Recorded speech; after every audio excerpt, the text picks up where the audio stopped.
What's up, guys? Tadra here. Welcome to the Swiss rounds of the Pocket Mads number 11 Mega Marvel $250 prize pool. And again, there is a 10-minute delay. My name is Tadruma, and with me is the wonderful, awesome, amazing, not one, not two, Mintam 3. Mintam, how's it going, brother? I would like to drop the 3 from my name officially. Twitch, where you be at? I've been trying to do this for 5 freaking years. And here, what's wrong with numbers in the name, Mintam? I use the 1 instead of the I. Like, come on, all the cool kids use numbers in their names. But Mintam, really excited though, brother. Glad to be cast with you, man. Hopefully your holidays were great. But again, exciting because the meta, despite like again it being kind of stale and no ranked and ranked is back, it's still somewhat evolving, right? Mintam, any decks that you kind of, I guess we go to metagame, or I guess we'll just stay on the details. So any deck list that you know off top of your head, because the players are still registering, but like any decks that you kind of like want to talk about really quick while we get started, as like the pregame for this tournament here. Of course. Well, I haven't seen you guys since Pocket Mads 8, and back then we had the Altaria and Deities, we had the Blaziken Heatmores, we had the Magnezone Oricorios and the Absol Hydreigons, but since I've been gone, it's been all Suicune Greninja all the way, and it's kind of seeped its way into ranked mode. Trust me when I tell you this, guys. I really should be on Master Ball. I have not moved at all, and not for lack of trying. But this Suicune Greninja deck really all about control here. Just trying to keep the Watermons afloat with the Ndidi in play. I am going to be interested to see if there's anybody that's going to be able to break through that deck today. But last week, the Hydreigon Mega Absol decks also kind of showed out. So we're going to see if anybody can come up with something creative, or will it be Suicune Greninja domination yet again? Yeah, so the cool thing about like Limitless 2, right, is that people are always trying new and then there is this deck list, which I'm trying to find the just a copy of it, but it's basically using Jolteon and Leafeon EX. So let me grab that really quick. I believe it's from Imperium. How do I do the past stuff? Okay, I think it's right here. But basically, Mintam, really quick, Boosted Evo Eevee with Jolteon and then Leafeon start. So basically, just using stage 1 to kind of like pop off. Let me grab. I'll just grab this one for you so you can see. And we're gonna show it to the people right now. And then here's the deck list in our Discord chat, the judge chat. So yeah, basically looking at that deck list, Mintam, again, it's basically 2 Boosted Evo EVs, 2 Jolteon EXs, 2 Leafeon EXs, Pin Missile Jolteon for the Oricorio, and then 1 Eevee EX to make sure you have 3 EVs, and then basically double Cyrus, Copycat Mars, Red, Eevee Bag, and then Giant K Pokeball. So like, I feel like this deck right here, it does get bodied by Blaziken, but it's funny when the interactions with Electromagnetic Wall help you Cyrus out things. And I think a stage 1 Pokemon is pretty strong, right? So Leafeon, probably one of the strongest stage 1 Pokemons. Again, it can basically battery itself up, right? It doesn't run any Leaf Energies, but this deck has kind of been cooking. Also, Electromagnetic Wall tick from Jolteon kind of like pings people down, and due to the 80 damage from Mach Bolt, but if you have Red plus Eevee Bag, you can kind of boost it up to like a higher number, right?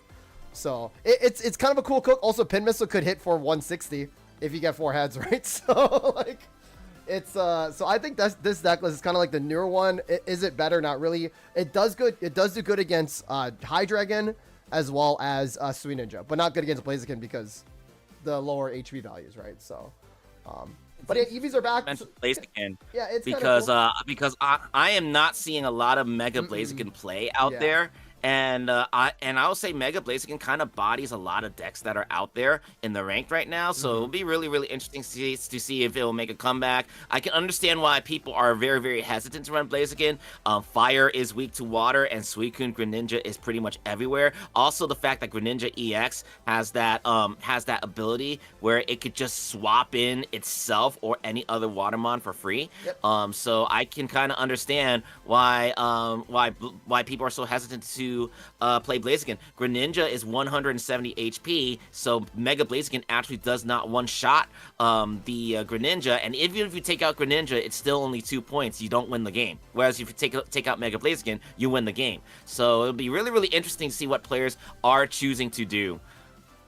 And again, Mintam, like, I think the reason why people don't really like to run Blaze is there's no other side option, right? So Chingling is still kind of a thing, right? You could still run the Combuskin, but a Chingling lockdown does hurt you, but all you have is Heat more, right? But at least with like Sui Ninja, you still have a Suicune that can still hit for a bunch of damage, right? And then same thing for Absol Hydreigon. If you don't have your Hydreigon, you can still use your Mega Absol or even like just Leap Over Absol to do some damage on the Chingling. But if it's just Heat more, it's kind of like, you know what I mean? So, like, I feel like the reason, like, basically a lot of decks have 2 ways to go, right?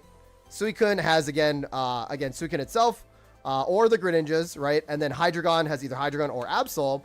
And then even Altaria, right? You can even do, like, some Jirachi memes, right? Or even, like, base Altaria, right? So, but again, with Blaziken, it only has just Blaziken. So, like, if you don't get it, you're kind of cooked, right? So, But again, what's super cool is that I wish that I saw more Mega Pinsir and more Gyarados. Probably not gonna happen. I'm surprised about Mega Pinsir, but I guess because of Blaziken, right? And that's kind of the thing, right? If Blaziken goes down, does Grass Pokemon come back? And if so, what would it be? You know, like... I cannot see a world where Grass Pokemon can be dominant in this meta. We're going to have to wait and see for the upcoming set that's going to come up. Click the What's up? Oh, it's an admin preview. Oh, rip. Okay. Well, I'm showing it right now. Actually, wait. Oh, I better not, actually.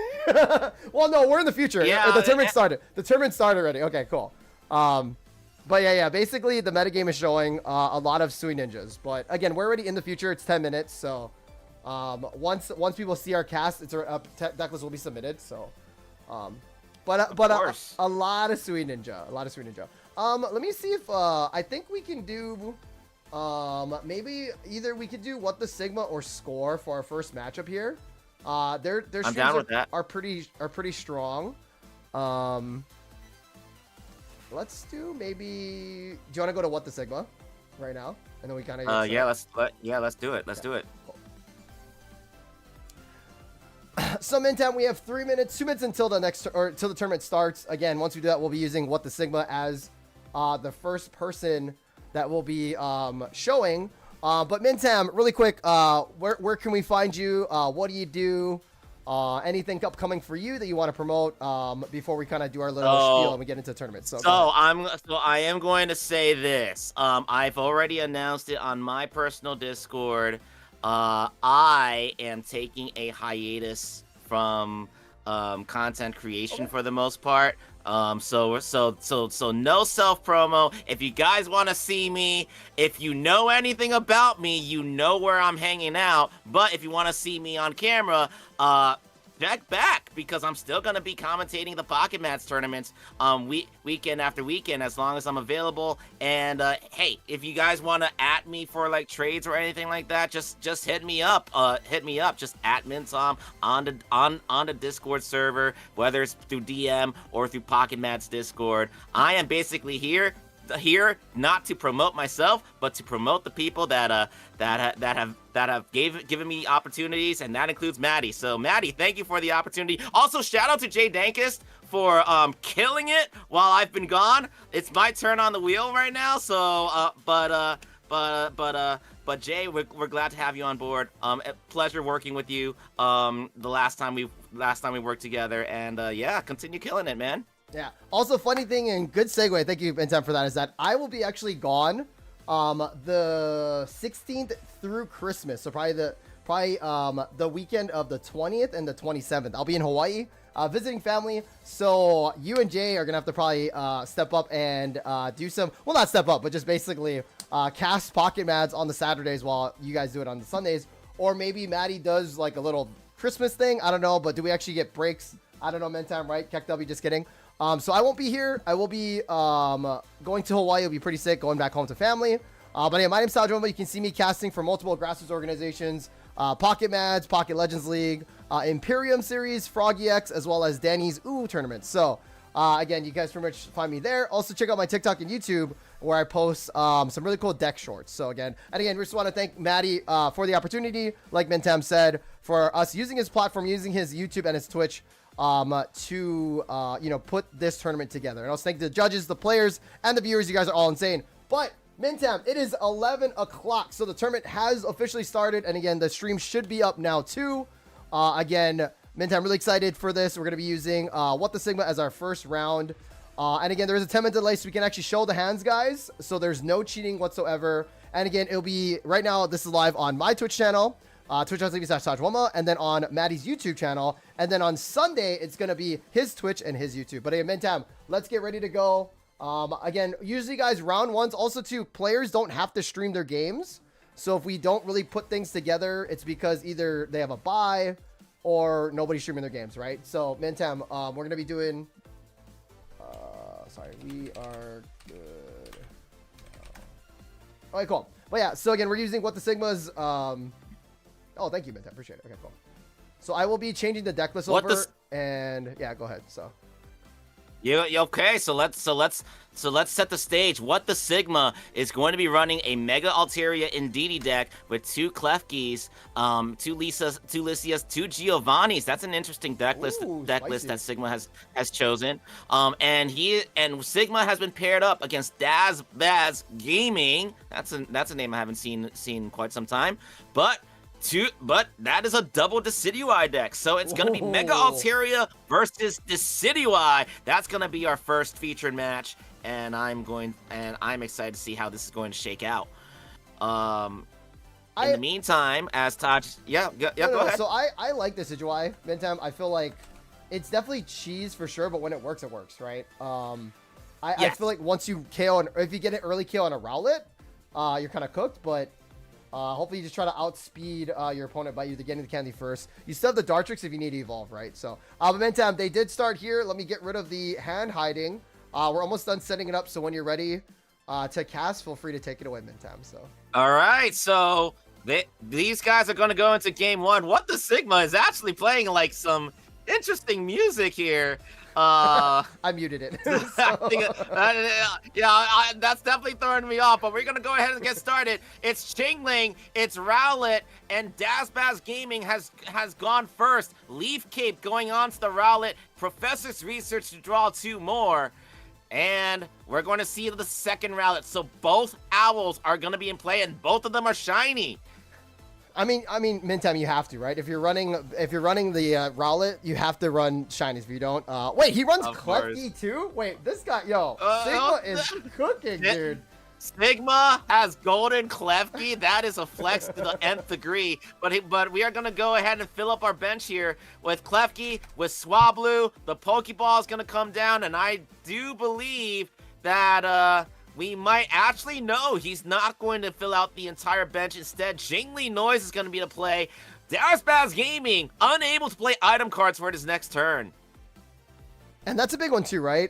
We talked about Chingling. I don't think a lot of players are running Chingling as much, but you see Sigma just being like, nope, we're playing it here. But that's why people do run the second or the stage 1 evolutions like the Dartrix, right? So, but now here's the issue, right? Do we snipe into the Altaria? The downside is that we know that Sigma does have the Mega Altaria, right?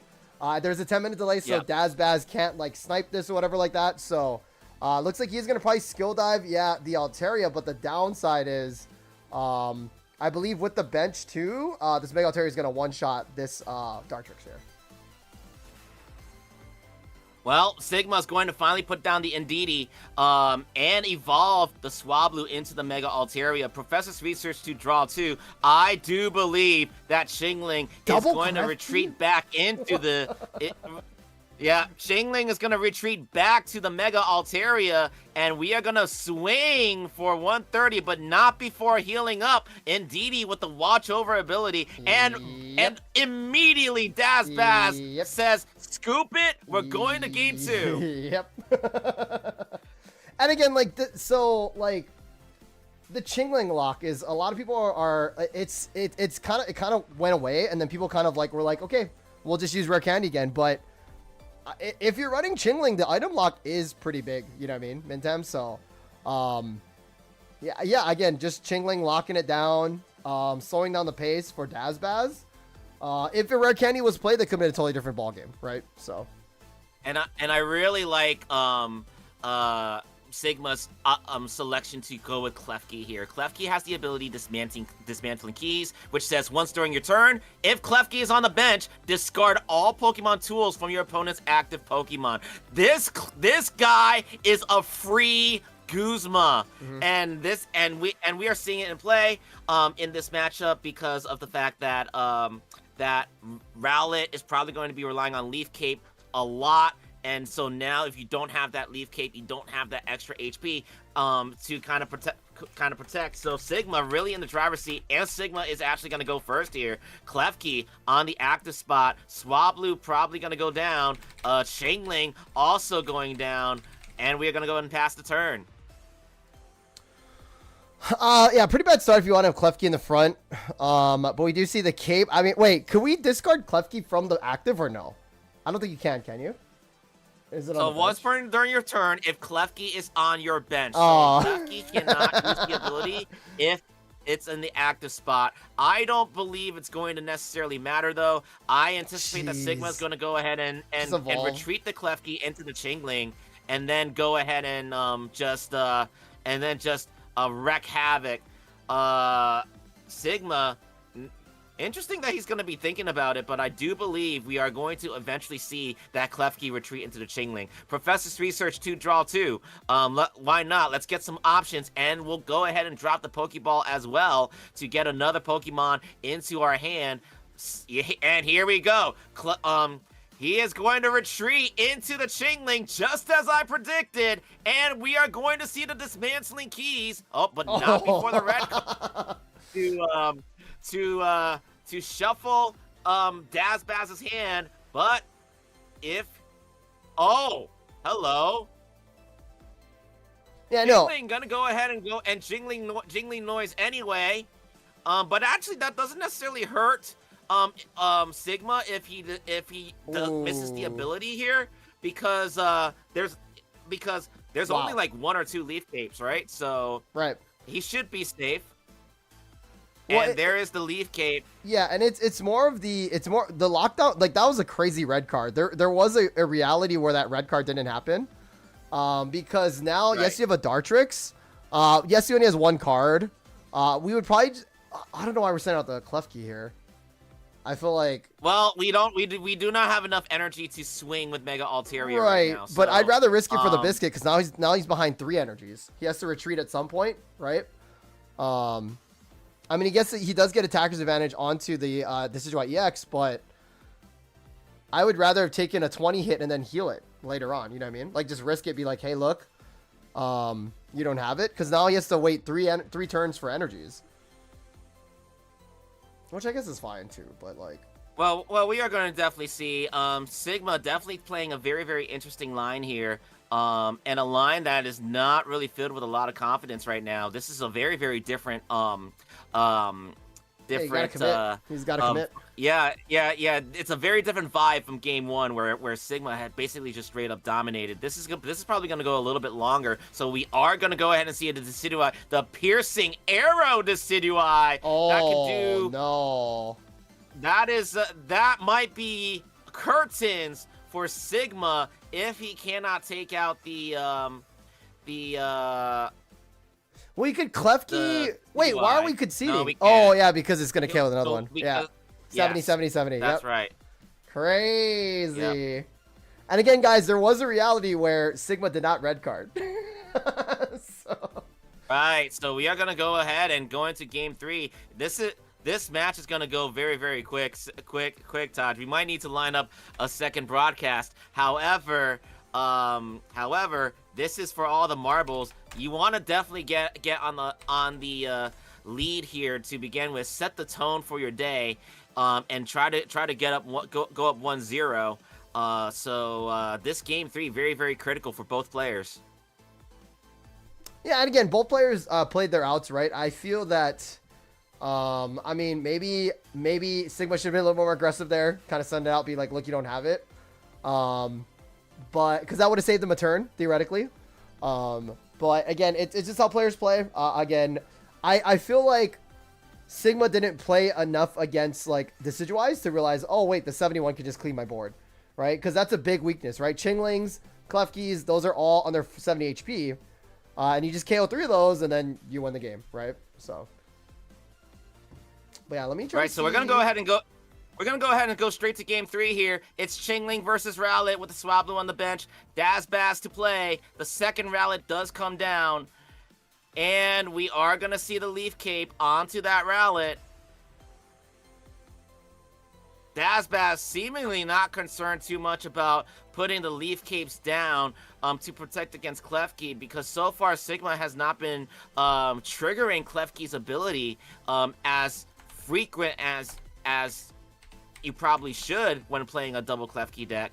We are going to go ahead and Professor's Research to draw for 2, and a second Leaf Cape does come down onto the second Rowlet. And that's probably going to be it for Dazbaz Gaming. I can't see any other cards he can possibly play. And so it's Sigma to play now. Now we do see an interesting dilemma here. 2 Professor's Research and a Copycat. What do we do here? We're gonna go. Sigma is gonna elect to do Professor's Research. That's gonna draw him 2 more supporter cards, which is probably not what he's looking for right now. I wouldn't drop. I wouldn't drop. So we're gonna see the jingly noise onto the Rowlet. Can't play item cards. Now here's the thing that we haven't brought up all match. If Chingling is playing Jingly Noise, then Dazbaz cannot Rare Candy. So we're not going to see Decidueye in this next turn. Right, but every time that Chingling has been coming out, Dazbaz did get his 2 Dartrix, right? So he actually does run double Dartrix, which is kind of crazy. Again, it makes sense, right? If your deck is really weak to the Chingling, then why not have the stage 1, right? I do like the evolution in the back. Because it shows that, hey, look, you might have the Mega Altaria, which, again, by the way, Sigma has gotten Mega Altaria pretty much turned to every single time they played, so, which is absolutely crazy. I think we just get a retreat here into the Altaria, and then before we do that, we either research or we Copycat. The downside researching here is that you're going to give your opponent a big Copycat if you can't get rid of your hand, but we do see the Klefki, we do see the Pokeball, so it does filter the hand down just a little bit. So Klefki is going to finally drop. Now, are we going to see the ability from Klefki? The answer is not yet. Yeah. It's only in the active Mintam, so this is going to get KO'd regardless, so it only affects the active Pokemon when you discard Klefki. Well, yeah. But anyway, we're going to go ahead and swing for 130. Mega Altaria does have the damage. Why not? So Dazbaz already losing an owl. Interestingly enough, you can say, oh, well, if he just evolves to the normal Decidueye, he won't, then Sigma's gonna need another point to win. But the way that the deck is constructed, you take out both owls, Dazbaz will lose, pretty much. So, this is gonna be mission critical. We are going to see Decidueye EX for the first time in this matchup. Oh, wow. He also runs double Lily, too. And we are going to Razor Leaf 480 onto the Mega Altaria. So now, Mega Altaria in a World of Hurt, because there's not enough healing on Sigma's side, we are definitely going to be piercing the pain. We finally see Klefki use the Dismantling Keys ability, and we're going to see the second Klefki drop. So that explains why. I think, is it over? Because it's 140. He heals for 60. The cape's already been used. He should have saved that other cape, to be fair. I think he should have saved the other cape. That's right. Just in case. I agree. Because, yeah, it's over, pretty much. So. Yep, so this is basically Dazbaz. We are going to expect Dazbaz to kind of concede here. Because there's basically no avenue to win. Yeah, sure, draw 2, but that also means no access to Lily. And looks like Dazbaz might actually go down swinging as opposed to conceding, but it should be over. Sigma will be going up 1-0.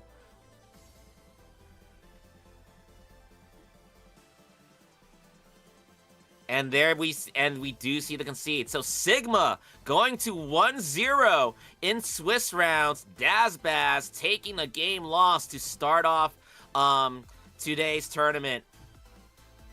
And again, Mintam, it was rough, right, for Dazbaz, because again, literally not a lot of players are running Chingling right now, so or they're just running one. The fact that again Sigma is running such low HP Pokemon, right? No Jirachi either, by the way. So just basically using the Clef Keys, using all that stuff, and it's called Altera Greedy here. We'll let Sigma show it off right here. Double Giovanni too, which is actually kind of bonkers. So, and I guess too, if you think about it, Chingling can actually do 20 damage plus 10 to another Chingling itself, right? So, Yes. I think that's why they run Geo. But again, thank you Sigma for that. Appreciate that. Congratulations on your round 1 win.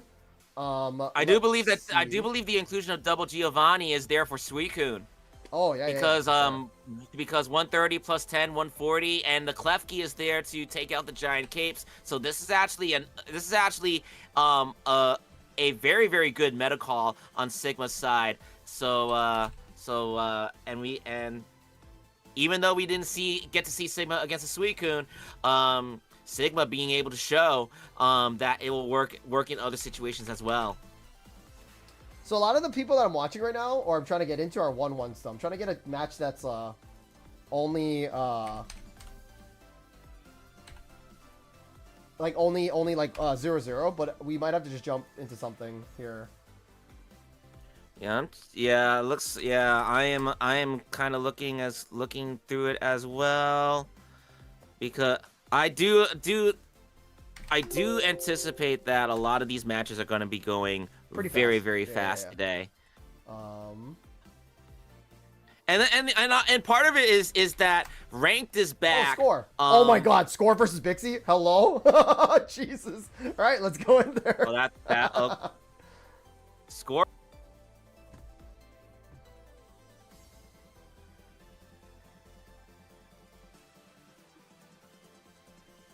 Yeah, Mintap, this is crazy. Score, again, a Consecrator, but going against one of the greats, the actual Bixie. So, we'll get it popped out whenever you're ready, Mintam. It is out. Yes. Yep. And shout out to Bixie, by the way, for following my X page. I've been kind of getting back into it as of late, and I was trying to follow people to try to get that going again, and I followed Bixie and he followed me back. So Bixie, thank you for the follow, my dude. Nice. But we are gonna see a mirror Suicune Greninja match here. Trying to look through to see if there are any differences in their deck makeup, and I can't see well, actually I do. Score has one copycat. Whereas Bixie, the difference is he's running an extra giant cape. So he's not running Copycat? Bixie's not running Copycat? That's crazy. Bixie is not running Copycat. Huh. And Bixie is going to go ahead and take game 1 after Score concedes. So if you guys are just tuning in, this is Pocket Mads 11. Yes, we are down on player count because ranked is a thing, and some players are trying to farm ranked, but we still have over 400 players competing in this tournament. We are going to go 7 rounds in Swiss today. So to qualify for the top cut, you're going to need 5 wins. Every win early on is going to count because that's going to set the tone for the entire weekend.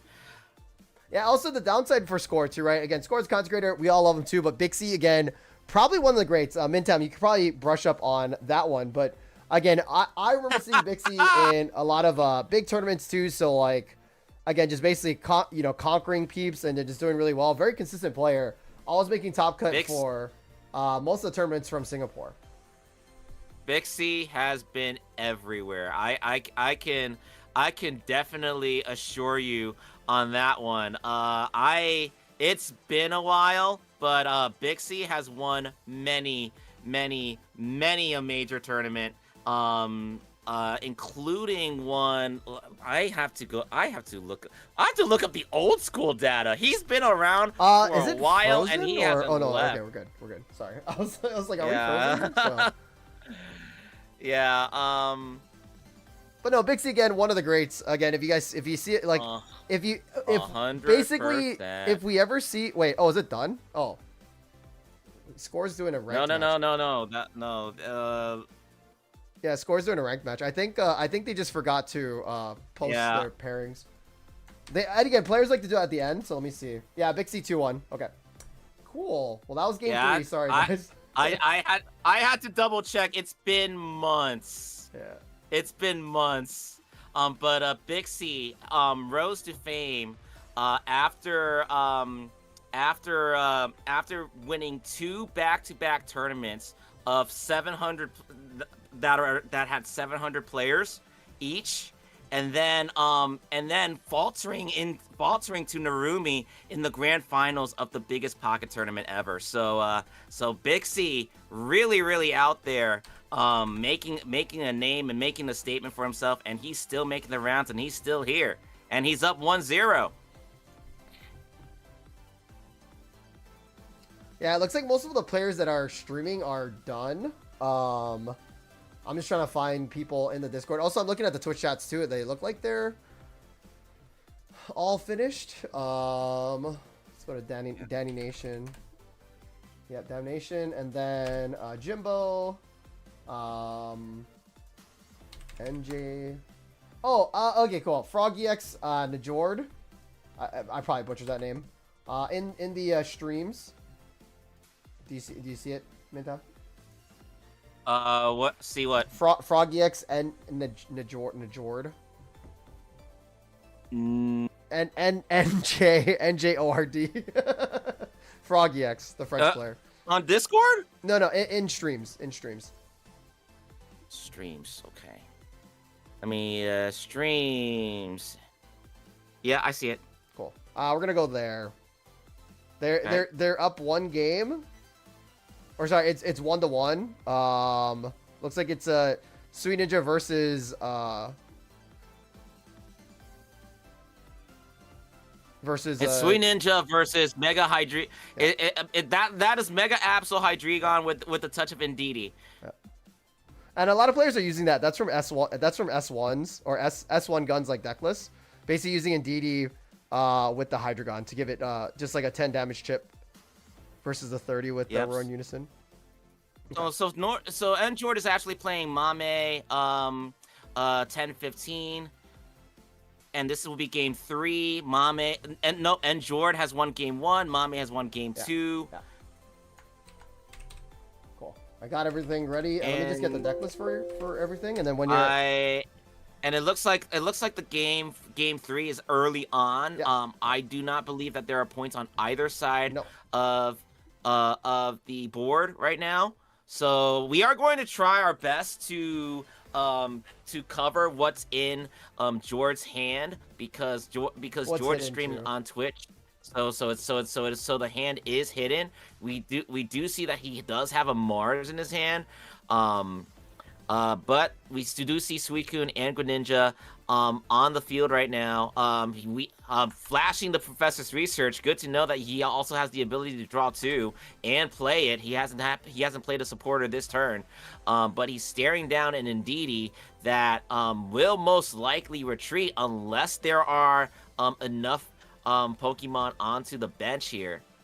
45 seconds for Jord to make a decision here. Has the Mars. You know what it is? I think he's struggling to determine if he should profess his research to try to draw 2 and draw enough Pokemon to take out the Indeedee, or to Mars to prevent potentially a Hydreigon making it into the field. But we are gonna see only one, unfortunate, but it's only gonna be one Pokemon onto the bench. So Jord is not going to be able to get a KO here, but we are going to see the Crystal Waltz for 100. That could be a Cyrus target later, right? They do run double Cyrus, so yes. So like it's not terrible. Again, KOing an EX versus like a 1-pointer, because again you have to go through 2 Hydreigons, right? So if we KO this Indeedee somehow, then we just KO Hydreigon, then we win the game, right? So that's not terrible, but it was definitely It was a calculated move for Mame. This forehand copycat is crazy, by the way. So basically 4 for 4. They're looking for the Hydreigon. They can't even Giovanni either if they have it. They do run 1 Geo, so they evolve into Zwilly, so they don't have it. Mintab, maybe we see a retreat into Absol, but then once the Mega Absol takes damage, it's going to be definitely a bigger Cyrus target. So yeah, 100%. But looks like Mame really considering. Here comes the Mega Absol. That means we're going to be discarding. Healed now. And this is why Jord was very hesitant, because if he anticipated that Mega Absol was going to come in, if you use one card, the other's going to be dropped. So we are going to anticipate that the Mars does go. No, it's going to be the copycat. So he doesn't have a good hand. That's nice to know, I guess, you know. So yep, Pokeball to go ahead and bring down, and Didi to go ahead and heal. Do we have a cape? If a cape here would be big. Watch over to go ahead and heal Suicune for another 20. He's gonna go ahead and put 1 water energy onto the Suicune in the back, and we are gonna go ahead and water Shuriken. There's no heals for Mame. There's no heals for Mame, so. You know what I would probably do? I'd just go after the Mega App. Because there's no heals. It's two-shotting. It's two-shotting. Oh, there is the cape! Huge. So that giant cape is going to go ahead and protect Suicune from being one-shot. And we are going to go ahead and do 120 points of damage onto the Mega Absol. And now Mame is going to have to respond. This is game number 3. 0 points on the board on either side.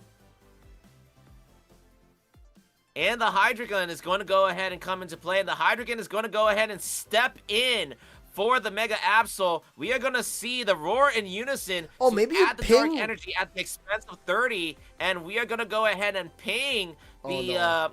we're going to watch over as well onto the Hydreigon. So after Mame hyper races Suicune to go 2 points on the board, I only see one avenue for Jordan to win, and he's gonna have to top deck one of the Cyruses in his deck.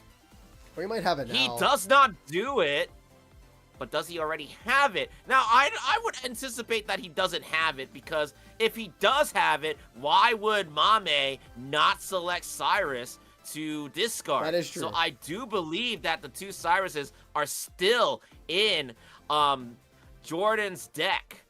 Now, say we have no basic Pokemon, it seems, right? We could have pinged the Hydreigon down to a point where it couldn't use the Roar in Unison. But the downside is that the Indeedee would have just healed it, right? So I guess that the Indeedee ping was big. Now, again, you are weakening your Suicune a lot. So the reason why we see the Mars here is because a Giovanni does win the game. For Mame, and then they do run 1 Giovanni. We don't know if it was played yet, but I'm pretty sure it wasn't. So, yeah. So he's hovering the concede again. Mame does run Jordan's 1. Hovering on the concede. No way! And after a Mars too. Holy. Yep. That's crazy. As I said, it doesn't matter what you Mars. No, for sure. It's such a. That play was correct, and yet there's a reality where we didn't Mars there, but like, again, you got him down to 1 card and he got it, right? So again, GG's to NJ though, right? So that's just pocket. So. Yeah. Yep. We are down to 20 matches remaining into round 1. Do we have anybody that is still on the mark? Is iLuchin streaming right now? He's not. I think what he does is usually likes to play. He usually likes to do a couple round 1s to see, and then yeah. So yeah, that's usually his MO. So if we have nobody here. Also, Nobrix is I think playing too, right? Nobrix is playing. I believe I think he's done. Yeah. Yeah. Cool. Let me see here. Again, it is round 1. So 177 out of 191. So guys, again, this is Swiss rounds. If you guys don't know, if this is your first tournament here, basically there's Swiss rounds and then there's top cut. Only the best of those players from Swiss We'll make it to Top Cut. Now, keep in mind, you do not have to stream your games. The reason why we like to stream, or the reason why we like to even do a cast on Swiss Round Days for me personally, is because some people bring up really like kooky decks that could work, right? It's a nice time to like test the deck out and see if it works in a tournament environment. Also, it's a fun way to kind of see new players up and coming that are just trying to, you know, play the game too. So again, and imagine if Minta, imagine this, right? There's 191 matches right now. Imagine if everybody had to stream their matches. Like, that Discord would be like over capacity with 194 rooms. Actually, sorry, 194 divided by 2, right? But that's still a lot of people in Discord streaming their matches for us to do the cast, and that's why we're kind of like jumping around and trying to figure out matches for you guys, right? So if you guys are wondering like, oh, why are these guys just sitting? It's like, well, because they're trying to find games for you guys to watch. So, yeah. Hey, we're gonna need like heavy Discord boost in the Pocket Mat server in order to cover everybody. So yeah. If anything, why don't we go ahead and I wonder, Mintem, on the real, yeah. like, what if we just like ask people to always stream? Like, we just get like, again, like My Diamonds, you know, like Reggie, Juggy Not, you know, like we always just ask them to like stream, you know what I mean? Like, just have them as dedicated streamers. But the downside is that we don't get to get new players, right? But like, I guess we'd also still be in the same boat, right? Like, say all the players like ended, and then we'd be like, oh, what do we do, right? So I know someone who's tried this before. What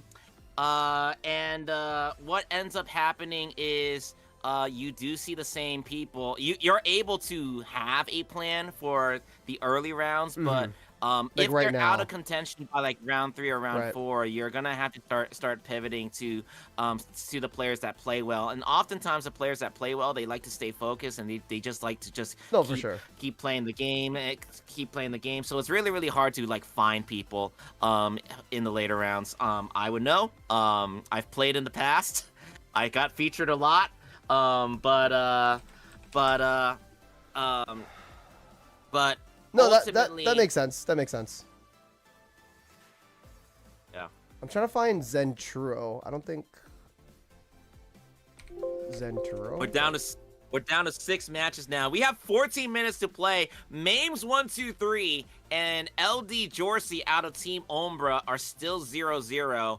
I think they just didn't update their scores, probably. You know what I mean? It's also possible, but the other thing too, Taj, I do truly believe that because ranked is out now, a lot of players are trying to play fast decks in order to still try to get their name out there as players and keep the competitive community alive by playing in the biggest weekend tournament of the weekend, biggest pocket tournament of the weekend, I should say. But they also want to get back into the ranked grind and try to go for the top 1000s. Ranked is a lot easier, which to my surprise, you only need 930 points to get to Master Ball. That doesn't make it easier because I'm still not there, which is frustrating to me. But hey. The top players will still rise to the top, as well as the most dedicated ones. Yeah, so I think I did my due diligence, and we are done with all of our matches for round 1. We've looked at all the streams. We did all that. Maybe we can look at the metagame really quick, Mintam. So, again, chat, Sure. So there is, again, 5 more matches that are not streamed right now. We checked all these streams. We checked all the ones in Discord. Again, thank you, players, for streaming this. And again, once the matches are done, we can push it through, but... and again, there is a 10-minute delay if you guys are curious. So we are trying to jump through as many matches as possible. Also trying to find you more diverse ones versus like mirror matches, etc., right? So, but yeah, let's go to metagame. Oh, yeah, go ahead. My go ahead. God. We talked about Mega Blaziken not being out there. I see 11 plus 4 plus 3. The fact that the Decidueye's out there is kind of crazy over Blaziken. Yeah, see, this is what I'm talking about. Nobody wants to run Mega Blaziken because Suicune Greninja exists. That makes the water safe for Decidueye. If you're a Decidueye fan, why not? Give it a go, because the deck that's probably going to beat you is also the deck that's not going to be run. Maddie said it best when playing his ranked matches on his YouTube channel. The best deck is the one that beats the meta at a certain time. So there are times where you should run certain decks, and there are times that you should run other decks.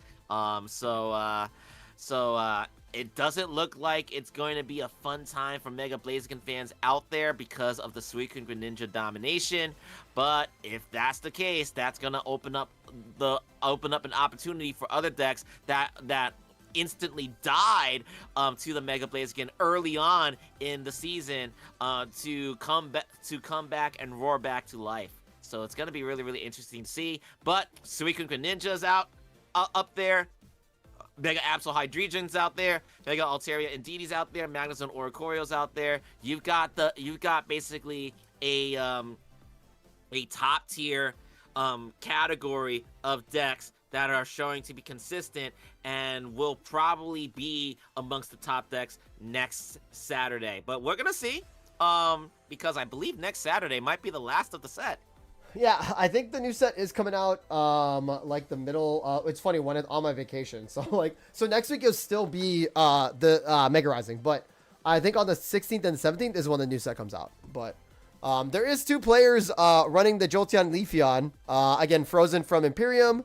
Hopefully they did well against they did lose against Magnezone Oricorio, but again, Magnezone Oricorio is tough. Again, versus Bird, like if they play double Bird, it's really tough to, playing double Bird is really rough in this meta, I feel. People still disrespect double Bird, because if you KO one, but then you can't, they KO your only option of beating it, then like, what do you do, right? So, yeah, definitely true. Okay. Definitely true. 192 out of 194. Let's see who we have in the Discord, that we can set up for. Mintam, so while we look at the Discord, I'm looking up Pabsby. Any decks that you want to see? Suicune Greninja. I'm down for anything, man. TGFA? Let me see. I don't know what their name is in Discord though. I affectionately call them T-Foms. T-Foms, cool. Yeah, affectionately too, huh? That's basically what I go. Oh, yo, wait, yeah. We're doing this, Midtime. I go find T-Bombs. I will let you know, or we are 1,000% doing this deck. I'm not gonna spoil it, T-Bomb. Or sorry, Midtime. I'm not gonna spoil it. This is key. I see. This is a cook. By the way, not a surprise to me. This is a cook. We've seen T-Foms try this before. We have seen like T-Foms is definitely on this train right now, trying so hard to make this deck work. Yeah, and the you sword. Know what? No, the sword. Yeah. Yeah, why not? It's you have it up on stream right now? I was changing the deck list, but yeah. So here we go. We can show it off. Okay. Go ahead. Okay. Listen. I know that T-Foms has been kind of talking about trying to make Aegislash work for the longest time. In fact, we were able to feature him in an earlier match earlier in the month. Trying to make this Aegislash work, and unfortunately, I think he ended up losing that match. But he's still out here trying to get use of Aegislash's Cursed Metal ability, choosing to go with Sylveon and one Giratina EX as the psychic Pokemon that will have that extra 30 points of damage. So we're going to see if he's still going to make it work. It looks like I'm going to check to see his matches. He did pick up a win against MS Pinguino, which is a big name already, taking out Magnezone Oricorio. So we're going to see how T-Foms is going to fare in round 2. So a little plug here. I believe we're not ready to go, but A little plug though. You know what you could do with Age Slash.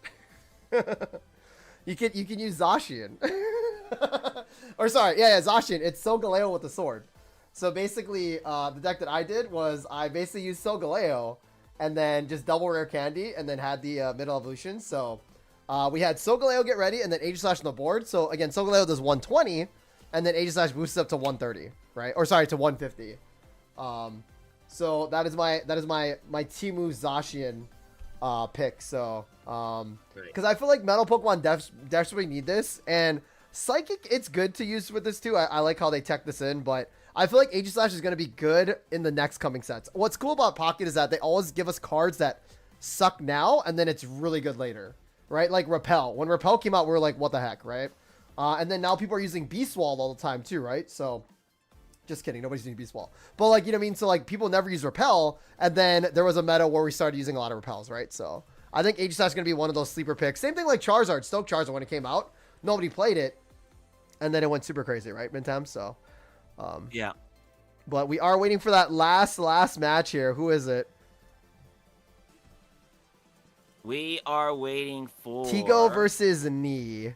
Let me see here. And that's a no wonder. Yeah, it's Jump Bluff. That is a Jump Bluff Indeedee versus a Mega Blaziken Chingling deck. That we are still waiting on that match to complete. Tigo didn't Tigo do well in a Pocket Mats tournament? Previously. Again, a lot of the players that are in this, do really well. But the thing is with this Jump Bluff deck is basically it keeps on hopping around. Like that's all it does, right? Yes. You have the Gumi for the sticky membrane control. Basically, Pokemon in the active, their attacks cost 1 more. So if you have 2 energies to attack, you need 3, right? So that's an extra turn for Gumi. And then we also have the Oricorio, which I don't know if they run. Well, they do. Actually, they probably run electric energy because Jump Bluff needs only colorless energy, right? So you can use this Jump Bluff Pokemon in any deck list because, again, it's colorless energy, right? So you can use any color.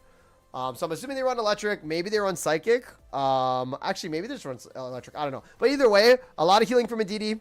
Again, Jump Bluff just jumping around back and forth. And then, yeah, so I can see why it's going to take some time. And then also going up against, I'm surprised they're going against Blaziken. Like, Blaziken could just kind of just bop this. So I don't know why. I do believe that a lot of... well, it's done. It's done. A lot of... It's done. I don't know who won that one, though. All right. What was his name? Timo? No. Tigo. Let's see who won Tigo did lose it. Tigo did lose it. Yeah. That's crazy. The Jump Bluff control. Okay, so we're gonna tell the judges to push the tournament through, and then we'll get Tiga's next matchup. So. Yep. So go. Let's do that. We're gonna go ahead, and I believe the plan is to go T-Foms here. Yeah. Let's go into their voice chat. So. You got it.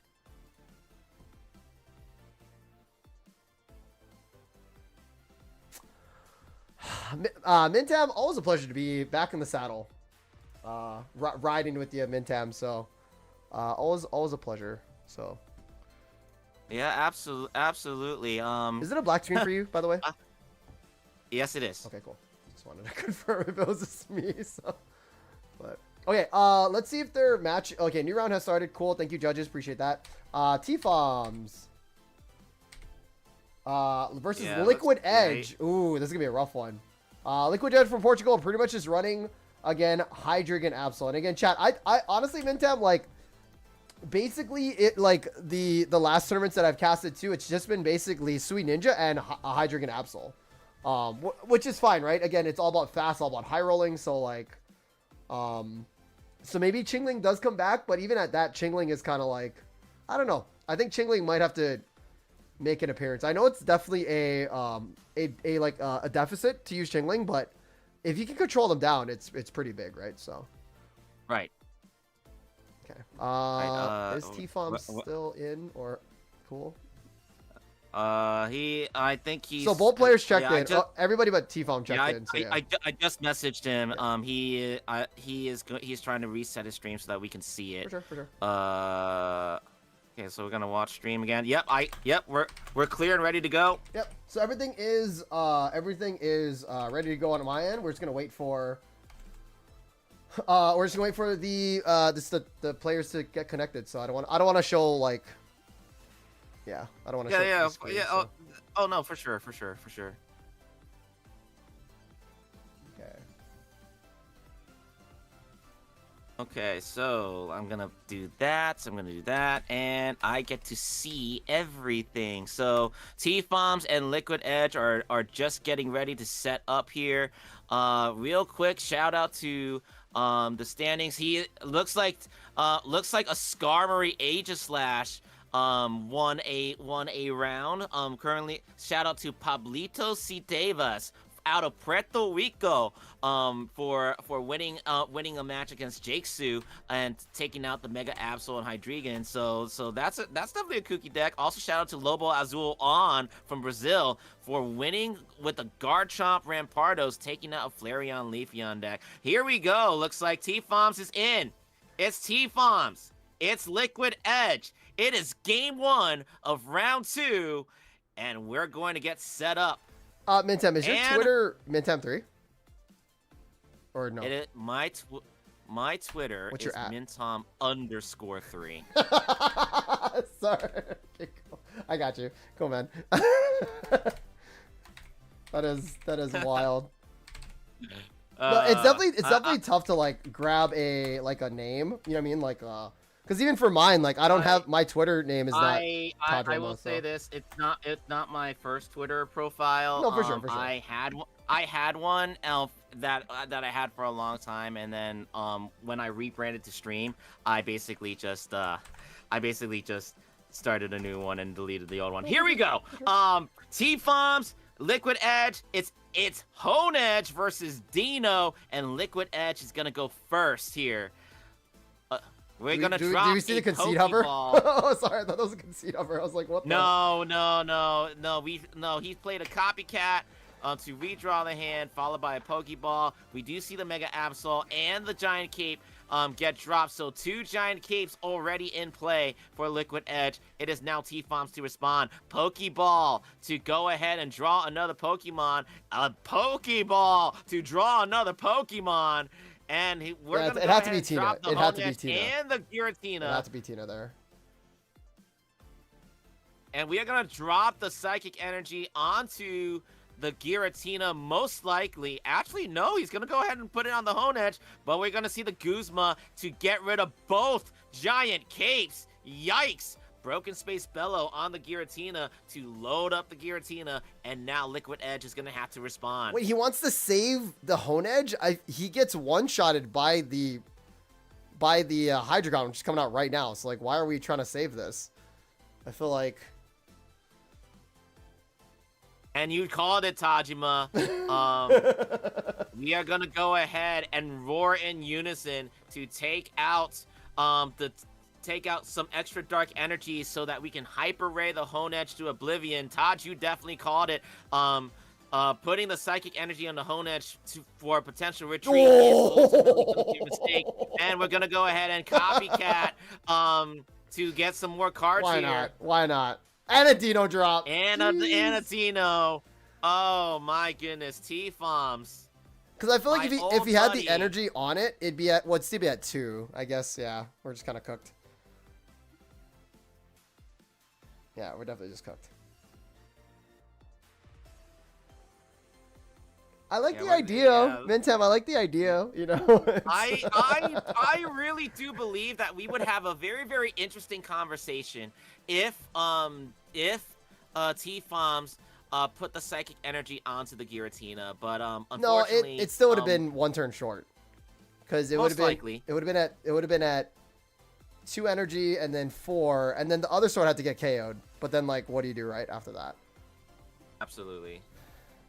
Yeah, so guys, really quick, Hydreigon is probably one of the best cards in Pocket right now, I would say. Like, is it the best card in Mega Rising?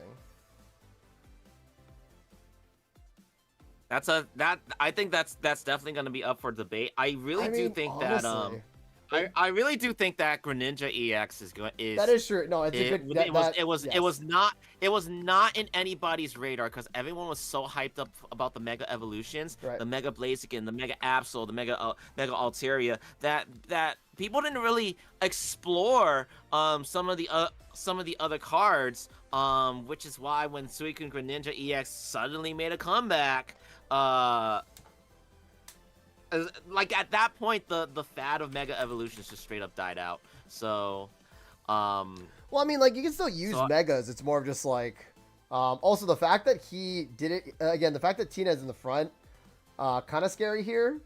But maybe could work in the favor. But again, Liquid Edge with the Dino drop right here after the Pokeball, and then having the rare candy already in hand. No hand disruption from T-Foms, and we're gonna see a Dino drop here. Dino drop here. I'm pre-calling it already. Pre-calling no, it. No, oh, the Dino does not drop. No Dino drop, huh? So now I'm washed. You're washed.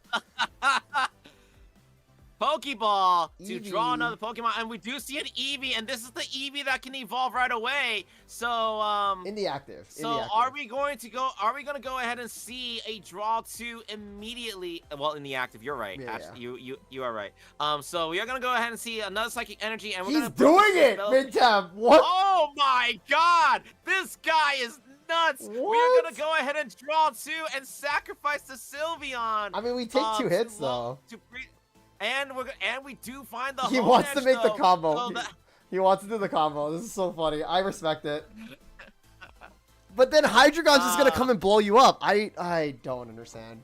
I get it, but I don't understand. But again, T-Bob's making a statement, guys. He wants to KO the Mega Absol, guys. And if I was Liquid Edge, again, you don't want that to happen. So. Well. I will never question T-Fom's heart. I'm trying to make it like as a trainer once said, true trainers win with their favorites. So that Guzma's gonna be fat, by the way. That's gonna be the fattest Guzma ever. Oh no, but Cyrus gets rid of the Guz. So now he can't one-shot. Or sorry, pardon me. Absol gets rid of the Guzma. He can't one-shot now. It's gonna go 130. Oh, no, he still can. I apologize. It's 190. So he can still one-shot. He can still one-shot. So is he going to get rid of the Guzma? What's he going to get rid of? Cyrus? Maybe Cyrus, huh? Cyrus probably be the better option for T-Foms. Yeah, I think what T-Foms is trying to do is trying to get 2 Aegislashes out there so that Giratina can take out Mega Absol for 190, and that's going to win him the game. Right. He's going to go. Why did we get rid of the Guzma? To do that. What?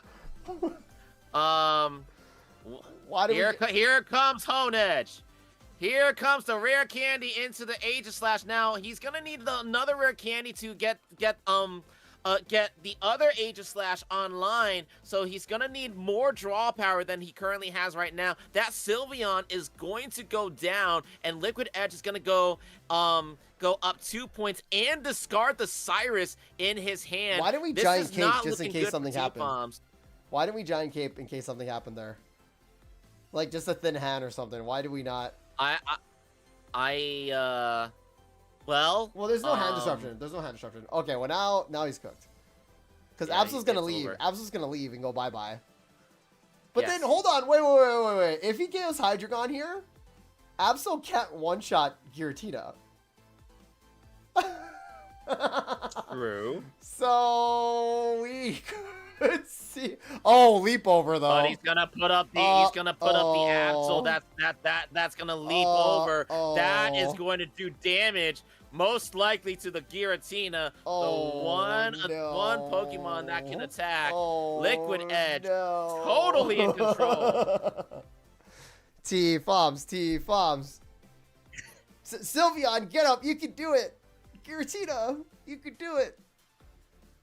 And again, chat, this is Swiss Rounds. It's cool to see cooks, right? Like, again, I love making, again, meta's great, but I definitely love to, like, see other decks kind of working. But again, this is the reason why Mega Absol is really good, right? Because now he forces, I mean, could he stay back there and then, he can't even use Espeon. He Or sorry, Sylveon. T-Foms is definitely gonna try to make a stand here, and get that Giratina ready to do some damage. But Cyrus. again, Cyrus. Liquid Cyrus. Midtown. It's coming. It's. I don't think it's coming. It is. It is. 100%. Unless Liquid 100%. Edge It's coming. does the It's coming. It's coming, sir. Unless Liquid Edge does the greatest. There's play only of one all card time, left. like the He only has play. one card left. It's- There's no way Cyrus isn't the last card. Wait, is he gonna let him do it? Don't bring it on, Absol. Don't do it. Okay, I was about to say. Well, next turn Cyrus comes out, so he loses because there's only one card That's left right. in Liquid Edge's If deck. Cyrus ends up being the last card in the deck, it Yeah. does not matter. It's gonna be game over. Pokeball, why not? T-Foms should have the wherewithal to Oh, I know forgot that it's Fairy over, Wind but actually he's gonna- deals 100 damage. Wait, I forgot about that. Well, yeah, well, Sylveon can go ahead and knock out a Pokemon right here, but ultimately it's gonna be over. Yeah, last card in the deck is a Cyrus. Yeah, So. yeah, Or yeah. You bring or out it's you- it's in the hand or something. you- I don't know, but well, at this point, T-Fom should be targeting the Mega Absol, and Liquid Edge is definitely gonna not let that happen. Here comes the Cyrus to Hyper Ray the Giratina into Oblivion. We're gonna go ahead and set up first. Put another Dino in the bench. Try to cover for all bases, but Roar in Unison is going to go ahead and set up the Hyper Ray at the expense of 30 damage. But it's gonna be curtains for Giratina. Watch over. Why not? Let's heal up. Let's cover everything. it only took 10 damage. Now maybe the cape would have been better on Sylveon, but even at that, it only goes to 1. It only goes up to 80. So, Yeah. because Sylveon could get this into range. Oof. Retreat. Now we do Wait, have wait, the wait, red wait, wait. candy, We can but- retreat and then go into. But then what would that do? Oh wait, but there's a Cyrus. Wait a minute, sir. He's gonna... No, don't go evil. You can't. He has to go. He has to go to the 2-star one. Or sorry, to the EX. I also agree that he has to go. Or to also, the this is EX. also curtains. Like, you know what I mean? Like, I mean, curtains. it's game over. But Yeah, it's but curtains. T-Bomb's really out here, really trying to set up the Aegis / combo here. And we're gonna go ahead and draw He got the last two cards in swords. deck. He does have it. The combo is complete, but it's too little, too late. All cards have been drawn, so we're just gonna go with what's left. But Hydreigon gonna roar in unison and take out the Sylveon, unfortunately, and that is going to be no, it's not gonna be game over yeah. because Sylveon is weak to metal, Steel, not darkness. yeah. So we are going to see at least one Oh, more. JK! Never mind. JK! Look at the deck list. Never mind. Goodbye, Sylveon. Goodbye, T-Fon. It's Liquid Edge. That's going to go 2-0 in Swiss rounds of Pocket Mats 11. And again, chat, nothing's wrong with T-Fom's gameplay. Again, respect for him using a really off-meta deck for sure. But again, we will get to no negatives, no oh, that guy sucks ball wall, right? Again, using a cool deck list. And again, technically it does work, right? Technically it does work, you know? So you do hit your damage values, but it's really tough to get there. I will say that the idea is solid and very, very creative. I do believe that this was a bad matchup for 100%. For him. So it's really, really unfortunate. But shout out to T-Foms for sticking through it and showing what you should be doing with that deck. And setting up that combo. I'm pretty sure just doing that on screen was good enough for him. So it was definitely a pleasure to watch for sure. T-Fom, GG, brother. Okay, so Tigs. Okay, so I'm looking at Discord right now. Carrera. I'm just going from top down. Carrera is 1-0 right now. Let me see. Elsa. Elsa's Henry, by the way. Oh, I also won already. Okay. My diamonds. We might just go to the first person that I saw. Oh, sure. Let's do it, Mintam. My diamonds versus Numa Tenale. So here we go. He's Okay. right in between Pabsy and yeah. Okay, let's go.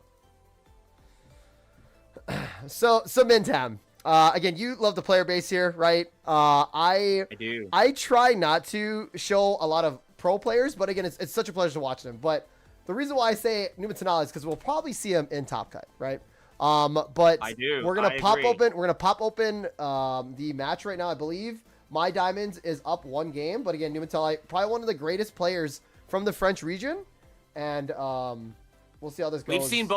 We've seen both players in Pocket Mats before. I can definitely tell you that. My Diamonds 1000. I got the chance to commentate in one of his matches back when he basically captured by heart with the Wild Swing Gyarados, but today, My Diamonds 1000 choosing to run the traditional Mega Altaria Indeedee deck and facing down Numa Tenale's Suicune Greninja deck. Numa Tenale, of course, the winner of Pocket Mats 2, as well as having a very, very decorated tournament resume of in his own right. Here he is taking on My Diamonds. This is a big player versus a big player matchup, and we're excited to see it. And again, the reason I was a little hesitant, chat, was because we'll probably see them in the finals, and this is almost like a finals match. You know what I mean? So like, I want to try to spread the love, but it's kind of hard to avoid these two powerhouses. When the two titans clash, it's hard to avoid, right, Mintam? So, but again, right. My Diamonds is up 1 match again. Numa Tenale running. You see, he's running 1 Frogadier and then 1 Pink Greninja, which is kind of interesting. And then the double Greninja EXs. Usually, players like to opt for the double Pink Greninja because of the Oricorios, right? But we see Numa Tenale here again, just pivoting. He has anyway, he can go anywhere with this. He can either stay in with Suicune, he can go in.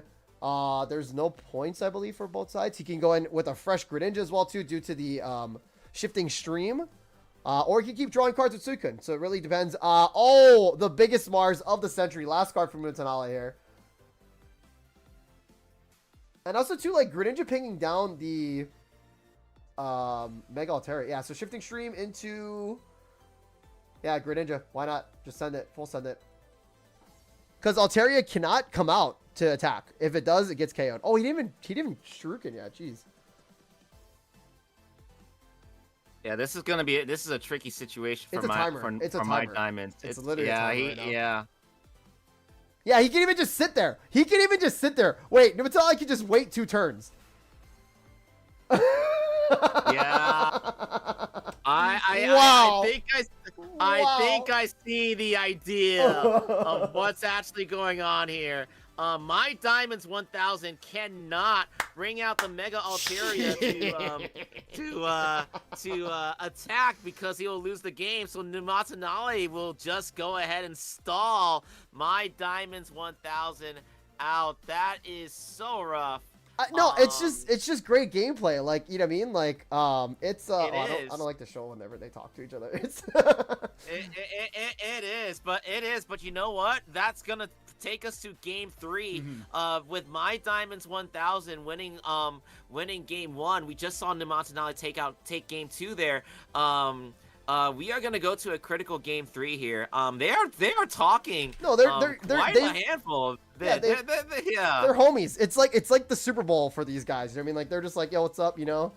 Again, both these players, like, they know each other. Yeah, so it's just a fun time between both players. I just try not to show any personal chats on the screen, just because, again, it's between 2 players, right? So, right.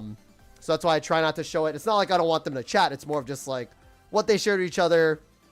You know what I mean? Like, it is what it is, right? Because some friends, you know, like, they're pretty negative to each other, right? Like, oh, you dope, oh, blah, blah, blah, right? So, and then somebody could take that as negative, right? But here we go, Mintam, match 3 versus these 2 Titans. And it's only round 2.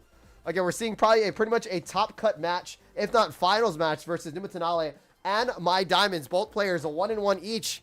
We do see the Chingling start for My Diamonds. Does he drop the second one? He's deciding what to drop. The reason why he's dropping too many cards is because of the copycat reverse, right? Numa Tenale could basically drop his hand and just copycat and get more cards. And we do see the jingling noise from Chingling, so Numatanali not able to have access to Pokeball. Of course, you can't rare candy on the first turn. That's not going to be an issue. But Numatanali not really concerned. We are going to go ahead and Water Drop using Froakie, bringing Chingling down to 10 HP. Mega Altaria is going to go ahead and be dropped onto the Swablu, and we are going to see the second Chingling come in. We're going to go ahead and set up the Mega Altaria for damage, and we're going to Jingling Noise to Froakie again. So now no access to Pokeball, no access to Rare Candy. My Diamonds 1000 so far seemingly in control. No shot. And if Numatanali cannot drop a Pokeball. Oh, here comes Frogadier! And here comes Wait, could he pivot? Is he going to pivot? So he could pivot into a Suicune here. No, he's going to go... Oh, he frick! How do you beat one of the best players in Pocket? How do you do it? You have them brick. That is rough. I would like to show you guys their chat, but we're not going to show it. But we're going to read it right now.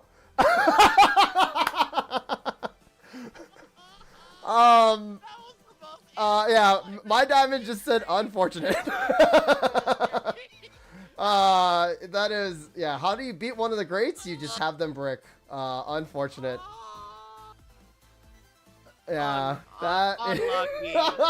Unlucky. Unfortunate, as my diamond says in the chat. So Todd, I am going to steal one of your 5-star quotes. That's Pocket. That's Pocket, baby. That's insane, man. All right, cool. So again, unfortunate between these players. My diamond's going up 2-0. Numatanali now with one loss on the board, but crazy. you can still, but you are able to still qualify as long as you go X2. So of course it's early on. Both players taking it in stride. Love to see good sportsmanship between two players. Do we have? Yeah. Down, really quick. Yeah. Double Chingling again. So Numatanali did probably have a Pokeball in hand. And again, so it like I'm not saying Chingling's gonna make a comeback, but like people are not saying they're not saying they're disrespecting it, but you know what I mean? Like, so even Numatanali's deck list had the Frogadier in it. A lot of people are just opting to either have an Indeedee just to heal off the Chingling ping, and then you just basically just wait until you KO the Chingling to Rare Candy next turn. But again, the matches that we saw, double Chingling kind of lock people down, and it is just a baby Pokemon of 30 HP, and it is kind of a liability, but the lockdowns, I think Chingling's coming back. I think, you know what I mean? Like, it's something that people are going to have to think about now, you know? So. Right. Cool. Sorry, I just wanted to say that. It's all good. It's all good. Do we have another match ready to go here? Look at the pairings, 161 out of 193. Well, we have plenty of matches lined up still. I would probably say 96 matches are still going in this round. Pretty close to that. Let me see what SA is doing right now. SA's 1-1 against Master Benji. What are they running though? Altaria, Absol. Let's maybe swap that one. Lord Grim. Grim is probably out. Spooter Dad. I love these names. Spooter Dad is done. Let's go check out some Twitch streams really quick. Okay. Numatali is done already.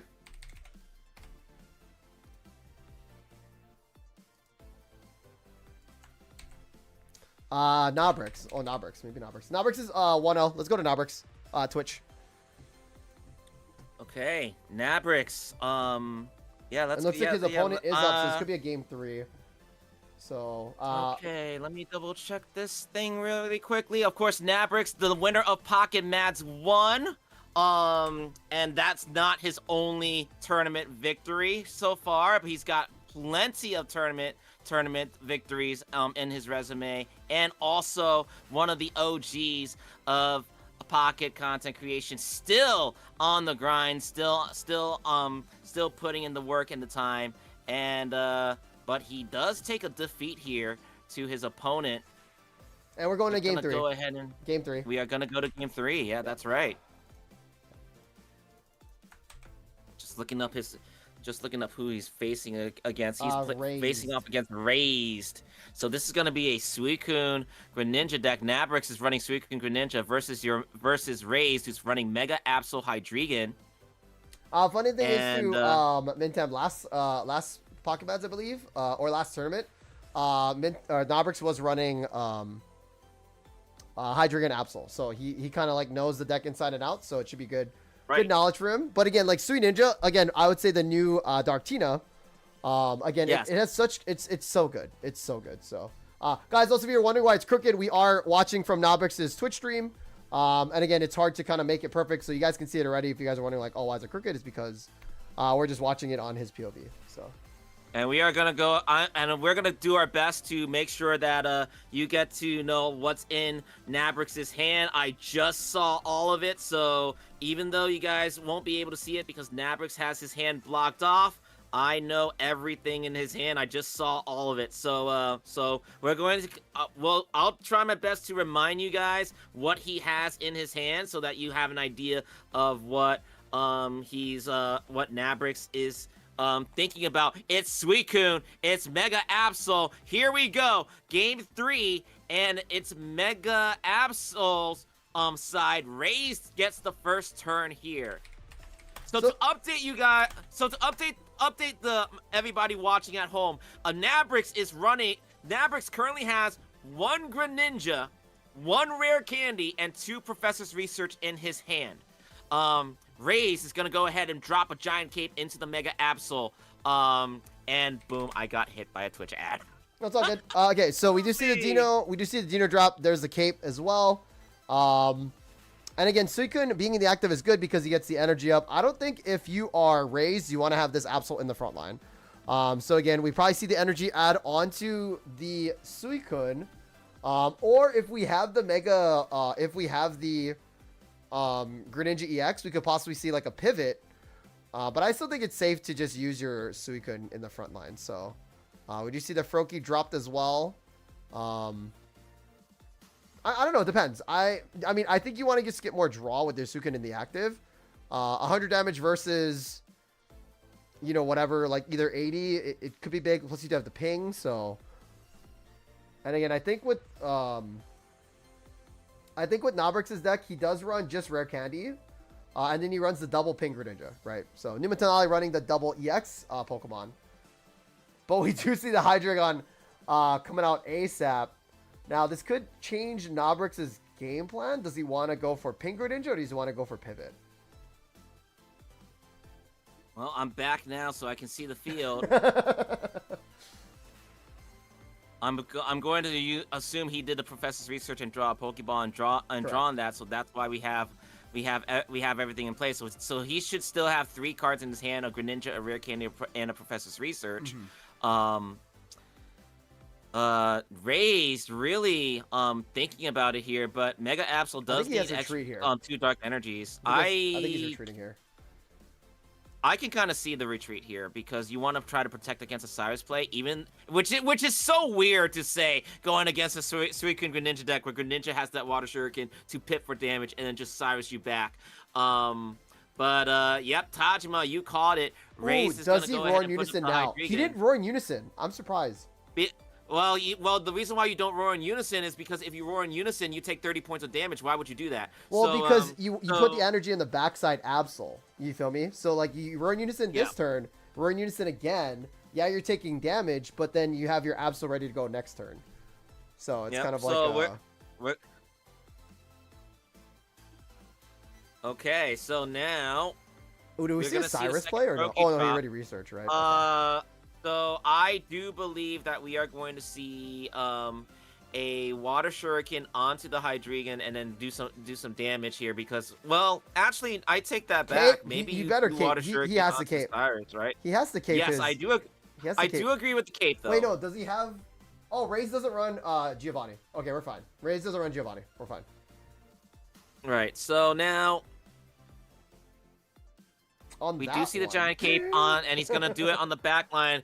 Nabrix is anticipating that he's going to lose the one on the front line. We are going to go ahead and see the Water Shuriken. Do we want to target the Mega Absol right away and try to go for the win here, or do we want to stop the Hydreigon slow it down a little bit, and maybe put it in some sort of danger. Now, if you do enough damage, Hydreigon can't roar in unison, but I don't think that that Nabrix is gonna have enough juice here. So we are gonna see that the Crystal Waltz is going to put the Hydreigon onto 50. Also That's Indeedee. not enough to protect from Indeedee.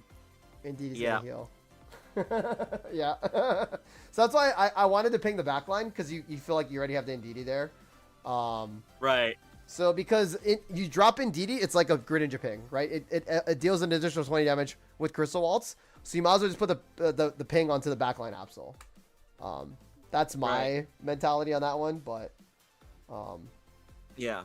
now he can still hit it. There's no way he drops another mon here. Actually, what's crazy is that Raze has to drop another Dino here. That's actually wild. Oh, but also too. Oh no. Okay, yeah. That was actually a decent play, I think, too, because if you didn't you'd still have to. Yeah, the ping was kind of wasted there. Yeah. I mean, we can get double ping Greninja, but then you have no pivot. You know what I mean? Right. And there's so no Hyper energy. Ray is gonna go ahead.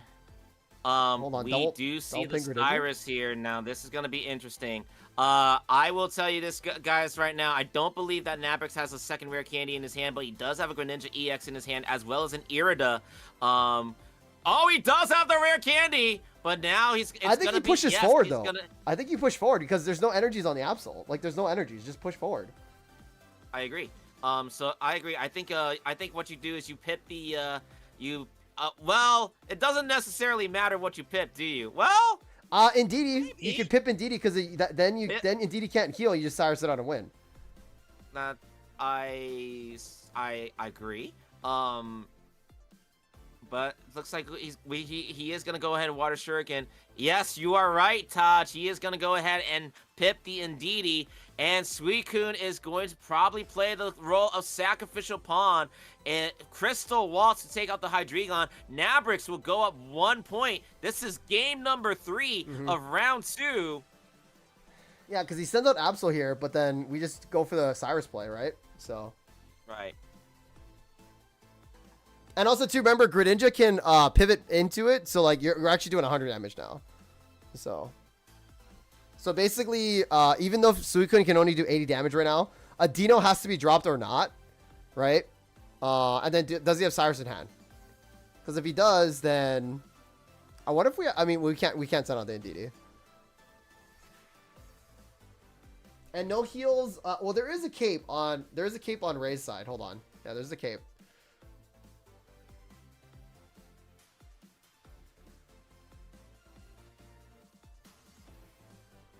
I mean, I guess you just hit face here. You just hit face. Oh, but do you hit face with? I think you hit face with Absol. Yeah, you hit face with Absol here. Yeah, you just go in with that. Or sorry, you go in with the Greninja. Sorry. Yeah, Race is not really in a good position here. Not a lot of energies to work with. Yeah, just retreat, send out Greninja. Yep. I wouldn't need. Well, does he have enough damage? What is he doing? Or is he just gonna? He's gonna go ahead. He's gonna go ahead and Cyrus. I think he's gonna set up for a double Cyrus play. Oh yeah, or just pings, right? Oh, yeah. Go ahead. Yeah, go ahead and do a shifting stream to bring Greninja out. Guarantee the 100. The baby Greninja is gonna go ahead and water Shuriken. Most likely the Indeedee. They're gonna heal though. No, he should have pinged the Indeedee. He should have pinged the Indeedee because Indeedee has to heal and retreat. So like you just keep it on that back burner, you know what I mean? I see. Well, no, because now it's gonna go up to 50. It's kind of scary. And that's the downside with Hydreigon, right? With Absol, it only does 80 damage. Yeah. And oh, he has to retreat too. That's crazy. Yeah. Yeah, he does have to retreat into the Mega Absol here, which means he's going to have to stomach another attack from the Greninja, another Aqua Edge. It's going to come down to... Oh boy. Red card. We got a Greninja, a Pokeball, and an Irida. So, but we are going to go ahead and bring Oh, out the Mars Mega him. Absol. Yeah, this It's is gonna Mars him, be dude. Mars that Nabrix is going to pull here, but the clock is ticking for Raze here. Oh, we're going And for Irida Pokeball's instead? gonna bring out the Indeedee. Why did we He's gonna go ahead and opt to Irida. I feel like we should have Mars it. not Well, 100%. I guess they're bricking, right? So Yeah, Nabrix is basically determining that it's better for Race to keep his current hand and draw one instead of giving basically a fresh start. draw. Yeah. Yes. So we are gonna go ahead and Aqua Edge the Mega Absol. So yeah, if Absol stays in, he gets KO'd. Like, so he gets 1 KO. Cool. But like, So you know. Iris is gonna go ahead and sweep and yeah. So we're gonna look at GG. Darkness Claw is going to do 80 damage. Race is gonna go up 2 points.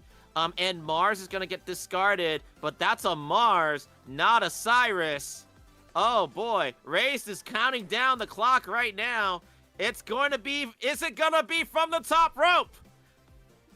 It's gonna be the last card on the top rope, but it's not. But we don't need Cyrus. Yeah. It's not gonna matter. It's over anyway. We could take out the Indeedee, we could take out the Mega Absol. It doesn't necessarily matter. Nabrix is going to get the game win, and Nabrix is going to go 2-0 here in Pocket Matt's 11 Swiss rounds. Yeah, and again, good play from his opponent, right? It's just that again, maybe the extra add of energies would have had his Absol 1 turn ahead. You know what I mean? But again, there's a universe where that did happen, right? So. Okay, cool. So that was that match here. Let's see. I think everybody's done. Usually Nabrix is kind of like the last player because he again uses his timer, right, which is fine. So yeah, it's 191, 191 out of 93. Definitely one of those things. So yeah, it's over. We get to go to round 3. Cool. We get to start round 3 and just go bang bang bang. Everybody wants to go back to ranked. Looks like so we get to go. So we get to go super fast, and standings has already been updated. Oh my god. I want to give a quick shout out to 6-Star from the USA, running Porygon Pichu and making it work. He is 2-0, taking out 2 Suicune Greninjas. If we can find a way to get him on board, I would love to be able to see what 6-Star is capable of. where? But we are going to go. Is it called 6-Star? What's their? Give me a sec. I just saw it. Oh, yep, Oh, right 6-Star. here. 6-Star. They're playing against Nabrix. Well, looks like we're going back to Nabrix. No. I need to see this. I have to see this in action. I agree. Because this deck, 6-Star has just taken out 2 Greninja Suicunes, to go 2-0, and now facing off against one of the best of all time in Nabrix. Pocket Matt's 1 winner. But currently playing Suicune Greninja. Is this the counter? Yeah. Is Porygon Z Pichu the counter to Suicune Greninja? We are about to find out in this next round. And also right now too, Mintam, it is on the screen. So again, Pichu, 1 Chingling, 1 Oricorio, Porygon, and also running the Buggy Beam Porygon Z. Change the type of your next energy that will be generated from your opponent to one of the following at random.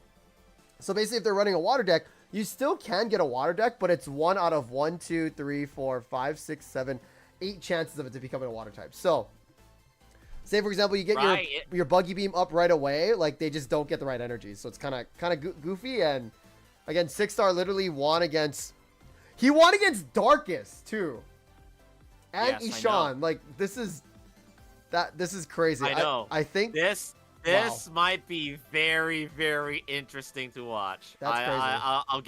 I'll give it that much, That's and crazy. I can't wait to see how Nabrix is going to handle this. This is like one of those wild card decks, Oh, for right? sure. You are expecting to see those meta games, but every now and then you're gonna see somebody running a deck that you've never seen before because you never think it's gonna work. And here he is, 6-star, making it work. 6-star is a player that's been around for quite a while. So it's not like we're looking at a new player coming in and just making a random deck together to see what he's got. No, 6-star definitely knows what he's doing, and so far it seems to be working. I can't wait to see this matchup. Yeah, and again, obviously, like, people are playing, people are putting these decks to counter, counter certain metas, right? Obviously. So, like, also, it does run a TRG too, so Nabrix is actually, like, showing up on the screen right now. So, again, it also runs TRG as well, too, so that's kind of crazy. Guzma, and again, Lisa to get the Pichu, the Chingling, or the Porygon. Buggy Evolution, basically, I believe when you add an energy to it, it basically evolves right away, if I recall. So let me see if that's actually the right card. Porygon 2. Yeah. So whenever you attach an energy to from your energy zone to his Pokemon, put a random card from a deck that evolves into his Pokemon onto to evolve it. So you basically add the energy to it, and then it can evolve right away. So it's kind of sick. You still need the 3 energies to do the attack, though, but still. And that's why we don't run Rare Candy on this, because you have, like, you need your Porygon 2 to get to Porygon 3. It's kind of like the vice versa. Okay. So, yeah, Yep. we're just waiting for Nabrix to start, though, and then... Yep. So same deal, guys. What we will try to do is we'll try to call out what's in Nabrix's hand. We are watching Nabrix's footage from his Twitch from his Twitch channel. So, and he is streaming at real time. So we are going to try to call out his hand as much as we possibly can. So that you have a complete idea of what Nabrix is going to be thinking about as he's facing down one of the most unique decks that we have kind of seen in all of set B1, the Porygon Z Pichu.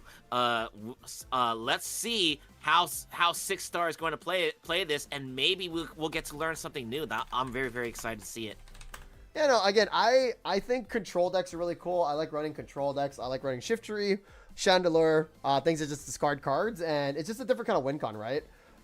If we can change the energy of our opponent, why wouldn't we, right? So, cool deck. Will it make meta? Hopefully, but again, like a deck like Blaziken cannot just bop this thing in half, right? Too. So, but also there's not a lot of Blazikens out there, right? So, right.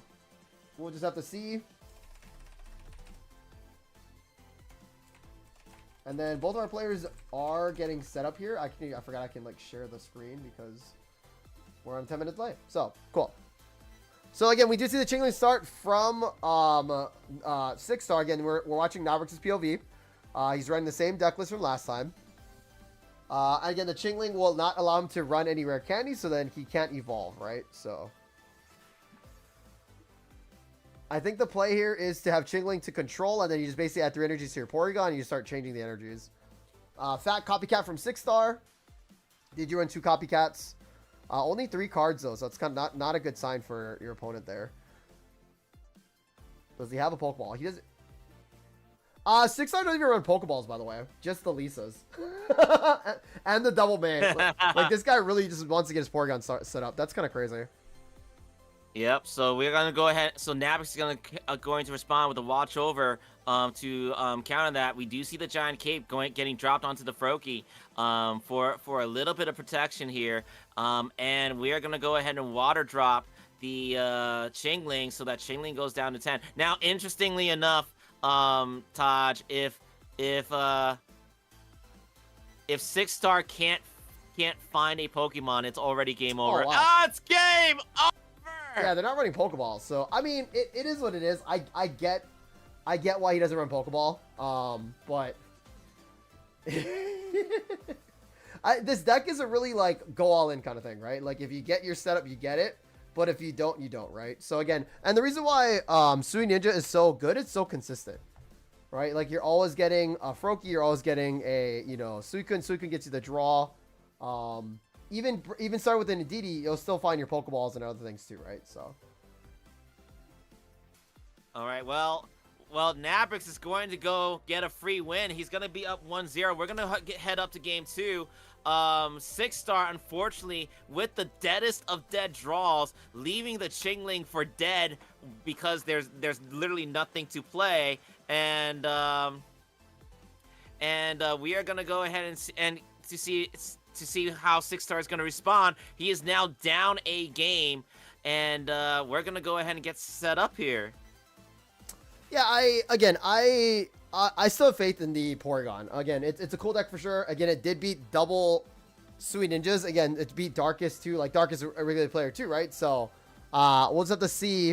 Again, Nabrix is going first. So, if he does have the Suicune in the front, he didn't hide the camera in time for us. So, so we know what he has, but, Oh, now Nabrix is going to be staring down an Oricorio instead. We draw the rare candy. We're going to go ahead and play the Pokeball, and we're going to go ahead and look for, yes, we are going to go ahead and find a Suicune. I think I dropped the Indeedee as well, since he has it. But he might not choose to do it, but, well, he does. So I think we need heals against Porygon, because Porygon only does 80. And then, but if Porygon gets online, like, we're cooked, right? But I basically think Oricorio is in the front. If we don't see the Porygon right away, this deck is kind of cooked. Again, no Pokeballs, only Lisa as a way to get it, and I don't think we have it, which is kind of funny. Lisa, please. Copycat to redraw the hand. I would put a Pokeball in here. At least one, dude. Like, oh dear. Oh dear. Well, we added the energy in the front anyway, right? We added the energy in the front anyway, so we knew we were gonna attack. And also to keep in mind that Oricorio is like really strong here. Nabrix would basically be forced to rare candy into a Greninja in order to do significant damage to the Oricorio, because Suicune can't do it, and obviously you can't be putting water energy on the Indeedee and expect it to attack. Indeedee's only there to add some healing support. So Nabrix right now, really, I think he's gonna retreat. Drawing dead. I think he's gonna retreat. Yeah, I also agree that he's going to retreat. And he's gonna go ahead and retreat to the Suicune, so we're gonna go ahead and make use of the Legendary Pulse in order to draw a few cards. He is gonna also, he's gonna think about putting the Giant Cape because we have the on 20 heals from somebody Indeedee, right? here. So, yes, you do get the 20 heals from Indeedee. So putting the Giant Cape on Suicune actually is very negligible in this case. So he is going to go ahead and opt to put the Giant Cape onto the Froakie, most likely to turn it into the Water Shuriken Greninja so that it can survive and produce some offense against the Oricorio. But Nabrix really not happy here with this scenario here. He's forced to end turn. We are going to draw a card, and that is going to be the Greninja. I think he might have candy. But now, there's no way that we're just attacking Oricorio. oh, he does! We're gonna zap the Suicune for 70 points of damage. But here comes the watch over from Indeedee to negate 20 points of that damage. Yeah, we had the negate Suicune. The weakness, and we do have the rare candy to go ahead and. Yep. And we're going to go ahead and pip here, but we're not going to go ahead and retreat here. We're just going to go ahead and put the water energy onto the Greninja, because we got to make sure that our energies are in play before that Porygon shows up. So, but Nabrix hasn't put down the water energy quite yet. He's debating. Think this through here. He's debating here because right now he's kind of in a lock. I would just add it to Greninja. I would just add because as well. And then you evolve your second Froakie into a Greninja X. Now the downside, well, the plus side on doing that is that once your Greninja X KOs this bird, you're safe. There's only one Oricorio on 6-star's deck. But if it was double bird, it'd be harder to pivot, right? So, and maybe he has an Iridan in hand, so he wants to do Iridan next turn, possibly. But yeah, adding the energy to the back line would probably be better. Oh, there is a... Oh, I was going to say there's a Guzma on the side of 6-star, but he put it on the Greninja.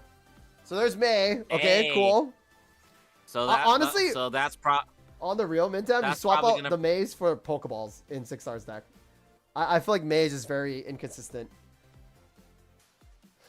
It's a supporter Calm, and even Calm doesn't work. Okay, we see a Porygon. Here comes All right. Oregon. Okay. We're Data gonna scanning. data scan. Why not? Why not? Seeing the top card of And the quite deck. frankly, Oricorio's already set up and ready to go. Oh, here comes Oh, Pichu as well. wait. So now he's gonna retreat into Pichu. Uh-oh. Wait, he's not gonna retreat No, into he Pichu? won't. I don't really see a reason to do it quite yet because right now I guess you add the energy Oricorio. Okay, I see. Yeah, and then you have okay. six stars in a very, very comfortable position because Nabrix can't retreat right now. So we're not at an immediate threat from Greninja at this point. So I can kind of see his reasoning, but Nabrix choosing to put the water energy on the Suicune so that we can Irida and heal. Wait, he could also ping damage the from Porygon too, which would be funny. He could ping can. Porygon and then Cyrus it out next turn. But he's gonna go ahead and ping the Oricorio instead, and then we're gonna go ahead and end turn to draw another card, and that card is gonna be a Professor's Research. Mars? Okay, pretty big Mars. I don't think we have the evolution, by the way. I don't think we have it. Oh, we do! Is it gonna evolve right away too? It does, right? Oh my lordy lord. It's ready to go. Next turn, though. Next turn. Uh-oh. Does Nabrix have enough energies? Oh, this is big. Nabrix only has one energy on each of his Pokemon here. Wherever this energy goes, it's going to stay. Because we're pretty sure that the... Now, who wins the 1v1? The Greninja or the... It has to go on Greninja. This is crazy. There's no way this works, Mintam. Oh, no. I don't know, man. I don't know, Wait, does man. he have the Cyrus? Wait, if he has the Cyrus... He didn't... I don't think he got the Cyrus.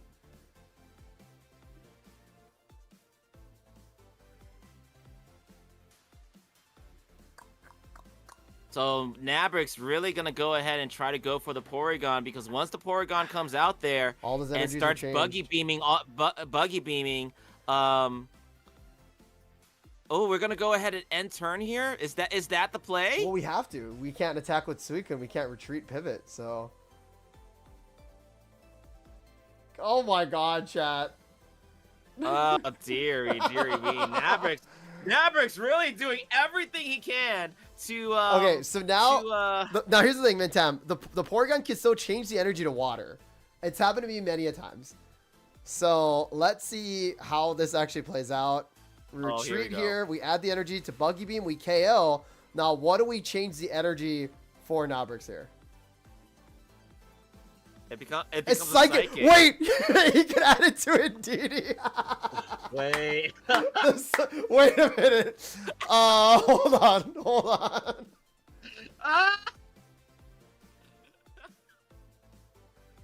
I mean, I think it would be. Wait, that'd be so funny. Hilarious. That'd be so funny. Yeah, if Indeedee actually comes out with another psychic energy.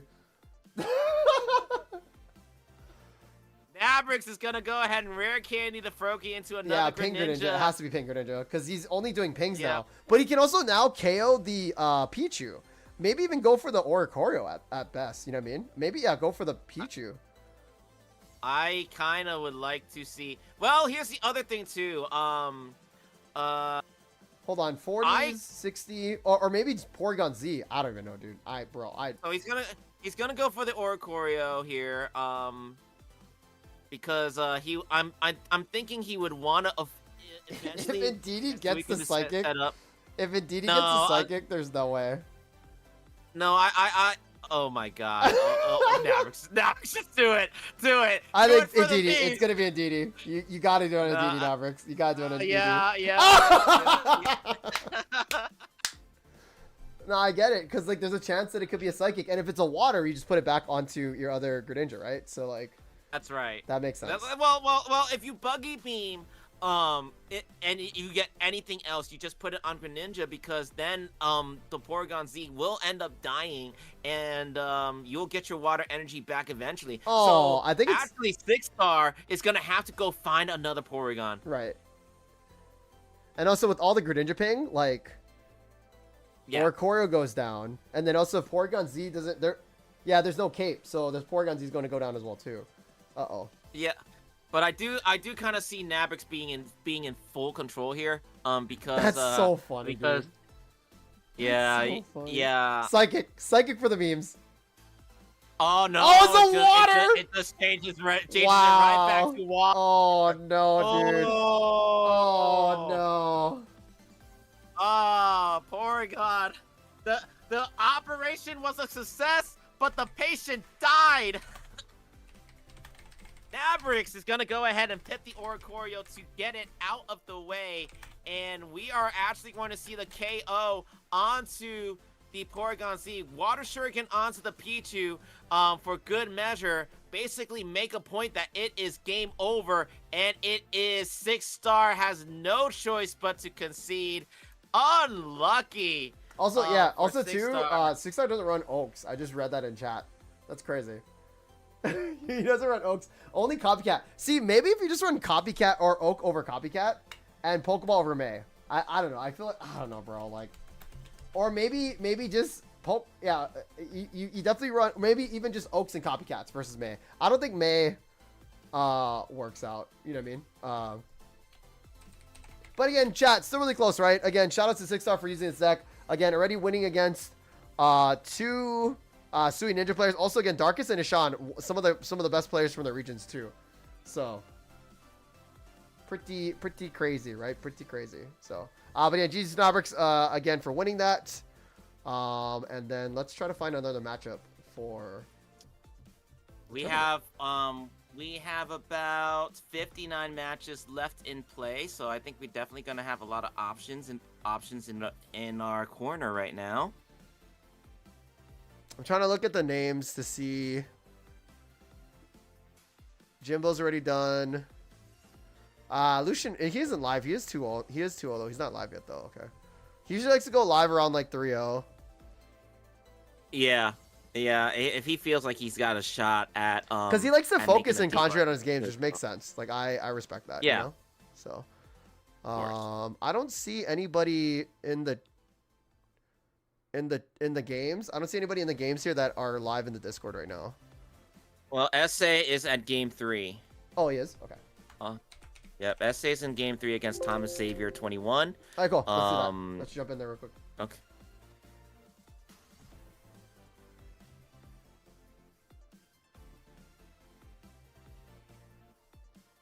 I don't. Where is he? Right up top. All right, cool. Thank you. Thanks. All right, cool. So, guys, this is 1-1 SA versus Thomas. We don't know where we're gonna be in, but we're gonna jump in. Mintam, let me know when you're. Is it done? We made it just in time. Okay, it is game 3 between SA and Thomas Xavier. The game has just started. Pichu is going to crackly toss onto the Swablu. Oh, SA runs the Dragon Arcana. I like this one. Yeah, he runs the Dragon Arcana Altaria. And he also runs the Oricorio. Yeah. I like this deck. Again, it runs 2 Altaria. 2 base Altaria and then 1 Mega Altaria EX. So Dragon Arcana for 2 energies can do up to 100 damage. So it's kind of sick. Now Thomas Xavier is going to go ahead and put a Giratina up front to protect the Froakie, which is very, very interesting. We are going to Broken Space Bellow onto the Giratina to get the Psychic Energy on there, but now SA will have the chance to respond. We got a lot of options, so lots to think about. Also, pause, Mintam. Thomas Xavier's Yes. 2-0 and running the old Suicune Giratina. Yeah, that's right. That's right. That's right. No Greninja EX. In fact, not a single card. Yeah, a from new the card. B1 Repel. set. Wait, what? This is literally last season's Sweet Ninja. That's insane. Chad, if it ain't broke, why fix it? Right? If it ain't broke, right? Thomas Xavier 2-0 right now. If it ain't broke, why fix But it? now- Right, Mintam? So. But now Essay's gonna go ahead and bring in the Altaria. And really considering playing May here. Okay. And it is 1-1, right? For both players, I believe? It is 1-1 for both players. This is game 3. We made it just in time. So Swablu is going to get dropped, but now because Altaria has 2 different types of energy onto the Altaria, he can do 100 points of damage thanks to Dragon Arcana's effect. The Dragon Arcana. Uh-oh. Yeah. And we just lost the feed, we're back. We just got the feed right back. Awesome. Xavier gonna Broken Space Bellow to get another Psychic Energy onto the Giratina, but it might be too little too late. Giant Cape is gonna go ahead and maybe add a little bit of protection onto the Altaria. Essay's really thinking about it. He's hovering it. I mean, he's really considering it. I would just put it on Mega Altaria. Like, why are you... I do agree with that. Like, it's, again, Mega Altaria goes to 210 HP. Like, bruh. Yeah. It's so powerful, you know? We are going to go ahead and put a Psychic Energy onto the Mega Altaria, but before we do that, Essay's really going to think about copycatting the Cyrus away. This Giratina is going to go down no matter what. Yeah. So we are going to see the copycat. He's going to take a risk. We're going to go ahead and draw 4 at the expense of putting the Cyrus away. Yo, red card just the BM? Oh. Red card to most likely prevent Greninja from making a play. I don't really consider this to be a BM, really, because the Altaria can still go down. But we are gonna go ahead and take. I wouldn't. So Mintam, I wouldn't have dropped my Pichu there. You just gave more strength to the Suicune. Yes, you want to ensure that. Yeah. I wouldn't have dropped it at all because you can still take a hit. I agree. Yeah, I would have just held Pichu. That's it. Everything else was fine. I would have just held Pichu there. But no rare candy on Xavier's side, so we're also a big copycat coming back around too. You want some more cards? Why not? Here's 5 new cards, brother. Here we go, copycat. Copycat is insane. To get 5 cards. That Cyrus is probably gonna come back. No, red card. Oh, we're gonna go ahead and red card right after. Oh. What is S runs 2 red cards? That's too much hand control. Again, it's the way you play, right, chat? It's if I don't know why. This has more hand control than an Absol deck. Like, that's crazy. And even though we might see a Greninja here, I think it's gonna be curtains for Xavier. We are going to see Essay most likely go ahead, and we do. Essay is going 3-0. Also, guys, keep in mind. Undefeated. Yeah, keep in mind, right, guys? Like, nobody's really running Dragon Altaria, right? There's a bunch of babies. He runs double hand control. If it works, it works. Yeah. Like, again, you know what I mean? Like, if and Essay is a constant player that loves the Dragon Arcana Altaria. So yeah, it works. GG's, homie, you know? So, cool. So we're at 152 out of 176. Let's see if we can find another match. I see none, dude. I see none. I see a lot of big name players, but no streams right now, unfortunately. I don't see any. If you find any, let me know. Oh, Mintam, you will be the first to know. I probably would. Rain?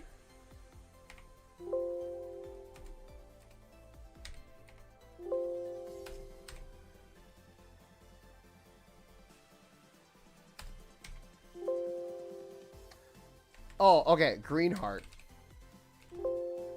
No, so I don't know who Rain 18 is. I don't know who that, like, like, I don't know what their, like, Greenheart doesn't pop up. Like, I don't know who this is. So guys, make sure if you're in Discord, make sure you guys have your same name as your, like, Limitless name. It'd be grateful, really easy for us to kind of find, it would definitely be nice, yeah. That's for sure. So there's Coop. Coop is done. Bard's not streaming. NSNY. Nope. Faye. Oh, is that Faye? No, that's not Faye, is it? Oh, Faye. Oh, their opponent didn't show up. Okay. Sigma's done. Yeah, I think this is all the Twitch streams, or sorry, all the Carrera. Carrera's done. Okay, cool. Let's take a look at Twitch streams really quick. And guys, just remember, if you guys are just tuning in, this is the Pocket Mads. This is Pocket Mads tournament. 10-minute delay. So that's why we're showing open hands here. You do not have to stream your tournaments. You don't have to stream your matches. So we are just trying to find match for you guys. It's round 3 out of 7. So again, Pocket Mads, Mega Marvel, $250 USD prize pool. My name is Sajoma. That's Mintam 3, not Mintam 2, not Mintam 1. But soon to be the the original Mintam. But let's try to find a match for you guys. Do you ever see the movie The One from Jet Li? Yes, I have seen that movie. It's a great movie. It's a great movie. Let's look up Danny Nation. He's done. Numa's done. Score's done. Jimbo's definitely done too. Also, shout out to all the content creators too. Of course, like this community wouldn't keep going if we didn't have content creators that are pumping out content for us to watch. Of course, I know we lost a lot of big names, but there are still some big names out there still going through the grind. So. Yeah. So Mintam, 166 out of 176. All the matches are done. Let's go see who's there. Oh, I should have just done hide complete matches. My bad. Okay. Yeah, all these players, they don't usually stream. Marley usually streams. Is he running the Blaziken? Oh! So Marley is a player. Clamarly. They love to run Blaziken, but now they're running the Gudra deck. Again, Mintam, this is kind of a fun deck. Basically Gudra, but they're running the Mantike. That I don't like. The reason why you run the dual energy is because the percentage of you getting like 3 in a row is like 6%. And again, it could happen, but like the Mantike just basically clogs your sideboard. So you want to have because if you have Ndidi heal plus the Gudra plus another Ndidi, that's 20 plus 20, that's 40. Plus 40 from heal from Spire Drain, that's 80. And then you have the heavy helmet. That's also, why do we have a giant cape here? Yeah, no. I feel like the cape should either go, I don't know who's the cape's gonna go on. It's the heavy helmet should go on Gudra. But anyway, so that's a cool deck list that hopefully will pop off in the tournament. So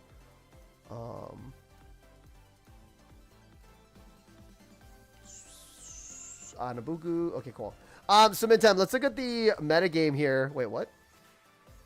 Yeah, we only have 7 matches left. I think. Oh, Jimbo is running it still. Okay, so cool. So Jimbo also streams, guys. But Mintam, go to Jimbo's thing or deck list. It's literally just 10 cards. Yeah. And it's only electric energy. And yeah. He won against Sui Ninja, and also Pain Pico from with the Hydreigon Absol. I think the idea behind this deck is basically just go through the lightning energy stuff, but also have that additional pip damage. You're basically going to be doing 70 damage all the time. Every turn. But I think the idea that Jimbo's trying to go for is since everyone's playing Suicune Greninja. No, for sure. and I'm exaggerating, but you can actually do 90 points of damage and basically just wreak havoc with the 0, or especially with the 2 Oricorios on the board, where you kind of have to force all the Suicune Greninja players to have to bring out the baby Greninja in response, and then of course you can then just let's double pip a Greninja, and then Cyrus the Greninja on the other side, so that the pips aren't a thing anymore. Yeah, or even like get rid of their Froakies. Like, you know what I mean? Like if somebody has a Greninja EX and then they have a Froakie, you just kill the other Froakie and you just win, because like they can't touch you. I do see where Jimbo's head is at, and so far it seems to be working. He's taken out two Suicune Greninjas as well as Pain Petco's Absol Hydreigon. So far it seems to be working. Also, I just found out on Twitch chat. Sorry, 10-minute delay, everybody. There's a 3-0 pincer deck.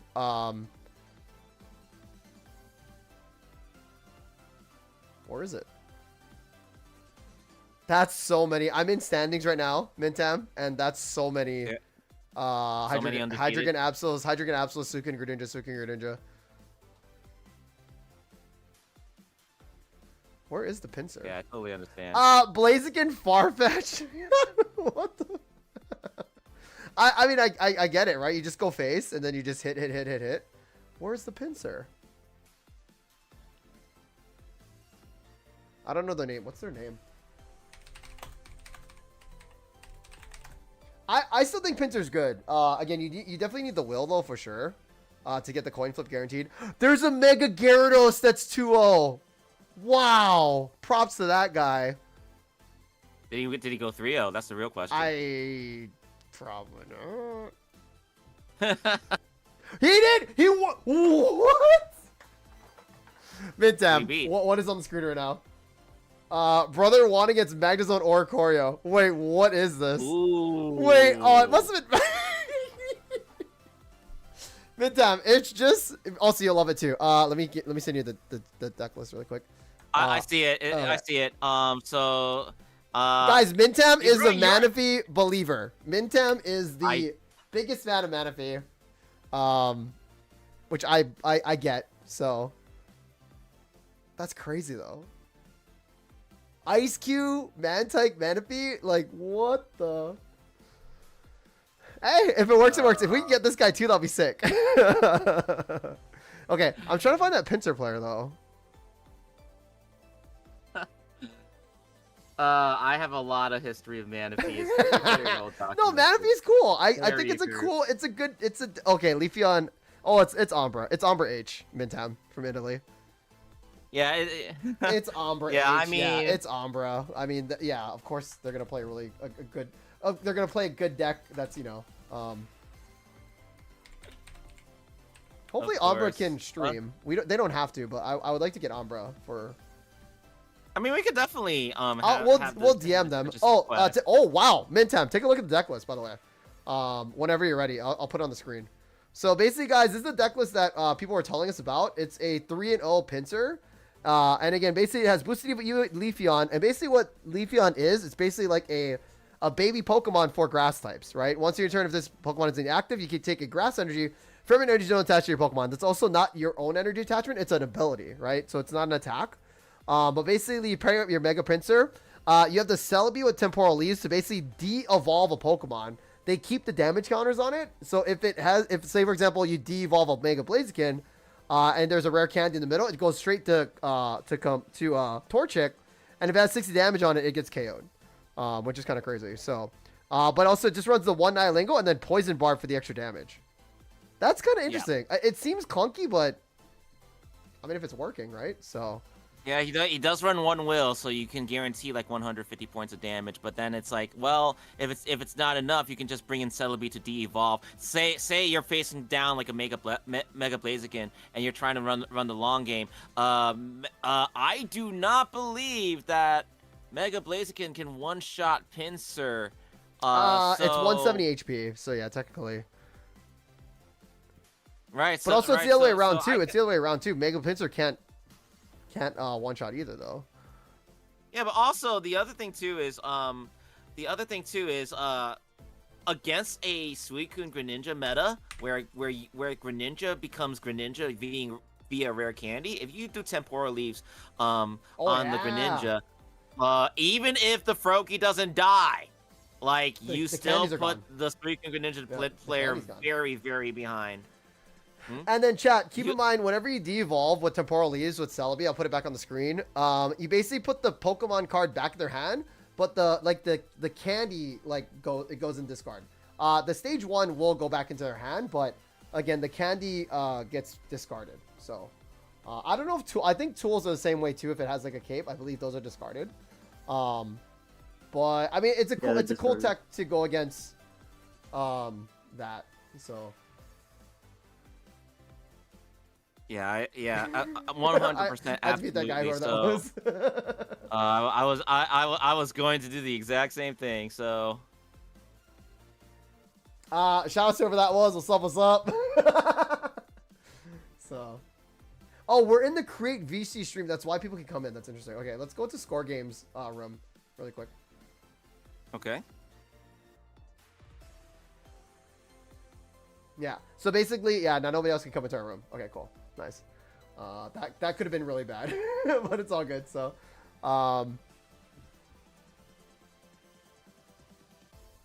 okay, let me see. One match outstanding. Oh, what's going on here? Cool, guys. We are going to round 4 here. Looks like we are just wrapping up everything. I'm going to try to DM Umbra once the match goes through. But until that happens... Yeah, we're still waiting on one, so... I wonder if I can DM him.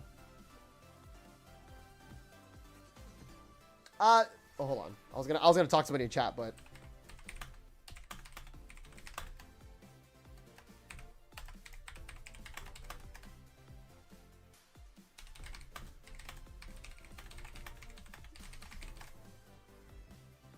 we can, meantime, we can try to DM, we can try to DM them. I don't know their name in Discord, though. That's the downside. Same.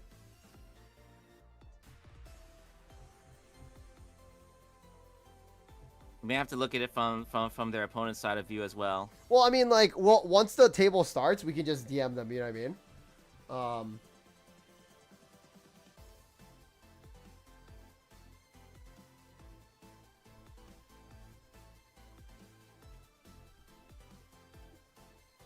Okay.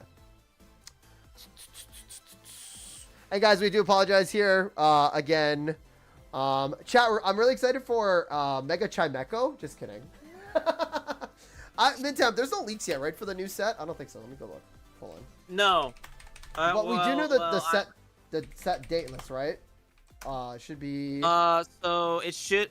So if we are going to trust December that, 17th. Yeah, December 17th. Yeah, it should be at the end of the ranked season. Right as soon as the ranked season ends, we should probably be going into the new set list where we're probably gonna have 4 more weeks of winter, and then we get to the next ranked season. But that seems to be like the pattern that they're going with. We know nothing as of yet in terms of what's gonna come, but we'll see how it goes. Mintam, I believe. Let me look at the information on some of the websites.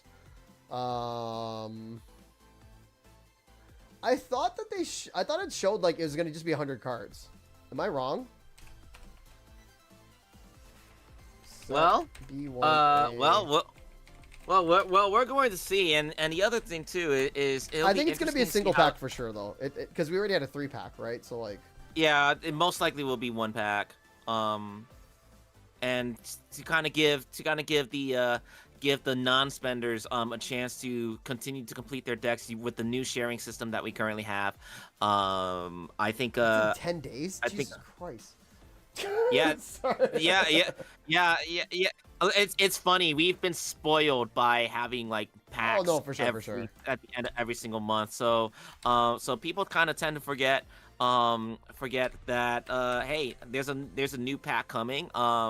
It'll be interesting to see how it shakes up the meta. And we're also too, we're kind of past the anniversary phase where people are like, oh yeah, I remember Pocket. Let me go and let me try out these new megas, right? We're kind of past that honeymoon phase, so it's going to be really, really interesting to see how many players continue to stay on. I know that things have kind of changed. There quite a handful of us are still here, but we had so many names come and go.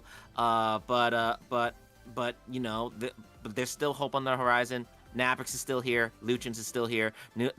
Team Frog X is still here.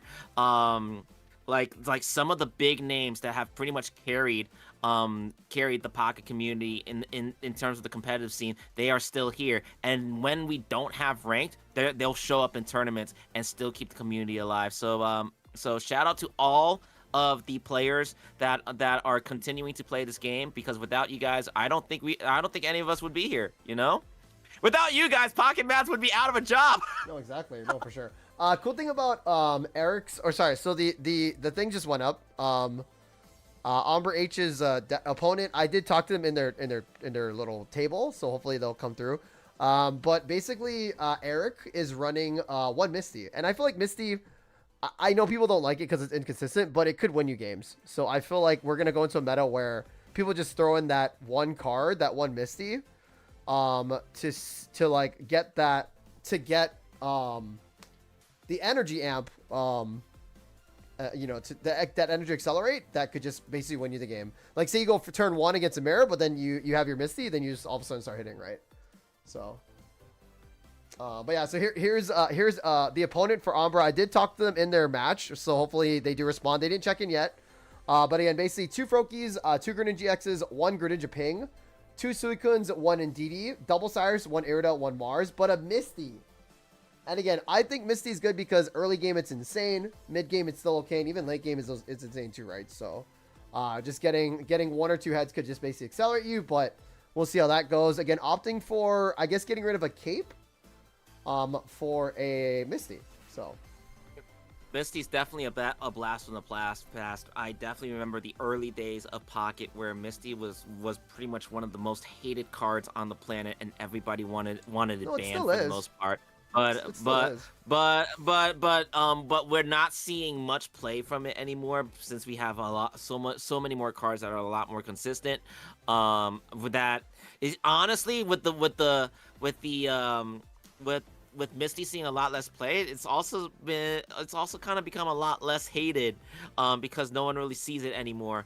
But interesting choice for Erikito to kind of come up to kind of throw in the Misty there to try to maybe accelerate the attack potency, most presumably of Greninja EX. He's running 2 Greninja EXs and only 1 Water Shuriken Greninja, so looks like Erikito going for an aggressive line here.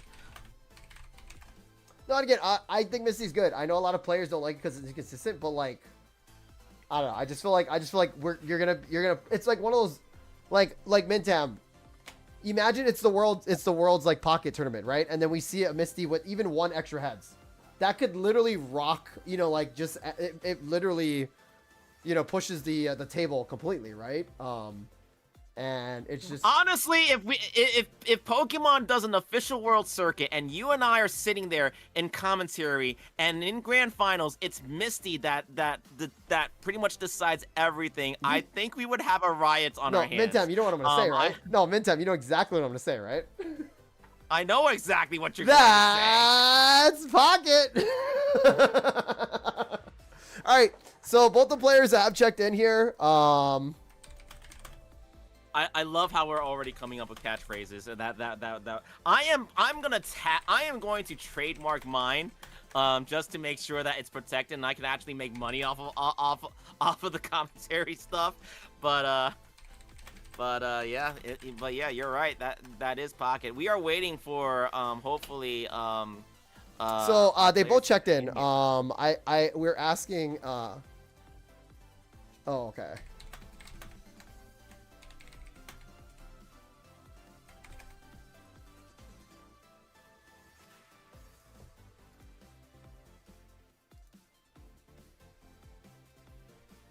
Okay. Cool. So yeah. Okay. Yeah. So we're gonna keep an eye on H as he goes along. If we can find an opponent they didn't want to stream. And again, guys, I get it. Like, you don't have to stream. Again, so chat. They had some issues. Nothing negative to them. Also, guys, keep in mind you don't have to stream your Swiss rounds. Like some people really don't want the pressure on it, like that's only respect to those players. Like, like, oh, Umbra doesn't want to stream their game. No, they just, again, either they don't want to connect, or they're in a spot where they can't. Maybe they're at work. Maybe they're, they're, like some XYZ. So nothing negative to them, but we did try due diligence to try to get it. Sorry, go ahead. There's also the thing where I think if people paid attention to my matches in the past, they knew that I always streamed and I only made top cut twice. So I can kind of understand why people are like they don't necessarily want to have the pressure on them. Right, for sure. They're gonna be showcased eventually. if they do win. Yeah. However, it's one of those things where it's like it just is what it is. Yeah. Also, For the most Mintam, part. we're gonna go to Elsa's one. It's Crobat and Absol versus that new Eevee deck that I was talking about. Now they both are 1 and 2, but again, it's still a nice cook to see, and just something a little bit more refreshing than like Altaria, Absol, and Sweet Ninja. So we're gonna go to Elsa's room. Do you see them? Yes. Alright, cool. So I will see you in there.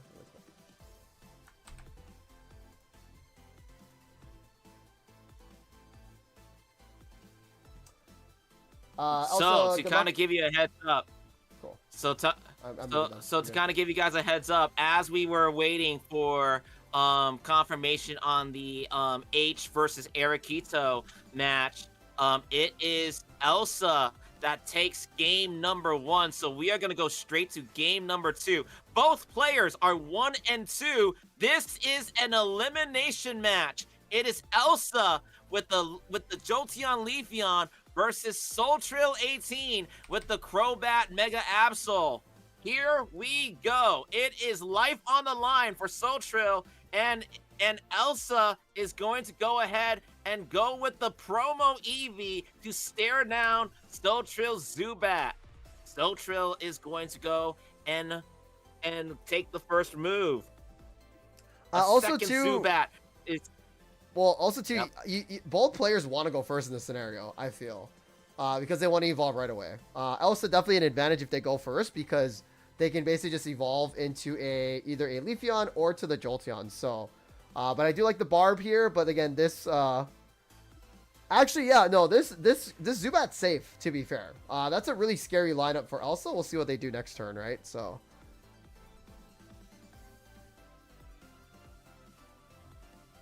Elsa going to go ahead and go and get a Professor's Research. We do see a Jolteon EX, and Eevee is going to go ahead and get dropped. And we are going to consider what we're going to do for our next move. A Lightning Energy is going to be dropped onto the Eevee on the bench, and we are going to pass the turn. Soultrill now have the opportunity to respond and maybe get a Crobat. Oh, no Professor's way. Research to draw 2. Are we gonna see the rare candy into the Crobat and take the first strike in this game too? Oh. No, instead Zubat is going to go ahead and attack. Wait, now we can see the for Jolteon come 10 out though. points, but- Beginning Bolt. Yeah.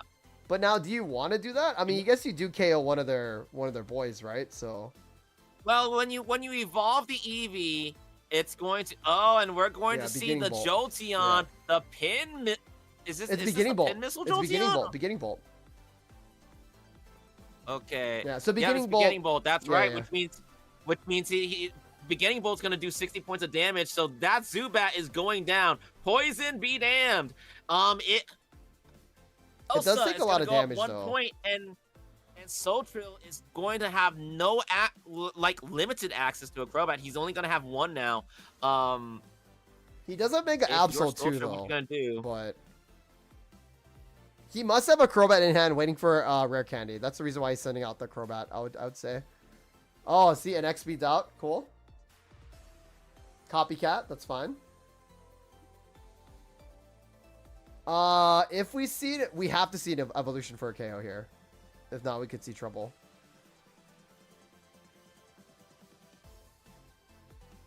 Wow! Wow! Oh boy! Holy! That is not a spot you want to be in. So we're gonna drop the EV. We're gonna retreat. We're gonna do the bolt onto the Nihilengo, and then we're gonna actually. We could even use our EV bags now, just to like get a smaller hand, and then copycat. Maybe you want to save that, but like again, we're in a really good spot if we are. I would send out your. I would not retreat here because Why not? Yeah, why not retreat and then just do the Mach Boat with the Jolteon EX? Yeah. Get the Nihilego gone. I mean, they could boost it. No, they Which couldn't I- boost it. They couldn't boost it up. There wouldn't be enough. So, now do we? I guess no. No, We keep the candy. I mean, if you look at their hand, they have 2 EV bags. So that's 20 points of boost damage plus a red. So that's 120. Or it's Either way, 40 of we heals, got to right? see the Crobat. Otherwise, this is game over. Yeah. They have to have it. There's no shot. Uh-oh. Or Mega Abby. Oh, no, we have to retreat into it. Oof. No way! If that ball got... See, and this is why I wanted to drop the hand, I guess, but... Do we see the rare candy into the Crobat? Is there life on the line? Okay, Is there so life? we have a Yes, ball game. we do! We have a ball game. Now, does he drop Absol here? No, he doesn't. He just... Yeah. I think at this point you can't drop Absol because Jolteon's out there. If based off of Jolteon's ability, if you try to do we just red and put energy blast? on the Mega Do we just Capsule? red and blast here? I think we heal once too though. We definitely do we do both EV heals. We red and we do 2 EV heals. Because of poison. Because then he has to hit us again, right? Is that how it works? 20 tick. Right? Yeah, he has to hit us twice. Ooh, we're just Wait. Here we go. Soltro doesn't run any heals. Okay, so there's no lilies. Okay. Oh, please You might drop the red. as well use the red. Yeah, I'm about to say. Please drop the red. If we're now that's 120 points of damage, and you know what? Leafeon is ready to attack if that Crobat stays on that field. No, I like this play. I get it. Sotrill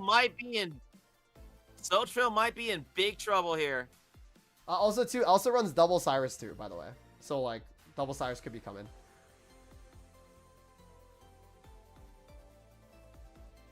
Also, Sotrill running one stab, one Cyrus. Interesting.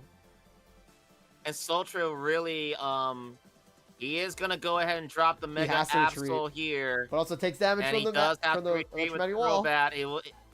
That's right. A little bit chippies. And Crobat's gonna have to go back.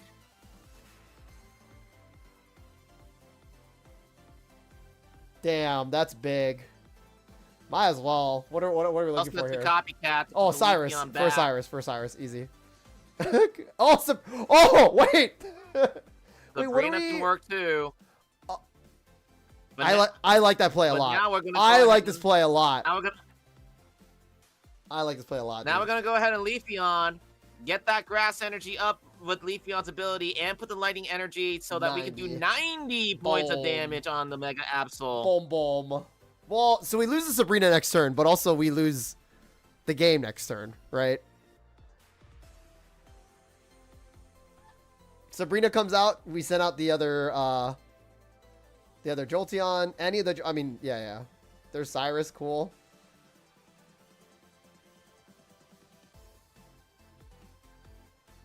It don't matter. Nice, cool. Also takes it. So again, like Mentem, you see the deck? It kind of cooks.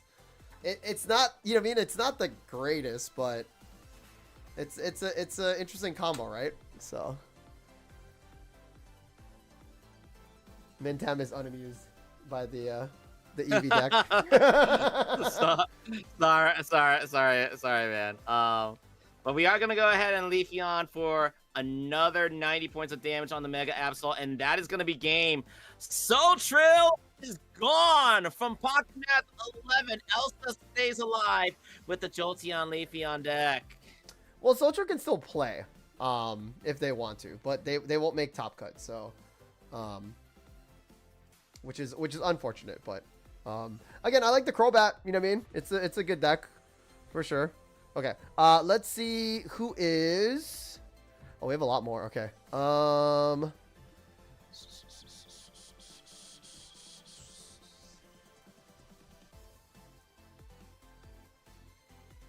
Yo, T-Bombs? Wait, hold on. Wait, where's T-Bombs? T-Bombs' opponent didn't make it. Or they didn't check in. T-Bombs 3-1 right now. Let's go. Crimson Ruby 1-1. Fearless or 7 earless. He's probably done, right? Oh, he's done.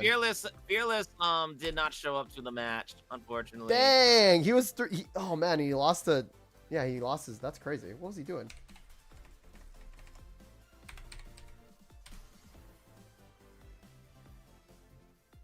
So I'm gonna go through what's available really quick here. Ruby? So SC's still available. SC's available. Nabrix is available. My Diamonds 1000 let's is go to available. it's another Absol Darkrai. I mean, I guess SA is a different one, right? So. Well, SC's down 0-1. Yeah, let's do that one because again, it's a different kind of Altaria deck, right? So. Yep. Ooh, versus just straight up Altaria. Okay, let's go down there. Ready? Let's do it. Okay. So guys, we're a lot of the decks, a lot of the matches that we were showing were basically just mirror matches of straight meta. So we're trying to just show you guys decks that are different because we're probably gonna see a lot of the meta decks in Top Cut. So, Mintem, what is the score right now? Is it 1-1? I believe it is. SC is playing against Veagle, and Veagle is up one game. Okay. We are joining game 2 in progress, and SC just picked up 2 points after taking out the Indeedee with Altaria's Dragon Arcana. Okay. Looks like SC's in control of game 2.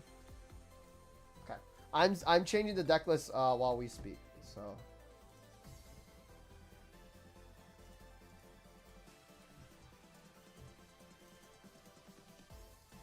And Veagle is really contemplating his options right now because it doesn't look particularly good. Even if you take out the Altaria up front, you still have to deal with the Mega Altaria in the back. And there's also an Oricorio out on the field, so it's not like you can just go ahead and evolve to Mega Altaria EX, and then all of a sudden everything is peachy keen and hunky-dory. We are going to see the Chingling retreat to the Swablu that does have the Rocky Helmet, but unfortunately we're just going to go ahead and sing and pray to the gods that Altaria stays asleep, but no, it is going to be game over. SA is going to go ahead and take game number 2. And we are going to game number 3. Both players are undefeated, though, so we might still have a chance to see both of them tomorrow in the Top Cut. We'll see how that. We'll see how everything goes. It's 1-1 now, right? It is 1-1.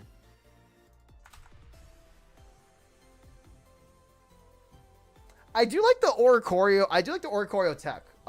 If a deck can run Oricorio, like. It kind of works, right? I love seeing Oricorio in a not electric meta. Like, does that make sense? Like Oricorio in like Absol, Oricorio in even in like Altaria, right? So interesting to see because again that one Oricorio could kind of block for a long time, right? So right. But again, the mirror here, who's going first? Oh no, Veagle is going to go first. So we see the Oricorio drop. Do we go for the Lisa? Maybe we go for the Lisa, huh? The downside is that you're going to get... I mean, I guess you're going to get all your Pokemon, right? So we're going to see the Oricorio. We're going to see the Pichu.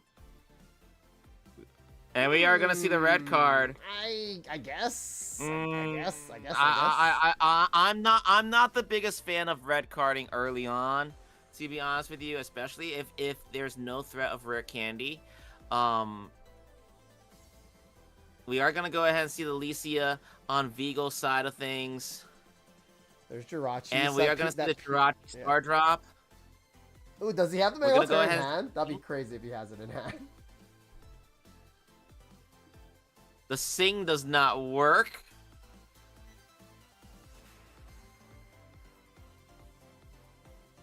Interesting spot. What do we do now? I say we copycat. We drop the cape too somewhere though. Drop it on Ori, I guess. Yeah, drop it on Ori because doesn't the base Altaria only do it does 100 I think, right? Yeah. He's worried about the Jirachi on Pichu, which makes sense.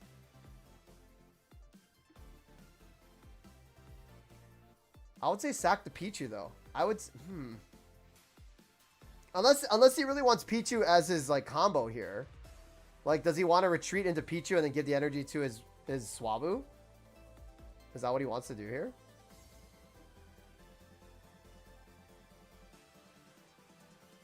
I guess so. Oh yeah, and then and then you add the energy back to it, and then you can evolve it next turn. Okay, that makes sense. Yeah, yeah. Right. Okay. Because again, I forgot Alteria's attack is 1 colorless 1 psychic, which is wild. Right? Or no, is it double psychic? I forget. Hold on. Jesus. No, it's double psychic, so he's going for the baby Altaria. Yeah, it's double psychic. Guys, I don't play Altaria. Reminds me too much of Circle Circuit Pika. That's it.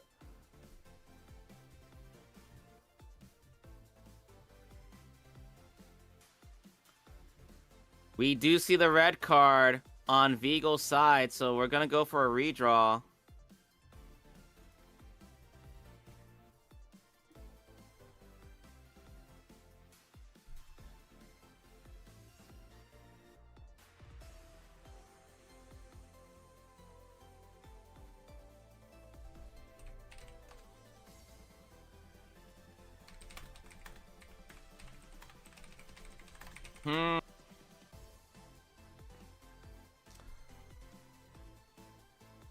You know what? I don't think Vigo actually knows what he wants to do here, because of, and I think that Oricorio in the back is really stunning him. It's really messy. He has the Mega Altaria in hand. No, 1000% he does. He 1000% has Mega Altaria in hand. Yes. Right. But now we can just go into Arcana and really thinking about evolving it. Just go into Arcana and win. Like, hello. Don't drop your babies though. Oh lord. Actually, that's the one you needed. Yeah. So drop Swabu. Evolve into, Dragon Arcana. And then KO. And that's gonna be goodbye to the Altaria. Yeah. And then by the time he sets up another one, you have your other one set up, so. Yeah, Vigo's gonna have virtually no options. That's why he took so long to really. Oh wait, no, Oricorio wins this unless we get an energy on it. We have to get an energy on it though first, right? Well, let me ask you this, Taj. What can Vigo actually do given the board state? He could use Jirachi and start star falling.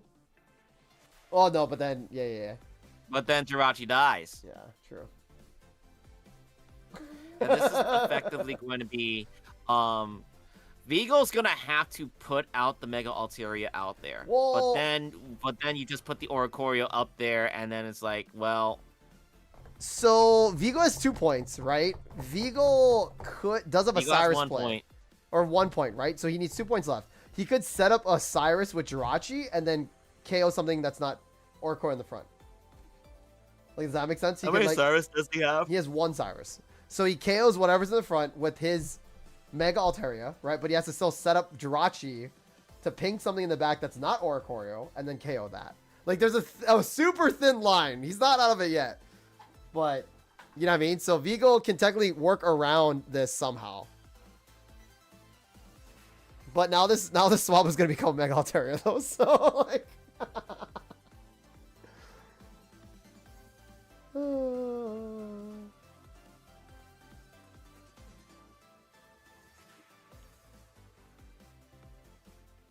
Yeah, I like essays that it's kind of cool. I like it. It's weird because it uses Swabu. Like, you get rid of one of your Swabus, but like, I feel like you're kind of fine with that, you know? Like one Swabu, one Dragon Arcana Altaria, then one regular Altaria, right? So.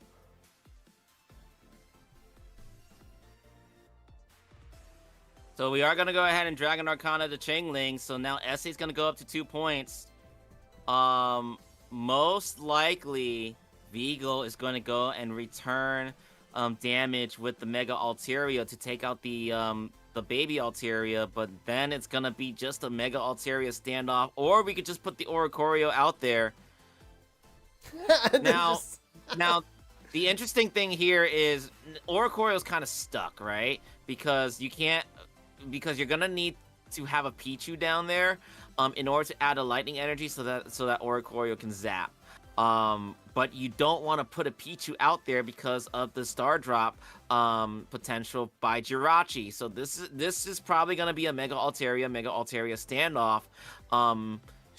Provided that Vigo can find the Mega Altaria. Oh no! But Also, why are we taking so long? No, because first of all, he probably does have the Mega Altaria, which he better. But also, SA needs baby Pokemon to he doesn't have it. He didn't have it. It's game over. But he no. Here's the thing. Hold on. If it's a Tails, okay. So hold on. Hold on. So in order for SA to do a lot of damage here, he needs bench Pokemon. His only bench Pokemon are now just babies. So those are Jirachi targets. So if we do see Vigo draw into Mega Altaria this turn, actually no, never mind. Pause. Wait. What are you doing? KO, Mega Altaria. What are you doing? Mega Altaria. Oh, he can't retreat. My bad. Okay, I was about to say like he can't retreat. Okay. I was about to say like why is he not attacking with Mega Altaria? My bad. Okay. So you see the line here. We evolve into Mega Altaria right here, right? We get the KO. And then it's going to be a 1v1 versus the other Altaria. But if he drops another baby Pokemon, Jirachi can just KO it. Because we're only doing, I think, 100 damage with 2 Pokemon on the bench. Or even less. Oh, here we go, Mintam. It's not over. This is crazy, dude. Again, that's the weakness. We just figured out the weakness of SA's deck is that his bench is full of babies. Yeah, so like, we get the KO here.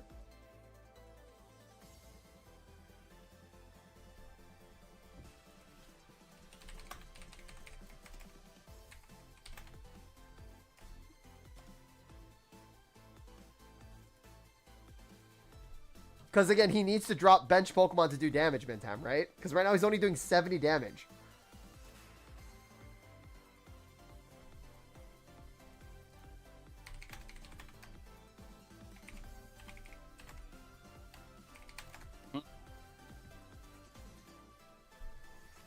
Taj, I think you're right. SA might actually be in a world of hurt right now.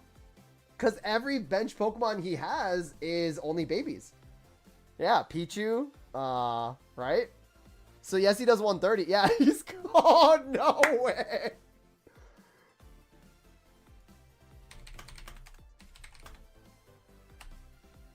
That's wild, bro. Wait. Mintam, Beagle might be taking this one. See, he's only doing 70 damage. Oh, bro. And chat, SA cannot drop any other Pokemon because... wait. Yeah, and then also, too, SA doesn't run any Entry app. So, like, he couldn't get it up to 140. Yeah. Yeah, so the most damage that he's going to be doing is 130. Why are we...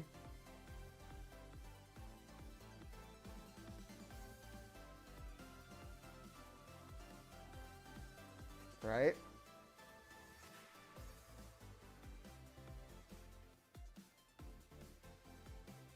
Dang, SA loses. That's crazy. I mean, chat, but that made sense though, right? Again, Vigo taking it, crazy run back. Wow, yeah, that's the weakness is that you have only baby Pokemon on your bench and Jirachi just eats those. And also, a lot of people aren't really running Jirachi right now too.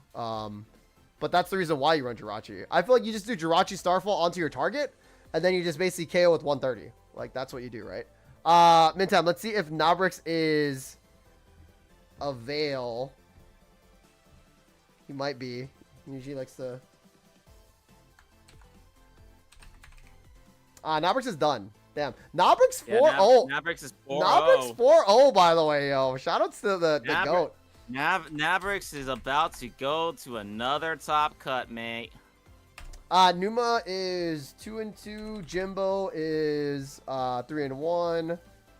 I'm trying to look for all the streamers right now because I think all of the chat, all of the people in Discord are done. And guys, remember this is this is Swiss Rounds here. It's a 10-minute delay. You do not have to stream your matches. So if you're wondering like what's going on.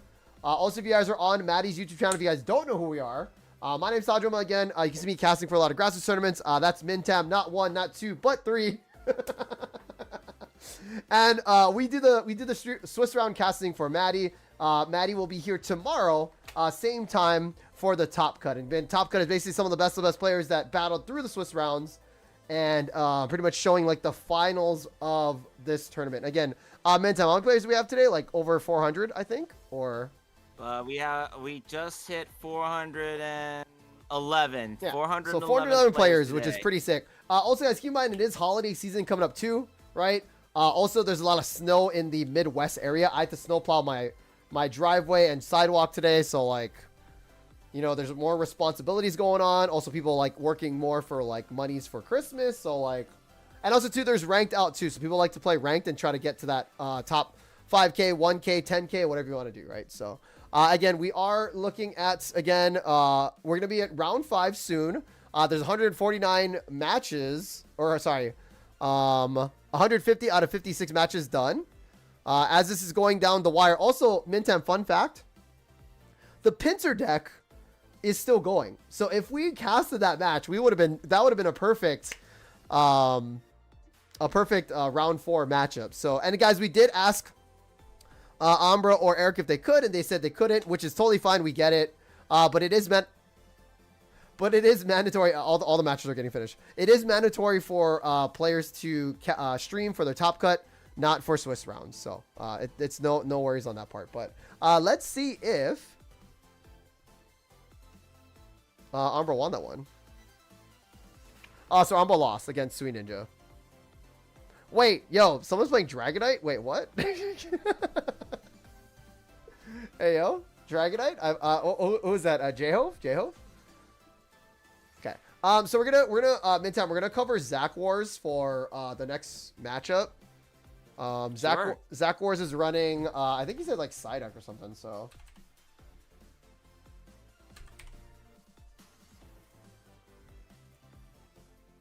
Wait! Mintam. Go look at his deck list. What is he? This is Zach. Yeah, Zach Wars. Woo! Hey, if this isn't a cook, guys, I don't know what isn't. So, that Actually, this is it's a cook. It's. I almost want to say this is genius, No, but I think Psyduck's. I like it though. I really do like it. This is Psyduck is basically Chingling. Yeah. But for support Yeah. instead of items, right? Yeah. But like I think people kind of overlooked it. This is from Genetic Apex, my dude. A1. Yeah, Dude, me. Yo, Zach is cooking, guys. Somebody. I'll have an order of what he's having. I'll have an order of what he's having. So, there's still 2 more matches left. Let's take a look really quick. And again, thank you, Zach, for streaming your match. Phantom Knight versus RZ, and then May versus U7. So, oh no way!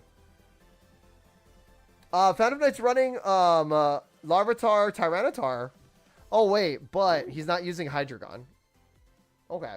So yeah. So again, basically no energy. I guess you add the energies to Absol and then you use your Tyranitar to go in. Which is kind of cool, right? You have a cool pivot way to get up there. Kind of cool. I like it. You have your leap over Absol, you have your Mega Absol. No ways to retreat though, so you're gonna lose your energies.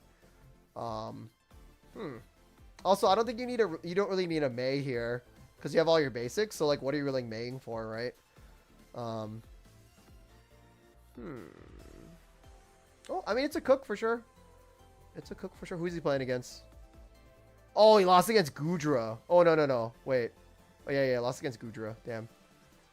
Goodra's tough for sure. And then U7 here. Altaria versus Oricorio Magnezone. Yeah, that's a tough matchup for sure. What is U7's way to KO? Just a regular Altaria? Yeah. So.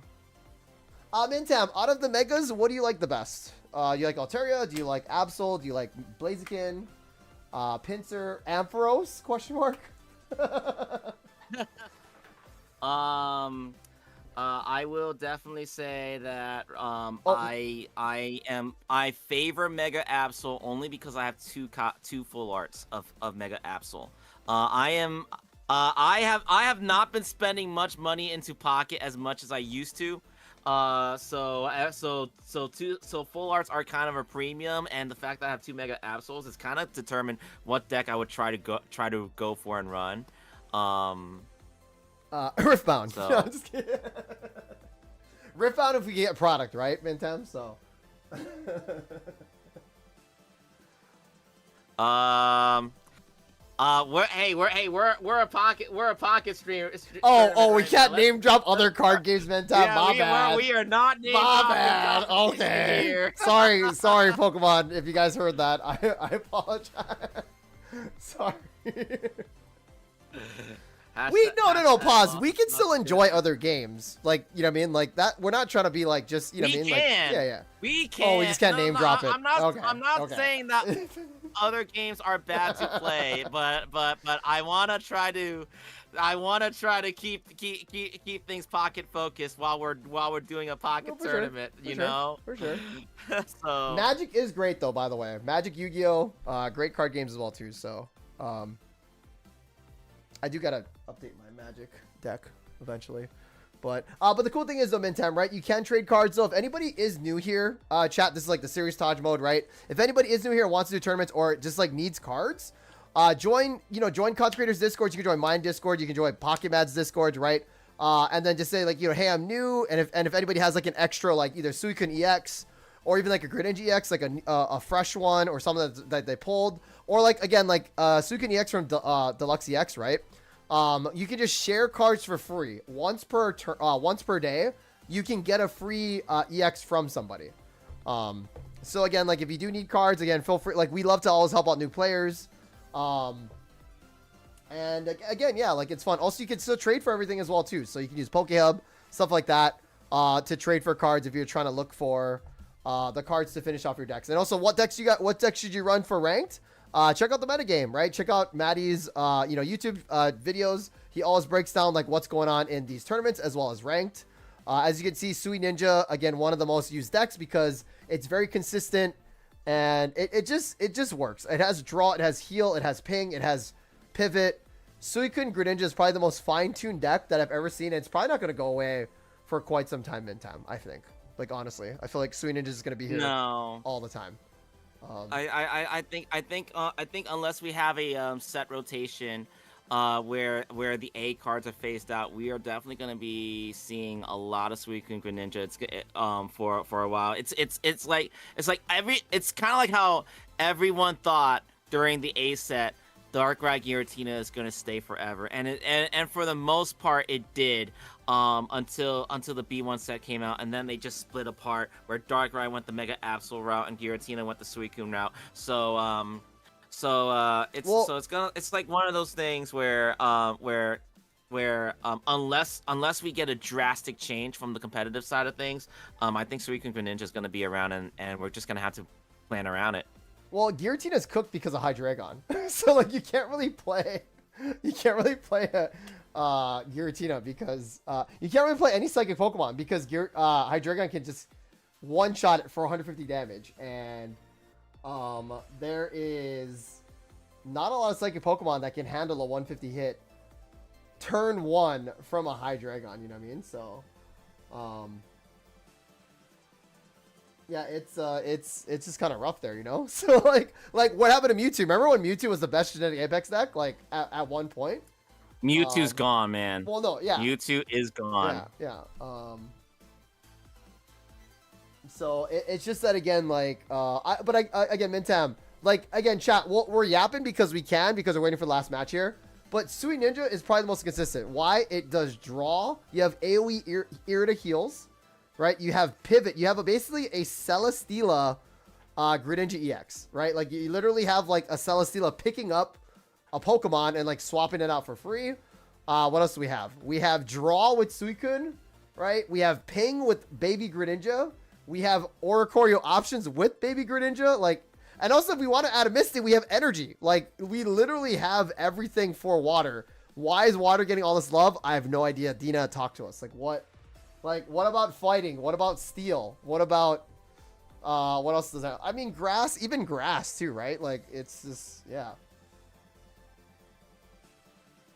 Also, what about Garchomp? I like water fighting Garchomp, dude. I want to play Cynthia again.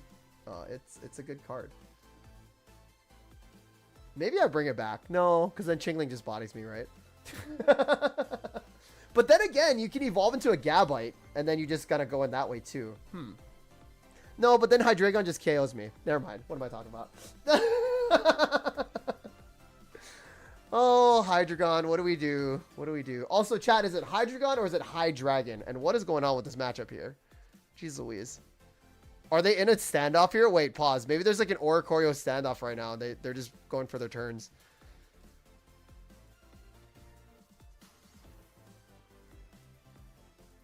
Who is Zach going against though? We don't know, right? Not yet. Bixie. When can people start drawing? After the next round, Mintam, right? We are in round number 4. I do think that people are gonna try to play this next round, and then if they are 5-0, then they're gonna start intentionally drawing. Zach lost to Garchomp Rampardos. That's crazy. How did this deck not... Yeah, I guess. Yeah. I get...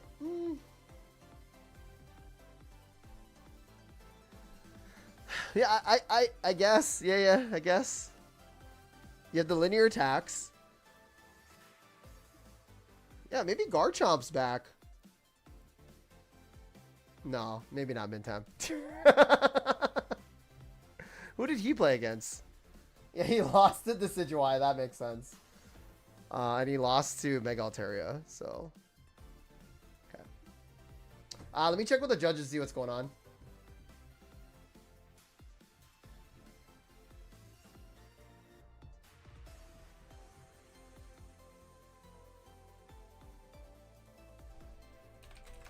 Cool. Dietrich said the match is just finished. Nice. Cool. So we're going to find who Zachwar is playing against.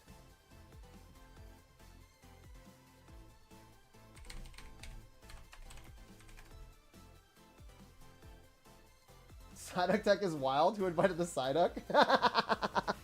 People are now seeing Zach's cook, so. Okay. Oh no! Wait! Oh no!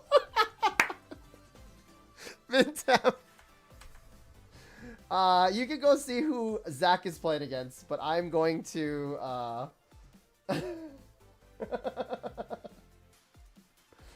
He is playing against Froggy X Thunder Lulz, and what a name because they're running Hitmontop, Hitmonlee, Marshadow, and Rampardos.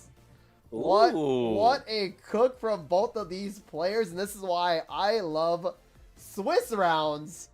Ladies and gentlemen, here comes on the screen for you guys. Again, this is Thunder, Froggy X's Thunder Lulz, right? Again, basically Hitmontop is basically the fighting type Pheromosa, right? And then obviously Hitmonlee is the OG backline attacker. This is Heatmore and Absol's first cousin, right? And then Marshadow, the OG, basically the counter to a lot of things. Revenge, if your Pokemon is knocked out by an attack from your opponent's last turn, Revenge does 100 damage for 2 energies. So it's kind of like a nice checkmate move. We have the Rampardos here. We have the Hitmontop. So I like this. The Hitmonlee or the Hitmontop can start pinging things in the back. And then Rampardos comes online and just basically Cyrus's out. Or Marshadow can KO as well too. So very scary deck. We'll see how this plays out for both of these players. Let's try to find Zach in the Discord. Let's do it. Okay, he is down there. We'll head down there. Dang, Mintam. Mintam going fast, huh? Okay. Mintam's like, I want this match ready to go. So guys, this is round 5. You guys are just tuning in. There's a 10-minute delay. So that's why we can share the hands. And again, you do not have to stream your matches. So we appreciate all the players streaming their matches because you don't have to. And then it gives us good content when you guys do. So again, this is Zach Wars versus Froggy X Thunder Lulz. My name is Taj Wunma, and that's not Mintam 1, not Mintam 2.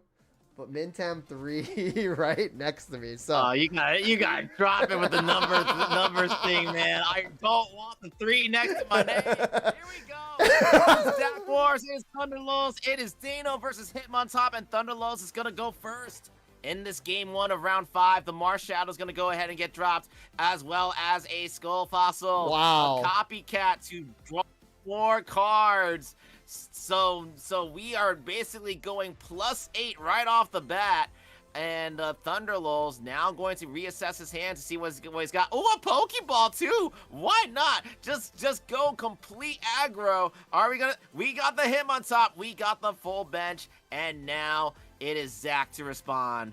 I think honestly, Pokeball. Thunderlords has like 9 cards left in deck. Like honestly, turn 1, 9 cards left. About much. So now Zach is gonna have to stare down an interesting dilemma here. Please note that both players are 2-2. Loser is going home in this round. Zach is really contemplating all of his moves. He's a little bit stuck trying to figure out what to do here. Please remember, Hitmonlee, that's an old school card. His attack will basically do 30 points of damage to the bench. It is there to take out the babies. Indeedee is going to go down. Mega Absol is going to go down. And we are going to go ahead and put a Dark Energy. Oh, before we do that, we're going to go ahead and do a Copycat. And Zach is going to redraw to 3 cards to see if there are any more options. Pokeball will probably be used as well. Yes, it does. And the Pokeball is going to go ahead and get the Dino from the deck. Now, do we drop any of those cards? The answer is... Well, you got to get attack off, Zach. 7 seconds. You got to get the attack off, Zach. 7 seconds. Zach. 5. Zach. 3. Zach. Oh, the So, attack doesn't go off. I don't think decision. I don't think the attack really mattered there because he could just blow it up with a Hydreigon. Maybe with a Cyrus play, but like... Well, it's definitely not the worst here, Holy! but we're going to see the rare candy from Thunderlol's, and the Skull Fossil will become a Rampardos right away. This is going to suck for Zach. So yeah, basically Hitmonlee just kicks down the Absol and then Rampardos just KOs it. Like that's it. Yeah. Like that's literally what... Definitely in control, and we're gonna go again and kick the Absol for 30 points of damage, potentially setting up a Cyrus play later down the line. And Zach has no idea what to do. Take a look at his hand. 2 rare candies, not a single Hydreigon. This is kinda bad. He could... No, I was going to say he could send out his Absol to kind of like tank. Because he could get heals from Indeedee, but then Rampardos comes out, right? So I feel like what Zach should have done here is not put out Mega Absol. Like, I think that's just like... Just not drop it, you know what I mean? Unless he started it right away, you know? Because I think this is literally the win con for Thunderlolls is just finding the targets of either, like, for example, Torchic into Mega Blaziken, Swablu for Altaria, right? Absol for itself, doing as much damage to it as possible, and then Cyrusing it out with the Rampardos 130. And also, even, like, say, for example, if you Cyrus early now, we have 2 Cyruses. So you just keep on, you just bring it out, you know what I mean? And also, you have all single prize Pokemon, so say you double Cyrus now, and you make Absol so weak that it can't come out at any point in the game.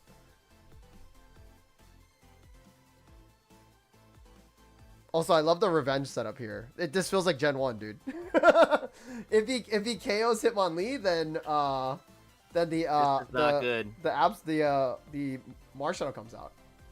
That's crazy that this set up this way. This is not good for Zach. I love this deck. I love this deck, dude. It's such a cool deck. I like Thunderlord's deck. I like it. It's like it's a different kind of control, right? So. Yes, it is. So here comes we are gonna go ahead and rare candy into the Hydreigon. I think we're gonna anticipate Aurora and Unison here, for the Hydreigon here. However, that Rampardos is just sitting there in the bench, ready to pounce, and it is in kill range, to take out the Mega Absol and win the game. Zach is going to have to play this, hoping that Thunderlolz does not have a Cyrus. So basically, we heal here with the Indeedee here. Now, Hydreigon can do a bunch of damage. Now, the Marshadow is going to come out and do a bunch of damage to the Hydreigon, which is fine. Wait, maybe we have enough gas here. Hold on. Or do we just send out him on top? No, I think we just sent out... Because the heal from Indeedee does screw up Thunderlolz's numbers. Oh, he has it. Bro. Zach is hovering the concede button. I understand, and yes, there is the Cyrus. So I think what Zach needs to do next game is just not put out Absol. That's it, and somehow win with his basics. But yep. What do you do? What do you do when you have so many? Like again, like everything's getting kicked down. Like, you know, so understandable. That's rough.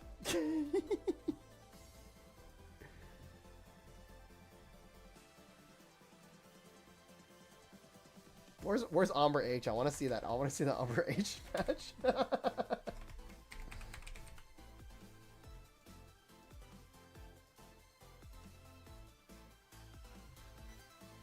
Oh no, Umbra's playing against a Mega Blaziken now. That sucks.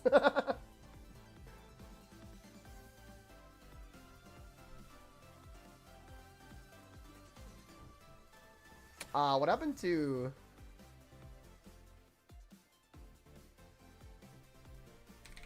the gameplay?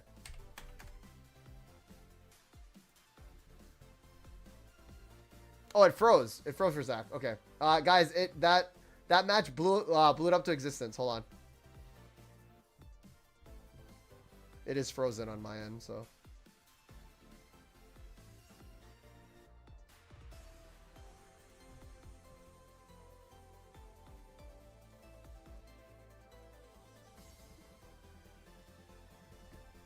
Let me DM Zach in the chat.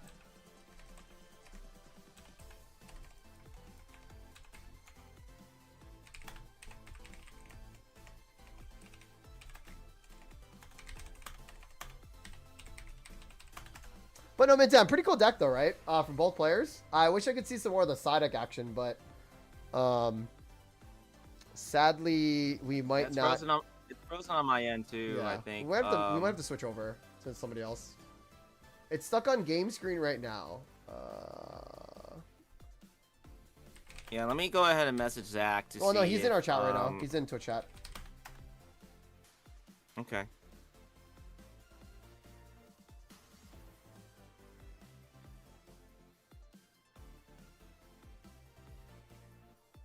Yeah, so it looks like his screen... Okay, so it looks like...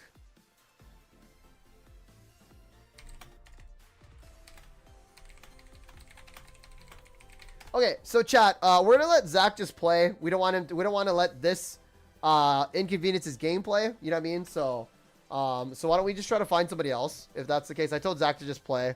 Let's jump to. You ready for this one? Okay. Let's jump to Nowbricks.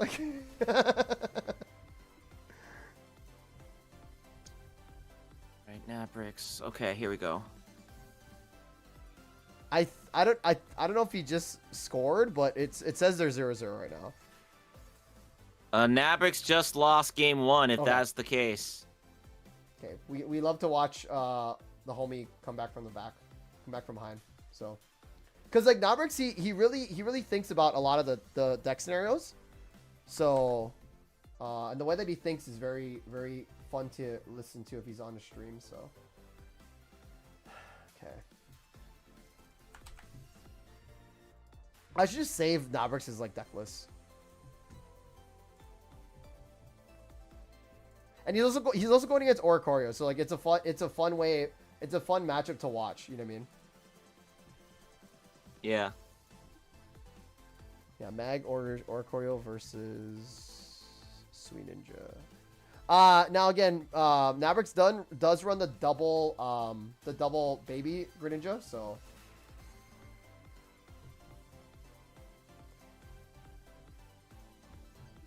Okay.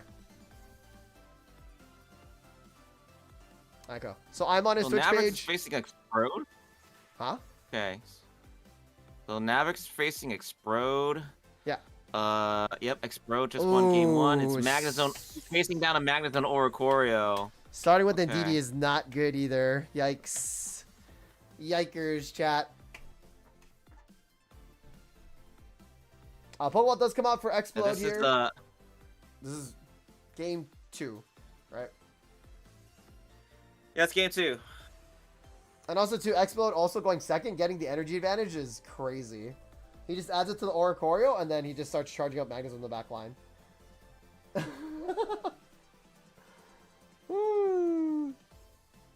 Okay, Froakie comes out for Nabrix here. He doesn't really have... He has to manually retreat here, but what is he going to go into? He has no Suicune. Hold on.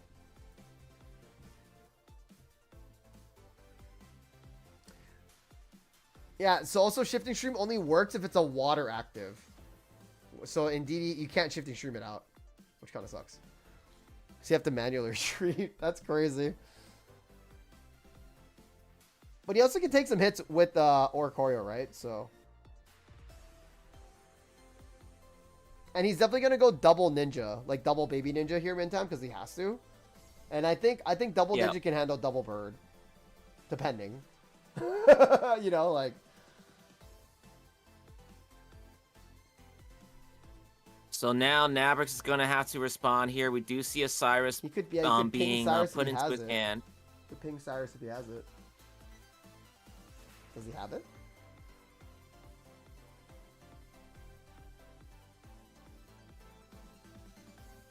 Ping Cyrus into the other bird. He might be looking for an Irida play here. He doesn't have it. Damn.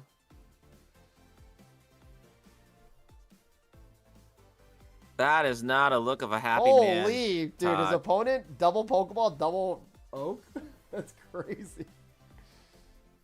That is not a look of a happy man, Todd. Nabrix doesn't run Copycat. I feel like, I feel like every Sweet Ninja does. It's still no matter the amount of draw you have, you should still run one Copycat. I feel. That's my take on it, anyway.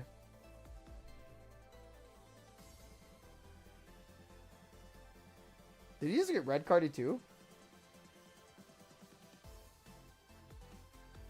Bro, that's crazy. The Copycat into a red card is wild. Okay, we could still see something here, though. Candy? There's Sui. Uh-oh. Do we send out Sui?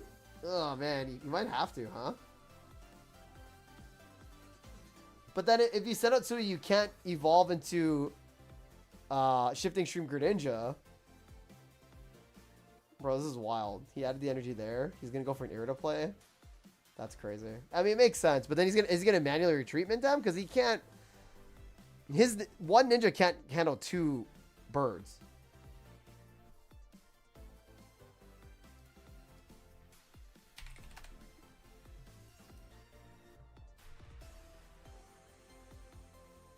Also, his opponent... Oh my god, copycatted again. So we see the Magneton now coming out. Double Magneton here. Oh, Lord. Holy, this might be a tough one for Nabrix to be coming back from. This is not good for Nabrix, my dude. Not good.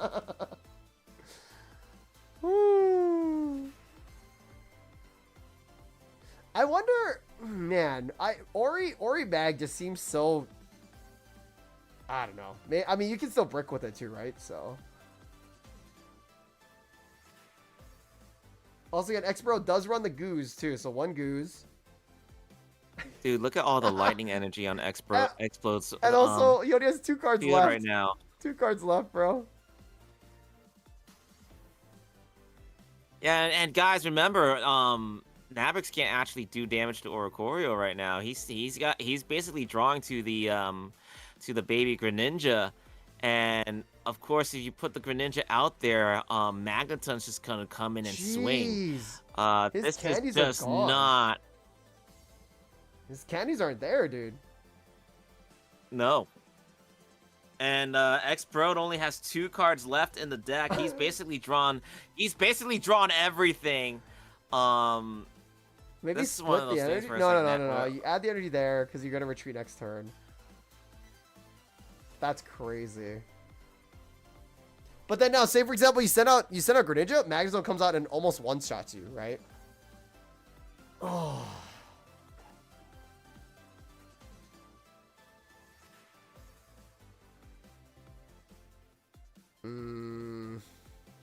I don't know. If you're Nobrix, I don't know what you do here.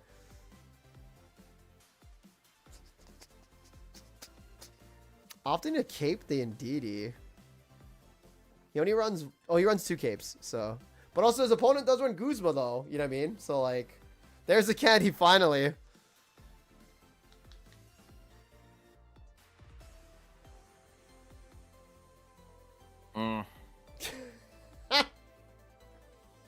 So Magnezone comes out. That's gonna be a Magnezone, my dude. Well, so like here's the That thing too, is right? definitely gonna be a Magnezone. Pause here, right? Well, okay. So Cyrus actually wins in the game now. Wait, GG's. Yeah. Because then he just Cyruses out the Indeedee. Yeah. Okay.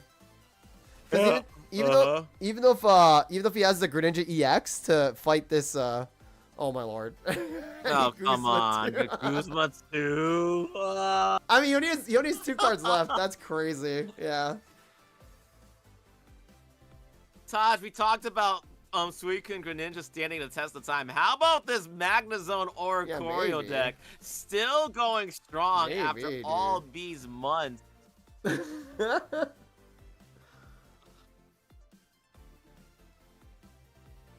We go into Greninja EX, but then again, he has a Cyrus. He has, yeah. So this is, I mean, I like how Nobrix is playing for sure, but like, this is pretty much Jover, right? It is definitely game over. Because there's 2 cards, there's 1 card left in the deck, and it's a Cyrus, right? Unless we missed that before, but.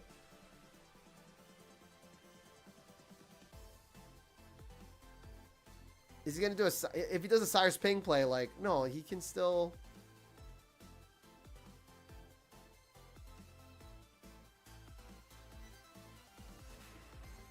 Yeah, it's Cyrus. I don't know why we're...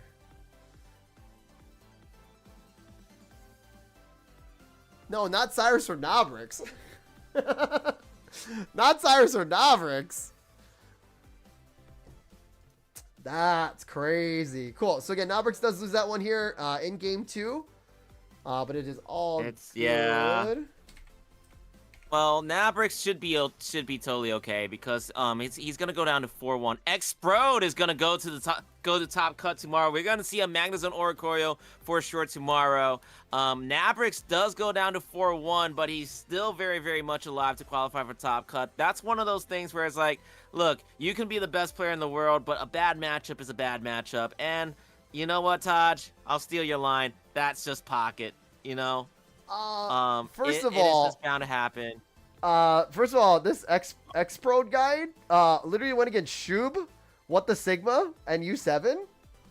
So again, basically, Altaria, and then Sui Ninja won all those. That's crazy. Yep. Yeah, but X-Prode is one of those players that has been around the block for a long time as well. So, so that's like one of those. No, I wouldn't really consider Nabrix to be better than X-Brode or the other way around. That's just 2 veterans that know how to play the game, and the chips fell where they may, and it just came down to the Magnezone Oricorio versus Suicune Greninja matchup in the end. Magnezone's probably gonna win that matchup. So, so yeah, it's one of those things where it just happens. A lot of players they are amongst the best in the world, and they play each other a lot, and that just comes to the territory sometimes. In time, we're gonna go to Jimbo's Twitch stream. Jimbo Manser, the one just using the 5-card Oricorio deck, or the 5 card. And also keep in mind, if you look at his deck, it's all shiny Pokemon and all full art trainers. you only can use this deck if you have all chat. You only can use this deck if you have only all shiny Zero Auras, all shiny Froakies, all shiny Greninjas, all shiny Oricorios, full art researches, full art copycat, full art Cyruses, gold rare candies, gold Pokeballs, and then foil helmets. That's the only reason. That's the only way you can actually play this in the tournament. if you don't have it, you can't play it. Like you literally, yeah, it's And I was told by Jimbo himself that that's how you do it. So, and if you want to tech in either you take out a helmet for a PCL, you can, but you have to have a full art Pokemon Center lady. So, and again, his opponent Hero B. And I think it's one. Did I say the score? I forget. It is 1-1. We are gonna be looking at this from the standpoint of Game 3. Oh, interesting for Hero B. Running double Froakie, which that's kind of weird. Maybe he just didn't have the other one. He's running the Flop Froakie and the Water Drip Froakie. Nihilingo, one Nihilingo, and then 2 Poison Barbs. So interesting. Maybe the opponent just didn't have the other the new Froakie. Yeah, new Froakie does 20 damage, by the way. So with water energy. I'm assuming they're running all water, so.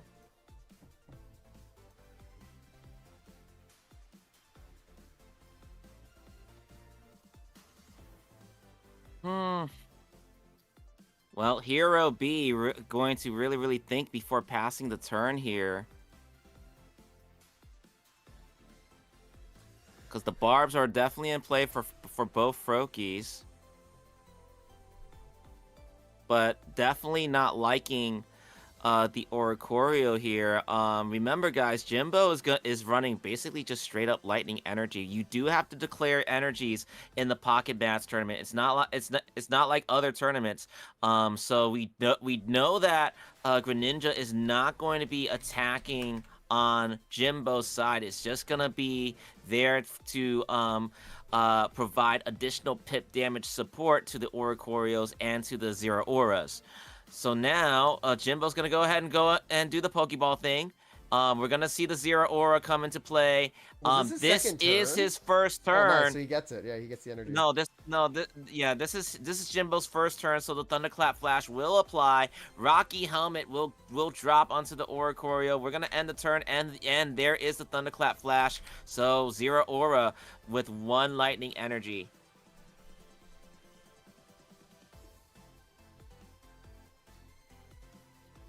So again, the cool thing about Jimbo's deck, right, we kind of talked about it earlier, is that it hits 70s pretty much every turn, right?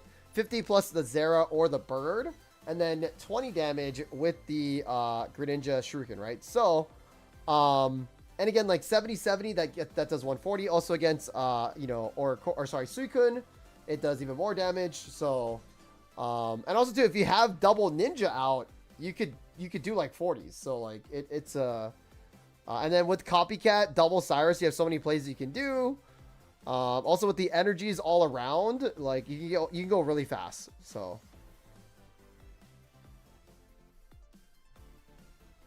but we'll see how Hero B plays it. He could retreat into the Suicune, but then he won't have any energies, right? He can also attack with the Froakie, but then the Froakie will get KO'd next turn. So it's kind of like, what do we do here, right? This Oricorio is standing pretty strong right now.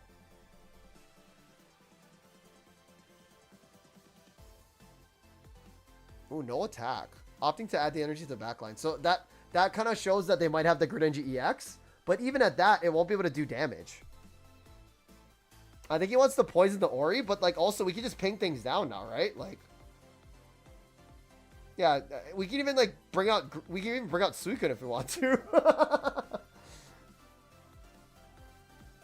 Or even KO just the Nihilingo, and then like the poison just doesn't do much, right? Like, are we opting to use Zera Aura here? I like that play too. Now, where is this ping gonna go? So we're gonna go ahead and water Shuriken. Probably the Suicune? We're gonna ping the one in the back. Now, do we just Cyrus it out if we have the Cyrus? Because then there's no energies on the board, right? Mm. It looks like he doesn't have the Cyrus, so. I think Oh, he does. Oh, he does? But, I mean, well, no, but there's does no- it matter? There's no energies. If you get rid of this, right, there's no energies on the board. So, like. Oh, I see. I see what you. I see would what do you're it. saying. Why? Yeah, why wouldn't you? Because again, every Pokemon And in Jimbo does do it. every Pokemon in his opponent's deck has to needs 2 energies, right? So.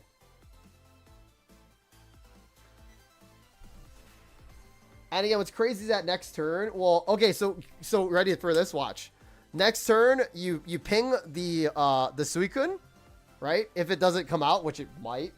Oh, actually, then you're fine. Yeah, you hit it once, and then you just KO it with another with Bird. So. Or you can even you ready for this too? Meantime, you can even just ping the Greninja there, and then get rid of all of his Greninjas, and then you can't attack. Like, get rid of all the Froakies, then there's no Oricorio combat. Like, you know what I mean? That is true. It's so crazy, dude. Because he needs to evolve into Ping Greninja. Now, the downside for Hero B, they only run 1 Ping Greninja. So, again, the disrespect for Oricorio and Chingling is kind of big right now in this meta. I can definitely see Hero B literally just at a loss. You have to ping it. You have to ping. Like not. Or sorry, you have to evolve into Ping Greninja. You have to. Do. And also keeping the Oricorio safe for Suicune or anything else. Like, see, like I like this deck from Jimbo. It's goofy, but like, it's a really good counter against again Greninja. You know, and he's also taking a lot of time here. I think he's just tilted, to be fair. Like, Yeah. he's not even adding energies. Yeah, I think that's. I don't know if that's okay. You still have an option here. And well, Hero did ran out of time here. So lightning energy does drop onto the Oricorio. We're gonna go ahead and ping. We're gonna ping the Suicune up front. Yeah, now it has to retreat. So the funny thing is, right, Mintem, is that he has to evolve into Greninja X to retreat it manually or to retreat it with Spring. But if he does do that, then he has no way of attacking the Oricorio. I just don't see There's no way for Hero Hey to. Yeah, there's no way out. I think they just DC to be fair. Yeah. Yeah, I think he. Yeah, this is this. Here, I'm gonna check the list. I think this is a classic rage quit. That's wild. 100%. Yeah. Really unfortunate. Jimbo double checking to see where his opponent has gone, but I do think that this is basically game over. Hero Hey basically left the building. I think he left the building last turn. Did we see a water energy get dropped last turn? Also, like, here's the thing too. He's still in it. Like, he's still 3-1. You know what I mean? And if he loses this, yeah, but that would be like one of those things where it's like he goes 3-2. He's still in this. Well, I mean, I don't think he's gonna drop. I just think he's just he's back. So it must be a DC. It must have been a DC, but unfortunately, if it was a DC, it's too little, too late. And we do see the concede. Jimbo. Either way, though, I feel Jimbo like Mancer going 4-1. Yeah, either way, I feel like again this deck it does cook, you know. Yeah. And again, guys, Jimbo is live on Twitch too, so.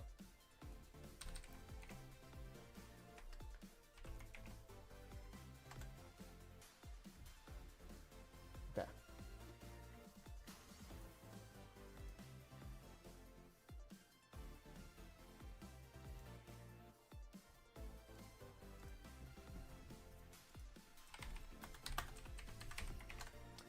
Thank you, Zach. No worries.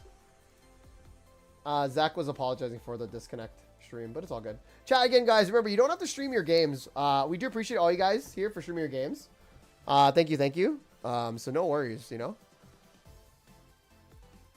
Okay. We are at 109 Mintam out of 115. Okay. Yeah. Again, like I want to watch. Oh no, it's almost over. Yeah. So yeah, Mintam, literally 110 out of 10-15. Now Mintam, really quick, we're gonna go to the pairings really quickly, right? Sure. And then now Mintam, right? All these players that are 5-0, and it is again, what is it? Round of 7, I believe. Yeah. Are people going to be drawing, right? Or like going for draws? Like for example, Chocolate, My Diamonds, Easy on MB, Skibidi Doop Doop. Mm-hmm.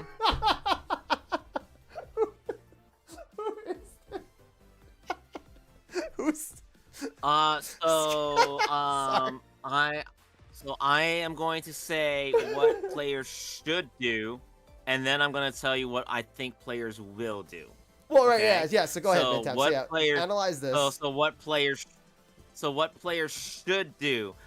The way that Top Cut works in Pocket Mats, anybody with a record of X2 will make it to the Top Cut. So you don't actually know how many players are going to make it to the Top Cut. Therefore, you should continue to play on and try to go for 7-0 or a high 6-1 so that you can get a first round bye and maybe show up later to the Top Cut to play your matches because you have a first round bye. That being said, we're in ranked season. I think people want to play ranked, so they are basically just going to go for I think people are just going to try to qualify for Top Cut and then intentionally draw so that they're going to play ranked for a little bit or just take the day off. I think I do think that this is the first time that we're going to be in a 6-week season for a long time. We've been spoiled with 4-week seasons in terms of like card rotations and stuff like that. Yeah. I do think I can kind of see this is technically week 5 when we rarely have a week 5. I can definitely sense a lot of fatigue on a lot of these players. A lot of the players they still want to play and they still want to and well, they still want faster grind too though now. Like you get faster like you can get to Master Ball faster in a sense, which is good and bad, right? For me, it was really fast. This is not about getting to Master Ball and getting to 930 points, which I do acknowledge it is a lot faster now to get there. I think this is more about top 1000 and pride. So these players, they're definitely gonna play. They're definitely gonna want to get those badges. They definitely want to get those wins on their resume. And the ones the ones that really care, they're gonna do that. And then of course the ones that are like, I just want the next season to get here. I want to play with some new cards. Maybe the Suicune Greninja is taxing for some of these players that they want to just qualify and then take a break, go watch some anime, go watch some movies, and then come back for Top Cut, fully and mentally prepared to win Pocket Mats 11 and get their name on their record books. I think like this is one of those moments where it's like, unless you're running like an off-kilter deck and you're making a deep run, which I'm looking at the standings right now, I don't see any off-kilter decks. It's your Magnezone Oricorios, it's your Suicune Greninjas, it's your Mega I see a bunch of Mega Absol Greninjas as well, which is really, really interesting. But unless you're running like a deck that is so off meta and you're making a deep run that you want to go 7-0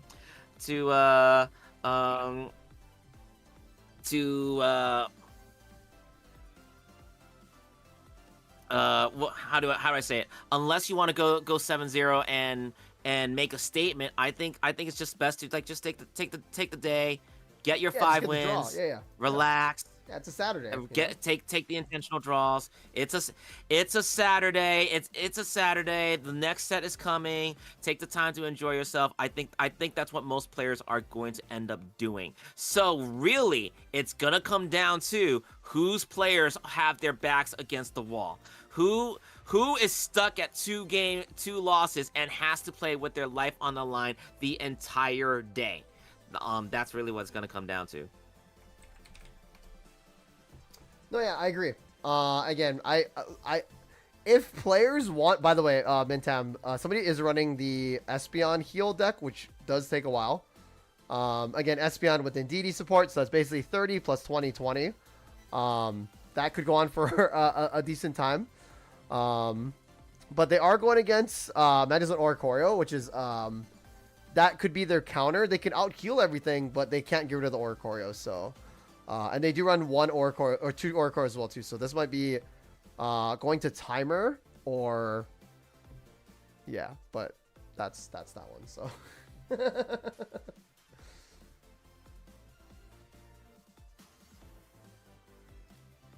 okay, let's see here. We only have one match remaining in round 5. It's Kepta versus Beto DMX. That's Magazine Oricorio versus Espeon Indeedee. Espeon Indeedee is going to take a long time, I'm pretty sure. But like once that match is over, we're gonna head off to round 6, and we're gonna see who's still fighting for elimination. So Mintam, Nabrix is probably gonna play, right? I think Nabrix is gonna play. Yes. Okay. Well, I mean, no, he's 4-1, so he has to, right? Or he has to. Not necessarily. He can try to draw this next match and then play the next one, but I do think he's going to, and I do think he's going to want to play. I think we just have to just show Nabrix and then Jimbo again. Because I'm looking at all the 4-1s. Oh, 7 earless. We can do 7 earless. I'm looking for people that are in the Discord. Anybody's that's why. good, man. Yeah. I wonder if Zach would stream his, or Doug's. What is Doug's running? Sweet Ninja. I mean, he could.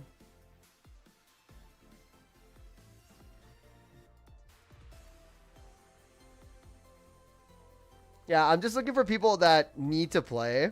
So for sure, we'll probably set up for, I'm thinking, 7 earless, because we didn't get to see them yet.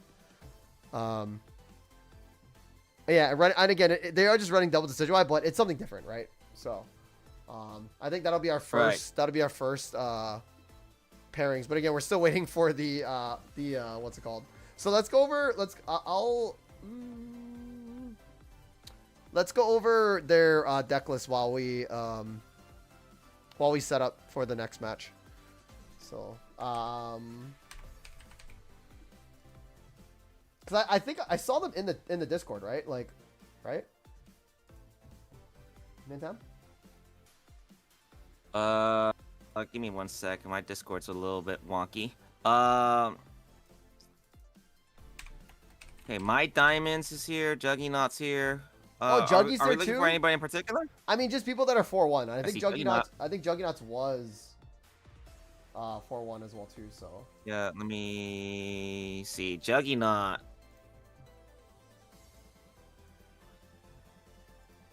I spelled Juggernaut wrong. Juggernaut is indeed 4-1. He does have to play. Yeah. Okay. Cool. Well, maybe we'll do Juggy. Juggy, good friend of ours from the Philippines too. So, maybe we'll do that again. It is Hydreigon and Absol, but you know what I mean.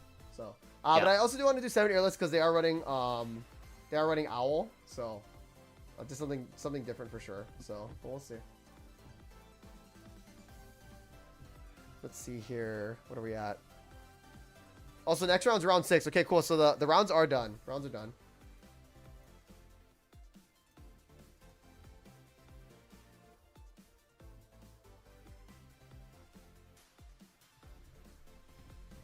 Okay, cool.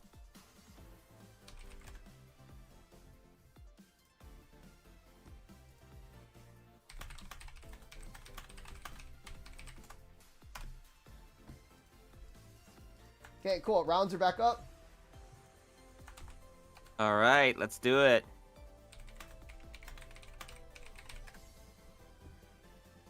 So let's see And who. Yeah, let's see who's in the Discord, right? So all the draws are probably gonna happen, right?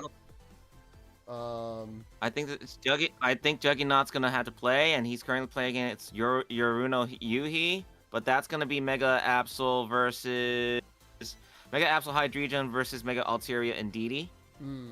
But he is in the Discord right now, right? So he is in the Discord right now. Yes. we might as well go there then.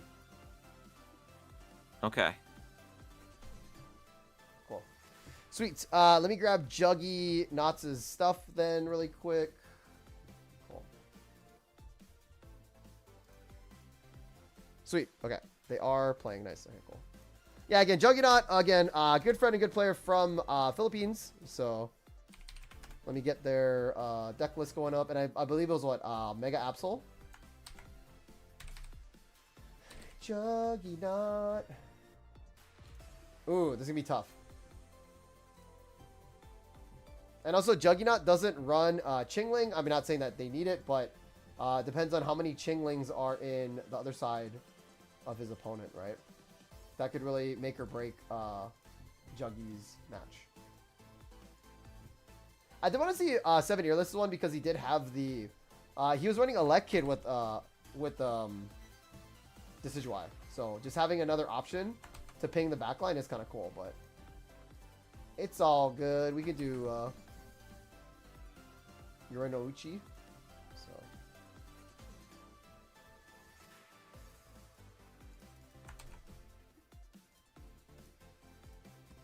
hey guys, both these players 4-1. They still need to win one, right? To get to top cut, right, Mintam?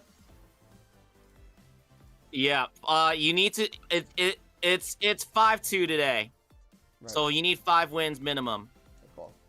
All right, guys. So for those of you players on the line, this is a 10-minute delay. Again, this is round 6 out of round 7 for the top cut, or sorry, for the Swiss rounds here, guys. My name is Sajolo. This is Mintam, and we are your cast for today. If you guys are just tuning in, again, this is round 6, and there's only one more round after that, and this will be over for the tournament for Swiss rounds. And whoever makes X and 2 will probably be making it to the top cut tomorrow. So, but confirm with the judges, confirm with everybody else. But here we go, Mintam, when you're ready to go. Yes, Juggernaut's gonna start with Dino here, and facing down Yoruno Yuhi's Chingling. Looks like Juggernaut's gonna put a giant cape down and pass the turn. Yoruno Yuhi is now gonna go ahead and use the Pokeball here to try to find a Swablu. Does find a Swablu, puts the Psychic Energy down on the Swablu. Jirachi does come down here and then we're gonna go ahead and Mars to put Juggernaut's hand back down to 3. And we are gonna Jingling Noise, so no item cards, and we can see the hands. This is bad for Juggernaut because now there's only one card he can play. And we're gonna go ahead and headbutt the Chingling, but Juggernaut is frustrated right now, understandably so. Also, I didn't realize easy on MB was it's just easy 1 MB, right? I thought it was easy on MB, but it's easy 1 MB or easy 1 Master Ball. But again, we do see the Altaria coming out right away. That is wild. Now, if we do see the Hydreigon, is there anything to really combat this? Not really, right? Because we still take chip damage. Indeedee heal? Yeah. No. Well, Indeedee heal would get us the... So Pokeball, Professor, we don't get the Indeedee, unfortunately. Professor's research to try to find something else, anything else. Well, we can retreat into the, yeah, but then we still need 2, bruh. I guess the Copycat. I don't know, dude. This is gonna be rough. Yeah, Juggernaut does not look really happy right now. That part is very clear. I mean, it turned to, oh gosh, turn to Altaria. Really rough to go against. Is he gonna retreat and then? Oh, I was about to say, is he gonna retreat and?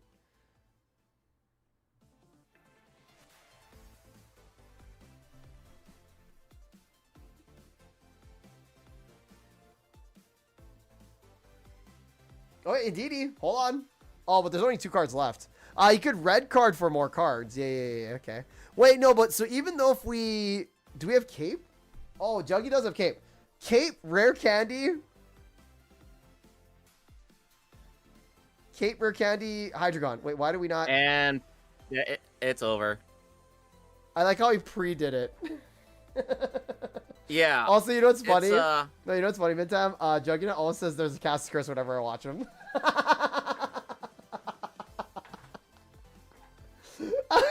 Well.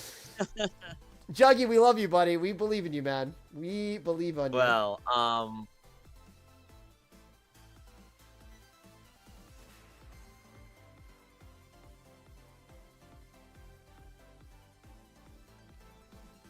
Easy on MB. Wait, it is easy on MB. Wait, what the heck? It is easy on MB. Hello?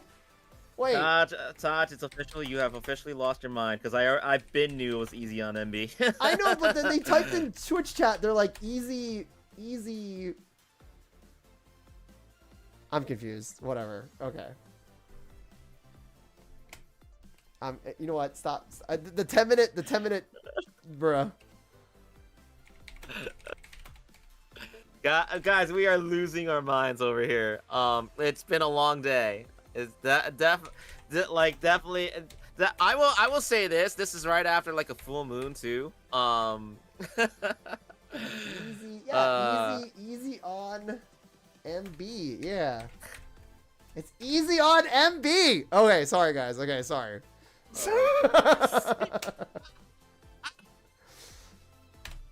Anyway, 10-minute delay. 10-minute delay. Don't worry about it. You guys will catch it up. Another thing, let's focus up. Or sorry, Taj, focus up here, Taj. Got it, Taj. Okay. So again, now Juggernaut is going second. We do see the Rare Candy and the Hydreigon. Now keep in mind there is a 10-minute delay, so Yoru cannot quite see what's going on. But they do run hand disruption. But I don't know if they would do a red card now. If they do, that's going to be like Heart of the Cards, crazy. But also keep in mind that you can't evolve on turn 2. But also the start with Indeedee is kind of bad as well. So yeah, start with Indeedee is actually kind of bad. We actually have the hand now. We drop down into our Pokeball. We find an Indeedee as well too. Mega Absol, don't drop it. I wouldn't. Okay, sure. He did it. We're gonna headbutt for 40 damage. Indeedee with the darkness damage here, and Yoruna Yohi. Oh my goodness, I am losing. I'm losing my ability to speak. I'm just saying Yoru. Well, Yoruna Yuhi is gonna go ahead and heal. No shot. It's done itself. That's a good red card. That's a good red card. That's a valid red card. Copycat though. Copycat. Oh. Nope, just the professor's research on the Pokeball. Copycat though. Oh my god! This is gonna be the biggest copycat ever. We drop everything here, Mintab. We drop everything. You know what? I'm gonna have to say it, Todd. I'm gonna have to say it. After putting down the giant cape, he's gonna drop the copycat. It doesn't matter. What's your red card? Well, we could still miss, but we're probably. We're probably not. We missed. We got pretty much everything except for the rare candy. We missed. We also get copycat next turn. He's also reading to see. He doesn't get KO'd. Well, actually, no, he does get KO'd. He doesn't get KO'd. He only has 1 energy on it. Lols. Yeah. The fact that he missed that, though, I'd be pretty upset if I was Juggy. Yeah, the fact that he missed that, I'd be pretty upset, Spaghetti.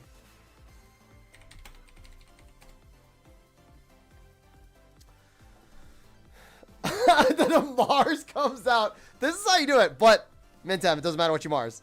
Doesn't matter what you Mars. Doesn't matter. Oh, he should have dropped Absol. Well, he's got to top that the Hydreigon in order for me to say it. So is he gonna top the Hydreigon? No. Instead, we're gonna get the Mega Absol instead. I mean, we just dropped the Mega Absol. Using the Indeedee. I wouldn't red card here at this point. I would just keep it. No. It's very, very clear that your Indeedee is breaking right now. I think you retreat into your. No. Drop down Mega Absol. What are we doing? Oh Lord.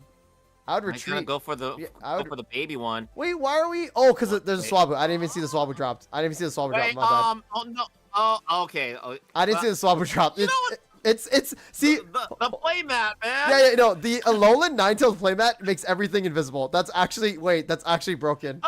The Alolan playmat makes it super invisible here. That's crazy. Oh my god. I didn't realize that. That's really funny. Also, this is a very aggressive sleep play, but he kind of has to do it. Yes.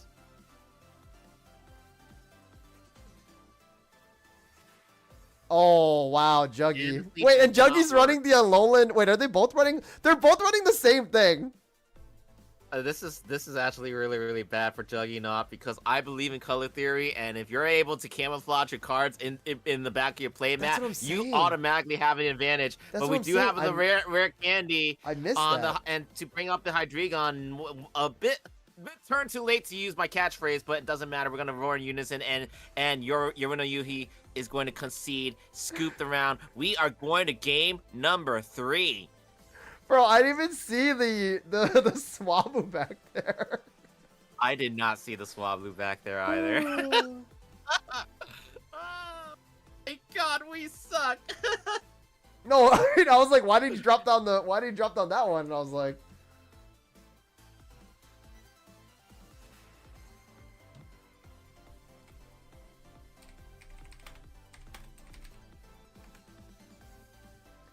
okay, Midtown, we're focusing up now, right? We're good. We're here. We're ready. Happy Saturday, right? Again. Yeah. So chat, also too, really quick, if you guys, one thing you guys can take away from me and Midtown here, or just me personally, is that these players are setting up the meta for ranked, right? How well these players do with certain decks will determine what is played in ranked. Because guess what? There's eyes all over the world on this tournament. A lot of the Japanese players use this Limitless tournament as like data. A lot of other foreign players use this. A lot of US players use this too. So like, again, these players are shifting the meta. Also, you guys paying attention to these metas, like, it just makes you that much of a better player.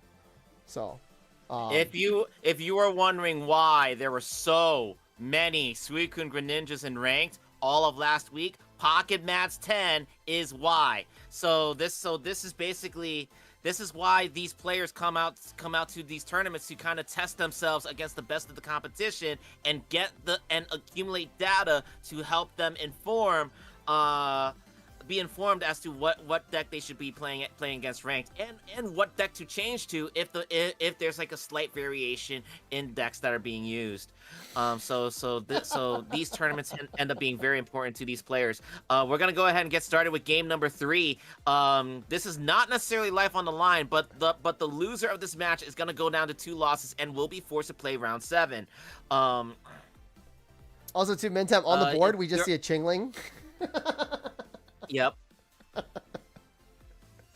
But the Rocky Helmet does go down onto the Swablu here. No, I just see a Chingling on that side. I don't see 2 Swablus on the back line. I guess we add the energy to the front, and then we just swing at the Swablu that has energy on it. I mean, there's no wrong reason to do that, right? So. Yeah. Oh, but we're.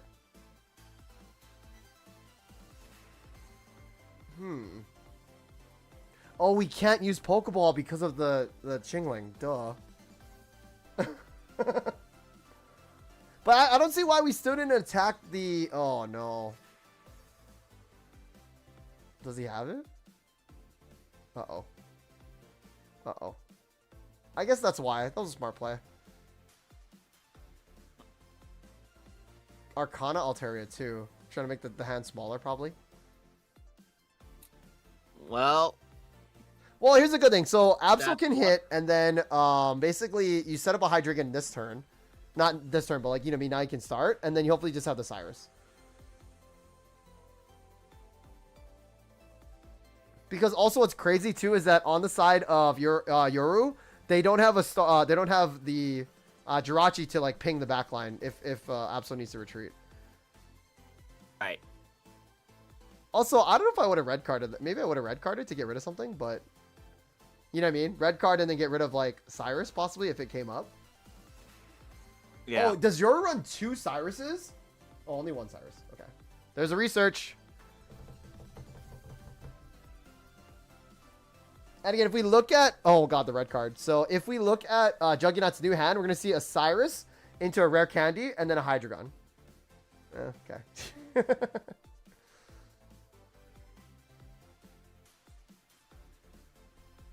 That's a really strong red card, though, play, yeah? You know what I mean? Like... Oh, my lord.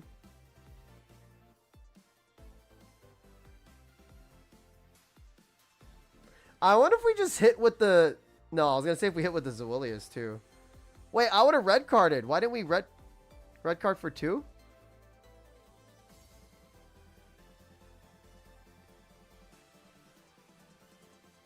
We are going to go and retreat. He has to keep damage pressure, though. Dark energy. He has to keep damage pressure on, though. Because now it's indeed he's going to keep healing. You know what I mean? Yes, I agree with you on that. So he had to hit with Dino. He had to keep hitting with Dino so that it'd be at 130 damage. But now it's gonna be at 150, which is out of KO range. And also this Altaria do the wave is, oh my lord. Dang, Juggy. I think this might be curtains for Juggy. Well, it's because of the double Chingling or just the Chingling lock. Like again, you see how people are running double Chingling now to lock down these Hydreigons, like, and is it not enough? It seems to be, you know, like they can't get to their Mega or to their Hydreigon in time. I mean the double Chingling lock there definitely. If you're playing against a rare candy meta, right? So, and by that I'm specifically Suicune and Greninja. You definitely can lock them down. So I can kind of see the frustration. Yeah, Juggy. Juggy's gonna have to play for his life. Game 7. So unfortunate, but Yoruno Yuhi is gonna go ahead and qualify for top cut.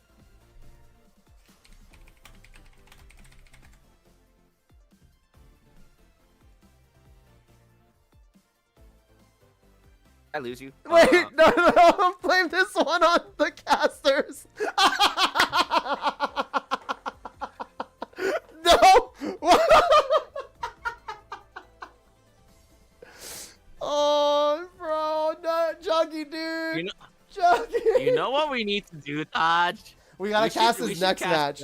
We gotta cast his next match, dude. We gotta cast his next match.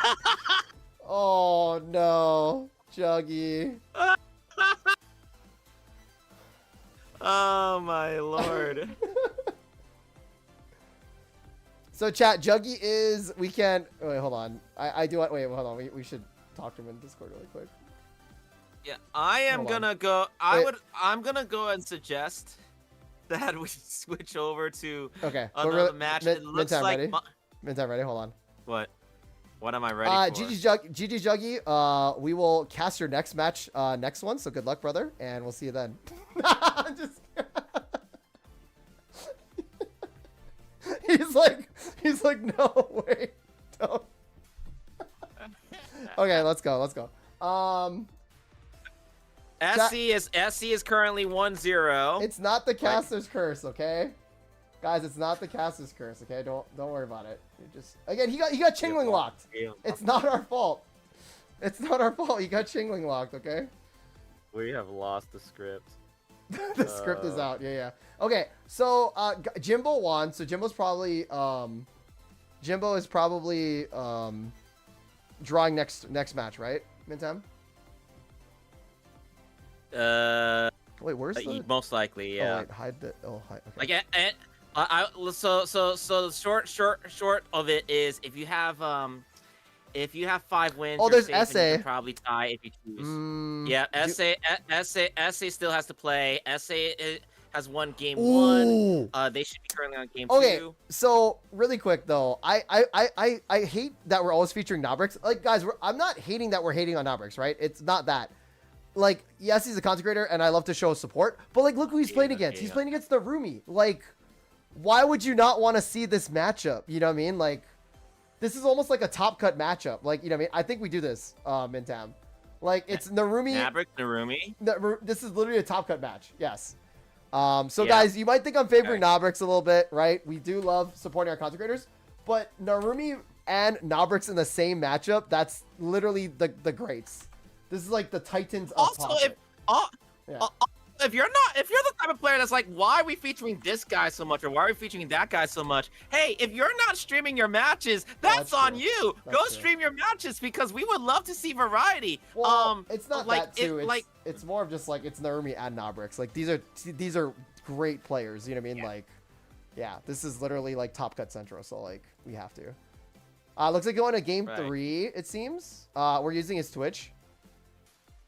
yeah. And guys, if you guys are living on their rock, Nabrix has won multiple tournaments, and so has Narumi of Froggy X. So again, both great players. The fact that both these players are 4-1 and they need this to kind of like advance, this is going to be absolute cinema, and this is the reason why we're sharing this match. So. Right. Okay. So yeah, let's get. So again, Narumi running again the Hydreigon and Absol. And then Nabrix running the straight up Sui Ninja. So, and what's crazy is that both these players have played each other's decks before. So,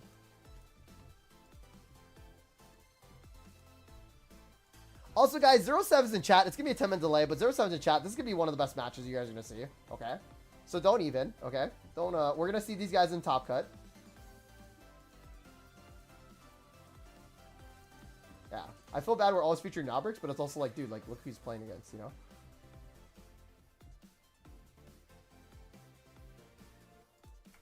Okay. So.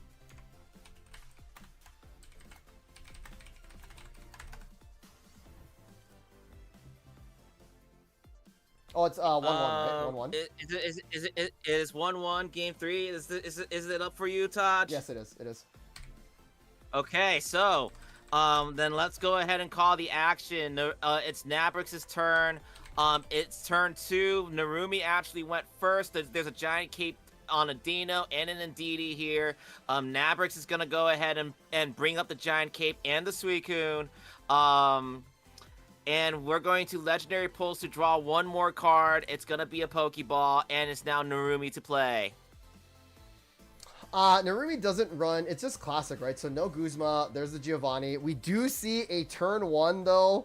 Hyper Ray. This is gonna be big, especially on game 3. Also the Indeedee heals. So this goes back up to 60. Also again the copycat. How big is this copycat for Narumi? 4 cards. Now we're gonna see another Dino drop for sure. Oof. The momentum shift is very big in favor for Narumi here. So.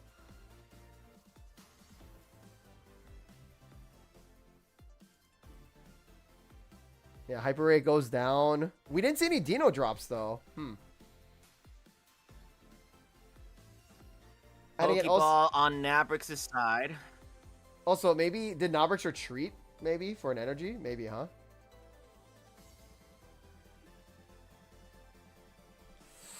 Ooh, this is tough for Nabrix here. Again, the Indeedee with the Hydreigon is kind of crazy, right, Mintam? It takes 30 chip, and then you just heal it for 20, so it's only taking 10 chip. Every time.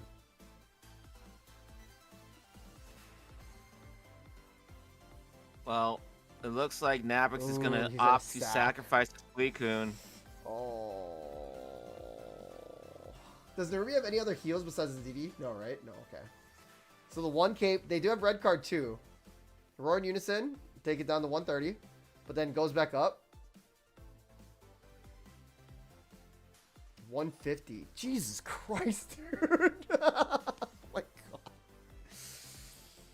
So now, if Nabrix has the Greninja EX, he only runs 1 though. He doesn't run. He runs double pick Greninja only 1. Is that enough gas?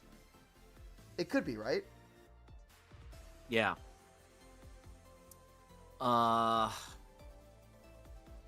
We are going to see the Mega Absol drop on Narumi's side. I think Narumi's going to be very, very confident that he's going to get this matchup here. We are going to see the Suicune go down, and Narumi's going to go up 2 points. But then, say for example, it is Greninja EX, right? It hits for 100. I think it has to be Greninja No, EX. I know. 'Cause Otherwise, oh, yeah, he otherwise loses, it right? won't Yeah. survive. So rare candy. Oh And no! no, it's not. It's the wrong one. Wait. He can ping and bring something out though. Because remember, Hydreigon needs 1 energy attached to it. So I think that's the play here. Correct. Damn. Oh Well, god. but it's definitely not the one. Definitely not the one he wanted though. Well, he's so running it's double. Something. He only to has 1 acknowledge. of them in the deck, which kind of sucks. So we're gonna do. Wait, he 60 can points of constantly damage just here. do this. Wait, is there a world where he just evolves the other one and pings and Cyrus's again?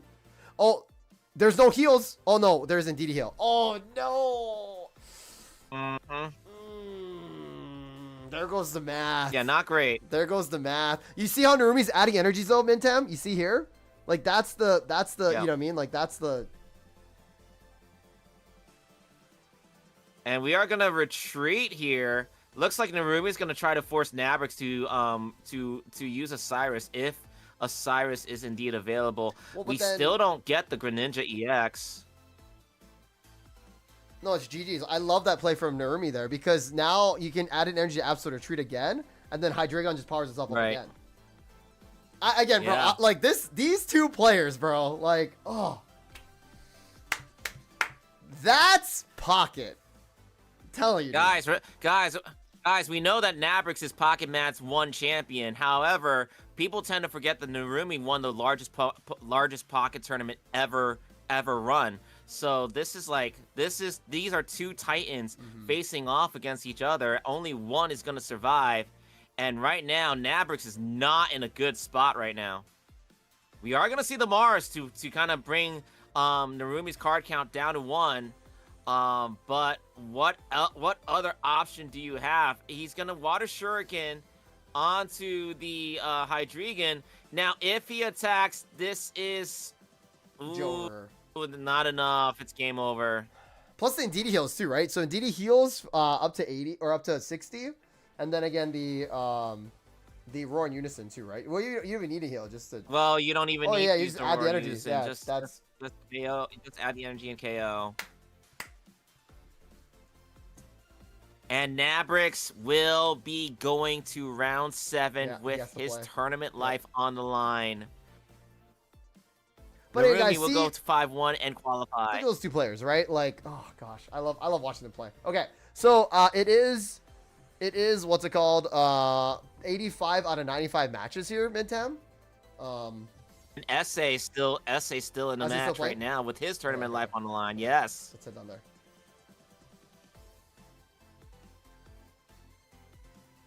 So Essay is currently playing against Punkheat. It is game 3 and 1 point apiece on each side. And Essay does not look like to be in a good position right now. Staring down a Magnezone. Oh, but we are going to retreat, and he does get the Mega Altaria, so that 1 Magnezone is going to go ahead and die out. And Punkheat is actually in massive trouble right now because he only has 1 Magnemite. Wait, is this 1 of 1 already too?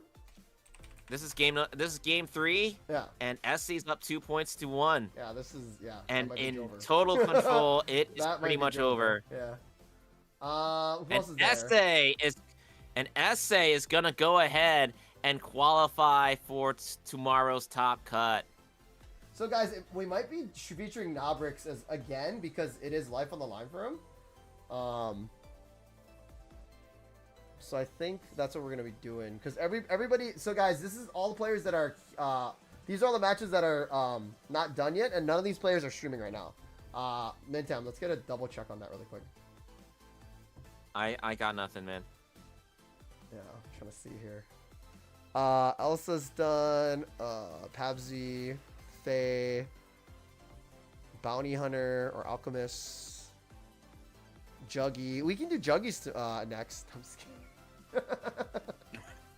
I thought we agreed We're not. that we are gonna do Juggy next. We're not. I thought we agreed. It depends on who Juggy plays. Sure. But while Taj is looking at that, I can definitely tell you the players that have definitely qualified, and you will see tomorrow. Yeah. PGX Chocolate has qualified. Brago TCG has qualified. Lilith Guns has qualified. Let me actually just do it from here. Skibbity doop, skibbity doop doop. Skibbity doop doop. Ladies and gents, Tajima has officially lost his mind. No, that's a player's name. Episode Mintam. 13. Mintam, that's a player's name. Mintam, go. I know it's his name. Mintam, I was helping you read a name. Mintam. I know it's his name. Skibbity Dop Dop. Skibbity dop dop. But yeah, Skibbity Dop Dop has qualified, as has Chocolate, Brago, and Explode. We're also going to see My Diamonds 1000, Satoshi, Eric Toes, Sorry, Easy on MB, Meow Yo has qualified, Fab out of Frog X, Lilith Guns, Marco, Darius Popek, Fearless, starts with 7, not with an F, Hitmon Batty, oh, I love that name, Kodra out of IMP, Alec Horner out of Team Ombra, of course Narumi qualified, we just saw that, Jimbo has qualified, Admin 21, Zaga Zaga, ooh, that's a name I recognize, John 25 Wick, Yaruno Yuhi, we just saw Black Hearth, Gosu, Erdandi, Yugai G, SA, Vigal, Ishan, Rusty Cole, Rob Nass, Thomas Xavier 21, nope, Big C has qualified, we all expected that, Tommy HP, Fumbardina, Deathcliff, and New for Sniper, so at least 40 people have qualified for Top Cut so far, but we still have one more round to play, and anybody who is currently X2, if they win, they can join our players in the Top Cut. I'm gonna go ahead and look at the and you know what's interesting, Taj, I'm looking at the metagame right now. Suicune Greninja holding steady at 49.57%, but that's just holding even. But Magnezone Oricorio finding a lot of success, and I think that's partly because everyone's just playing Suicune Greninja. Yeah, they have a better matchup, right? So. Yeah. And also shout out to the Decidueye. The Decidueye decks are doing very, very well, but that's because of the fact that because we're in a Suicune Greninja meta right now, people are very hesitant on running Mega Blaziken decks, which is why Decidueye is getting a lot of success this particular weekend. Also, that's crazy. Some people are running like Chingling with their Rowlet too. So like just to get like some Chingling, to pause them and then make sure they get their evolutions. Now the funny thing is, with this player, what was the name? Brago TCG. They're running Dartrix. Never mind. JK. Sorry. Yep. And also interesting, they're only running one Decidueye EX and double base Decidueye. So maybe because the Oricorios. This is a cook. I like this. I like that for sure. So. Yeah, they won against Magnezone Oricorio. Yeah, no, I like this. I like this. Okay. So yeah, guys, again, we're waiting for the last two. It's Null versus Neonox. Again, good luck to both these players here. Yep, one of these players are definitely going to be eliminated, and this matchup is a Suicune Greninja versus a Mega Absol Hydreigon. So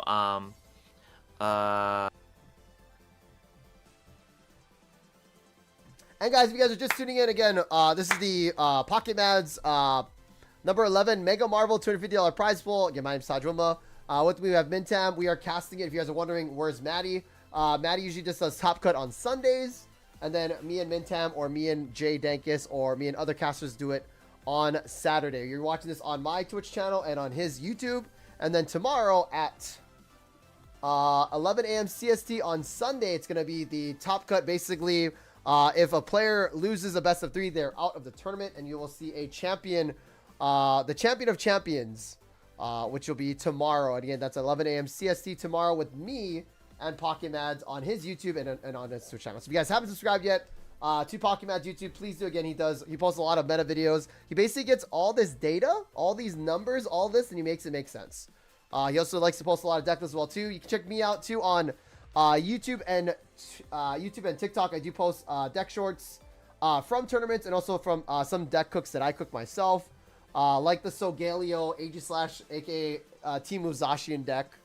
I also did like a Shiftry Chandelier, which worked, but it was really bad, but it still worked. So just stuff like that. So I'm more of the fun, like off meta stuff where Maddie's is just pure like straight meta, which is fine too, right? So, but again, we are just waiting for this last match. Again, keep in mind, guys, nobody has to stream these matches, guys. So, like, say for example, we go through all the people that stream their matches, and we don't have anybody else. We'll just end the stream early, even though if the tournament's still going on. Again, there is a 10-minute delay, so we can share the hands so that we can see the lines of what the players are thinking and what me and the co-caster Mintam are thinking as well too. Mintam, I tried to pull this as long as I could. All on you, buddy. Dude, hold on, hold on, wait a second. Don't, Taj, if you're gonna use the bathroom, come right back, because I believe we just have a confirmation that the last match for round 6 has ended. Oh, no. I was just saying I was trying to like yap until the next match started, but we did it. I did it. Okay, cool. Now, fun fact too, Mintam, there is a, I don't know if they made it yet. There is a, what the, Blaziken Farfetch'd? Okay. Blaziken Farfetch'd and a, where's Pinsir? Hopefully Pinsir made it.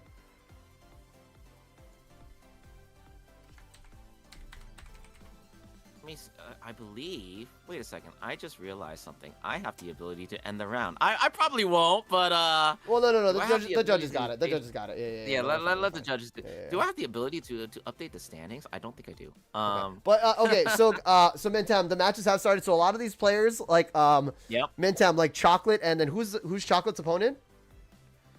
Chocolate is facing off against Skibbity Dop Dop. However, I do believe that these guys are gonna call it. They're all just gonna draw, right? So basically, there is reason for them to draw. So we have to look for a 4-2, right? Although some of them will definitely play. Right. I can kind of sense that some of them will play to try to ensure that they got a bye for tomorrow, but with ranked out, I kind of doubt it. But there are plenty of big name players sitting at 2 losses apiece that need to win. Let's do Elsa real quick. They're 4-2 and they're running the new Jolteon deck. So yeah, let's do Elsa. Yeah, and then we'll probably end it with Nobrix.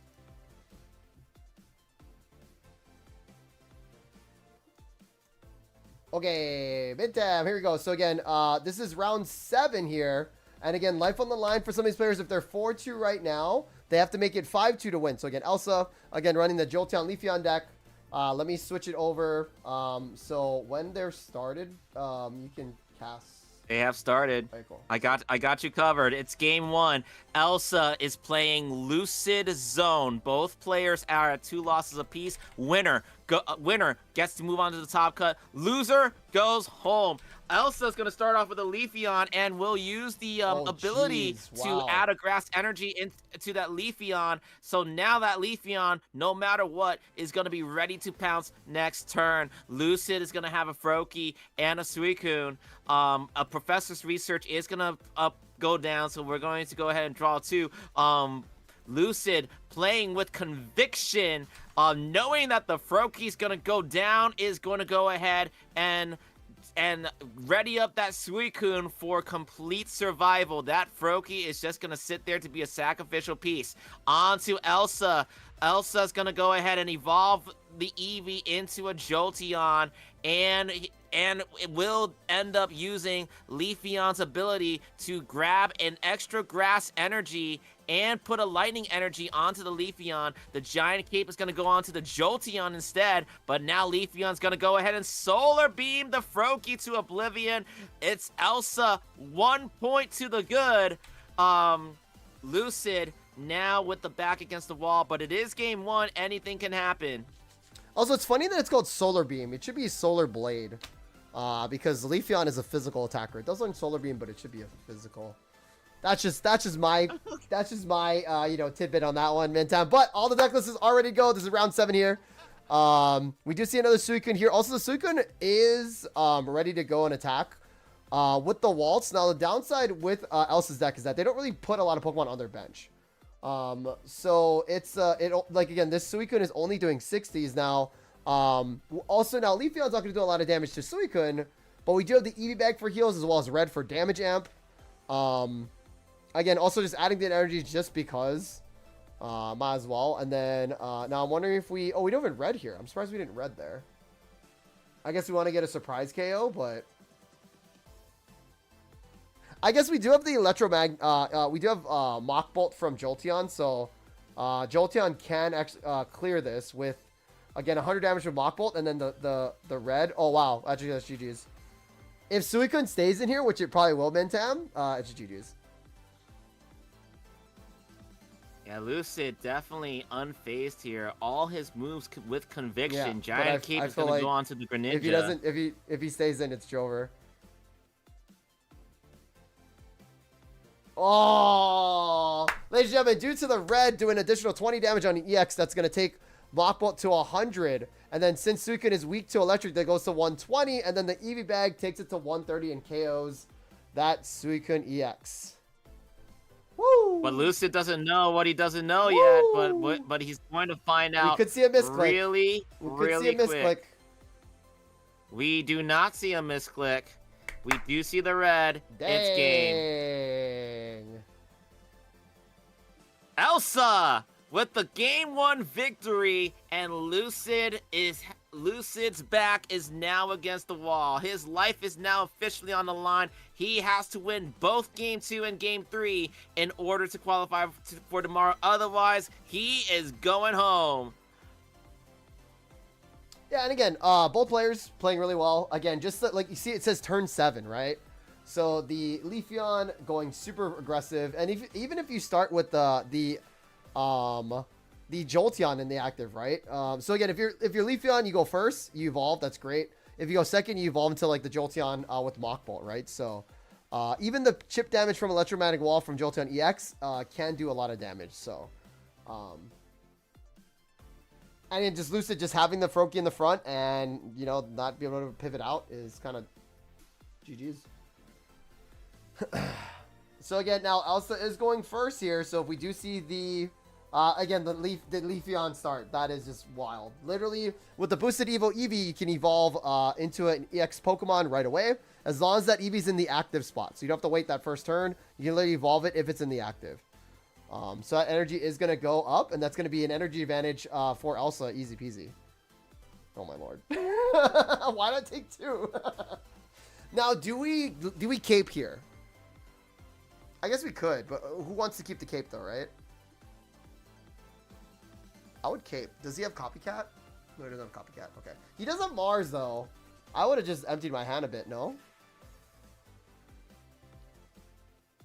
I know, Mintam's deep in thought. I know. Hey, I'm just trying to make it to the end of the... Hey, Taj, do you realize we went through this entire stream, all 7 rounds, no breaks? Mintam, that's the caster's life, brother. That is, you know... This is just another day, baby. I mean, it's also one of those things where it's like, as casters, as streamers, like we kind of do this unintentionally. 100%.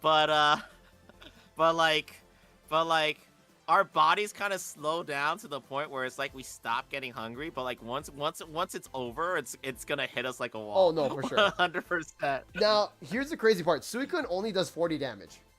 If he adds on a Pokemon, it does 60. We have EV bags as well for Elsa. Now, which Greninja are we going to see? Are we going to see the Pivot Greninja or are we going to see Ping Greninja?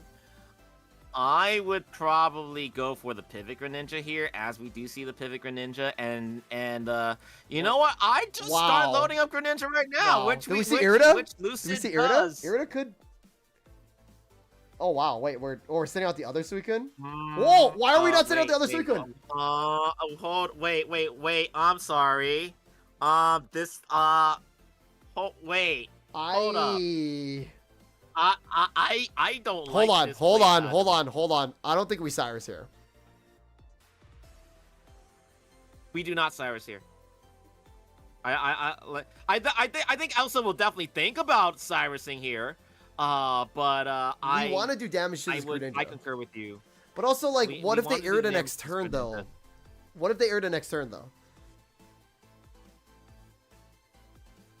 Which they could do, right, Mintam? Yes, but the thing is, that Greninja is gonna do 100 points of damage to you. It's not like it doesn't have the same weaknesses as Suicune does, where Suicune is reliant on Pokemon to be on your bench. I can kind of see Elsa being lost in thought. Now Elsa is up a game. So you can play a little bit aggressively. You can right? definitely. Yeah, you can afford to play a little. I don't bit like this play. aggressively, I don't like this play, and but we I can get see it. I don't like this play though. I'm not too confident on it either. I'm just worried about the but, Irida because doesn't Lucid run double? Lucid runs one Irida, right? So. I think that's what Elsa is worried about as well. Which is valid. But just putting all that energy there, you're tipping off to Lucid that you either have no Pokemon to put on your bench or you're not willing to put Pokemon onto your bench. So advantage is going to go to Lucid here with the Aqua Edge here. Yeah, if a no Pokemon is drawn for Elsa, this is GG's. Is there a Mars? A Mars would be big here. Lucid does run Mars, so like a Mars here would be insane. Oh my! Oh boy. Heart of the cards. Heart of the cards. Pokeball. Oh my! All right. I mean, again, we're still not out of the woods yet, right? We're still not out of the woods yet. But if we do see a basic Pokemon, Listen, we found. Oh, I have a response for you. It doesn't matter what you Mars. hold on. Pokeball. Oh yeah. Okay, never mind. Eevee. Oh my god! Jolteon. Oh dear. Oh dear. We have a Jolteon ready to go, and I think. Did he Irida yet or I no? think Elsa might actually think. No. This is fine because. This is fine because if you take out the Leafeon, Eevee just evolves to Jolteon and basically wins the game, Wait, provided no Irida right. the field. Oh no! What if we ping the backline? Wait, ping Cyrus? Ping Cyrus? Was a ping Cyrus? Pink Cyrus would be fantastic for Lucid right now. Oh, I that don't think heal we is have big. it, though. That heal is big. That Pokeball is big for Indeedee. Yep. But if we're gonna top deck a red, 100%.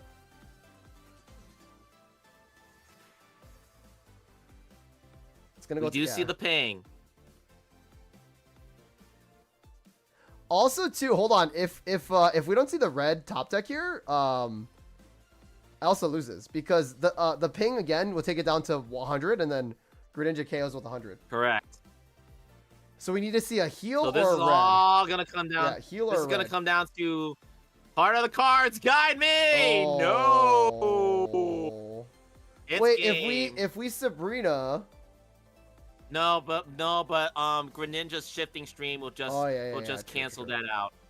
Wow, that Pokeball was big with the Indeedee. Elsa's gonna try anyway.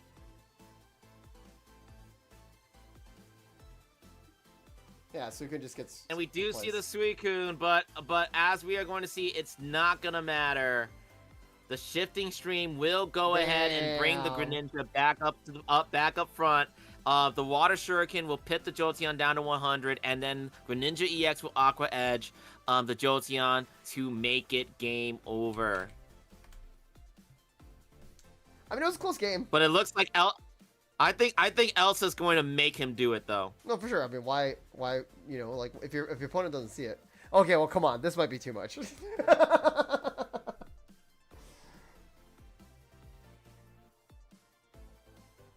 Wait, what if he like self-KO'd with an energy ad? That would have been so funny. Wait, what is going on here? No, he's trolling, obviously. No, yeah. He has to know, right? Yeah, he does know. Yeah. Yep.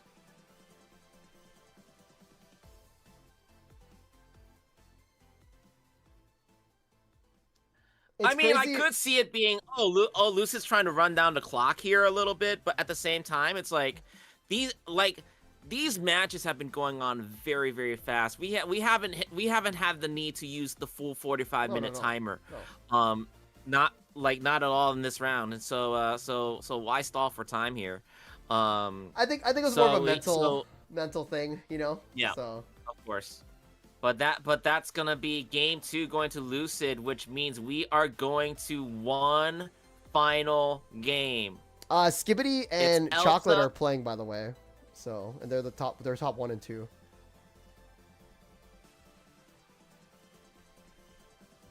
Shout out to both of them for doing that, because I think one of them wants to just have the 7-0 and get the and get the attention that comes I think it was so, Chocolate. kudos to them for I'm playing. reading their inside their thing, and it just says, "Hi, good luck, have fun," and then they just start playing. Like, damn, bro. Oh shoot, and Chocolate's running Greninja Absol, which is interesting. So I still think that's too clunky, but yeah, props to Chocolate for going 6-0 with Greninja Absol. Also beating 2 Magnezone Oricorios. Wow, wait, that's crazy.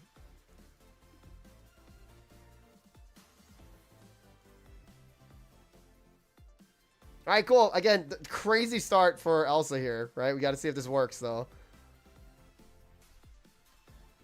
We do see the Leafeon start. Now, again, I wish I could have saw, like, a turn 2 with the Jolteon. Because I feel like Jolteon's very, very strong here, too. Because getting those chips on... Oh, wait, we could see one. Now, again, I want to see what Elsa decides here if they draw into the Jolteon EX. Because they are going second, so they get an energy ad. Do they just go in with the Leafeon, or do they still opt to go for the Jolteon because they have the energy draw, right? Right. Come on, let's see it with the Pokeball, or see what the research. Pokeball. Come on, let's see it. Eevee. Research. Jolt. Okay, so what did they decide? There I'm so it is. curious here. Okay, so they're going for it. Okay, cool. That's what I thought you would do too if you go second, because you have the energy ad. Now, anytime your opponent adds an energy from the energy zone, the electromagnetic wall ability from Jolteon ticks them for 20 damage. So Suicune is going to take 20 damage here, but there's a heal from Indeedee, but it's still kind of a cool tech to have, right? So. Also keep in mind that Elsa's opting to not drop the second Eevee in the hand, to maybe get the Leafeon later, because that's going to reduce the damage that Suicune is going to do. Rare candy though, so we are going to see a Greninja EX come into play. Now the downside here though, doing that, right? Mintam, again, Lucid Zone does run a copycat. So, like, this, you're giving your opponent a bit, like, if we see a Pokeball drop into a copycat, like, that's going to be the fattest copycat.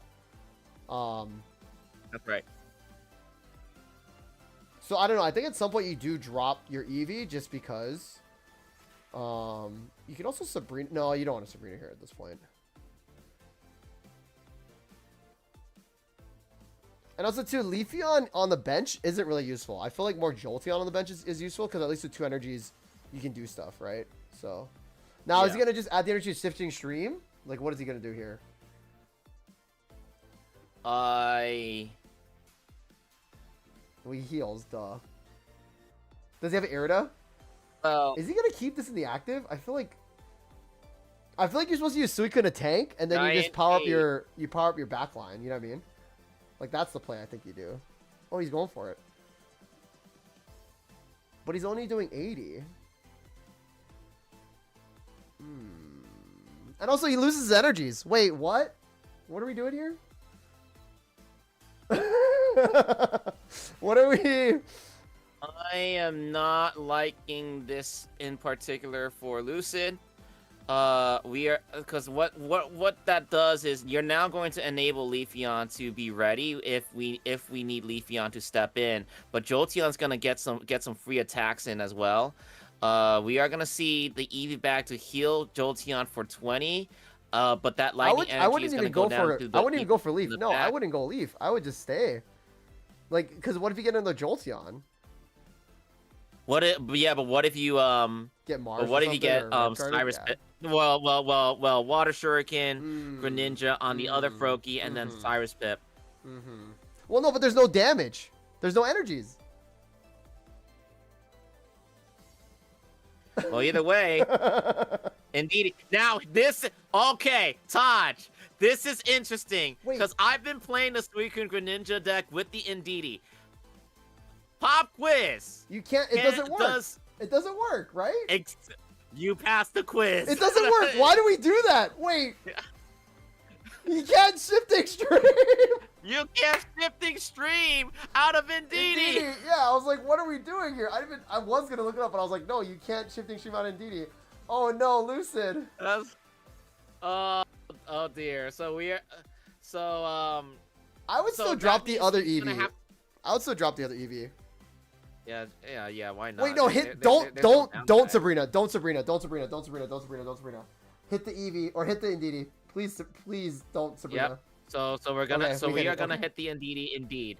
And the other thing too is that that because Indeedee's in the active slot and you can't shifting stream Indeedee out of the active slot, you have to waste the water energy to retreat the Indeedee. So putting the Indeedee up front was actually a massive blow for Lucid. It's a massive blunder. I don't think he because knows. if you put up anybody else, He doesn't know. Like it's. I don't think he know. knows either. I learned the hard way playing this deck. But you know what? I learned the hard way while playing ranked, like on a random Monday. So this is a tough lesson for Lucid to learn here, and unfortunately, it's going to cost him his tournament life. I mean, it's pocket chat. Nothing's wrong with that. You know what I mean? It's a good lesson to learn. Yeah. This is one of the things that I always say to people. Hey, if you win, you win. But if you lose, you learn. Yeah. And if you're learning, you're winning. So, yeah. I think Lucid realizes that he can't shifting stream. That's right. Yeah, he understands it now. And again, if you guys are wondering, realizing shifting it stream now. only works on a water basic active Pokemon. You can switch your bench to Correct. anything, but again, if your active is not a water Pokemon, it doesn't work. Correct. And indeed, he's not a water Pokemon. It could be. He is going to copycat, but he run out of time, and that is going to do it. Elsa, we'll see you in the top cut. Lucid, thanks for coming. See ya. Bye. And again, I like this deck. I do like the Elsa deck. It's something cool, right? Again, shouts to Lucid for playing. A little bit of misplay, but GG's to both players. I think they did it really well. And it's a good lesson learned from Lucid, right? So I don't think anything negative from that. Yes. Okay, cool. Now let's look at the pairings now. It's definitely one of those things where it's like, look, Pocket Mats is committed to running this tournament series every single weekend. So if you had a bad weekend, you learn from it, assess it, think about it over a week, come back next week stronger. So it's just one of those things where it's like, Nobrix keep and Juggy both made it to top cut. See, it's not the Caster's Curse. It's not the Caster's Curse. So Mintam, let's take a look at the standings right now. Mintam, with me. Sure. So go to pairings and go to high complete matches. I'm pretty sure none of these people are are streaming right now. Let's just take a peek though. No, that's it. So Pabsy is streaming but not. Bounty Hunter is Alchemist. Alchemist is not. Right. And then L.J. Yeah. L.J.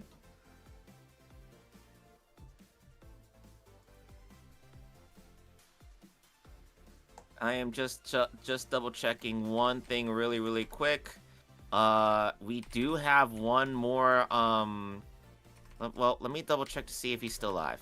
Well, I don't. Is there any streamers? I don't see any streamer names. Oh, Najord. Oh yeah, cool. Najord. Yeah. Yep, that's the one I'm looking at. So it looks like he's gonna be the last one that we can feature before we're gonna have to call it a night, Todd. End the stream. Yeah. And just to give you guys a heads up, as Taj is setting up, it's Njord facing off against Faramiglio. Both players are at 4-2, so the loser is going to go home. Njord has won game number 1, so we are at game number 2 right now. And it looks like Njord is 2 points up on game 2 and totally in control. However, In the active slot right now is a Suicune that has 60 points of damage and no energies. Ferramiglio has a what looks to me like a Mega Absol right up front. Is that a Mega Absol? I'm pretty sure it's a Mega Absol, and it's over. So they're done? Ferramiglio has conceded. They're done. Yep, and Jord is gonna. We tried, Todd. So the thing is, so guys, if you look at certain streamers' POVs, they have their gameplay on the far left. I have to pop out their stuff, you know? Yep. So I have to like edit it that way. Okay, cool. Okay. Jeez. Okay. Well, yeah, that's. Hold on. Let's take a double peek real quick. Yeah, go for it.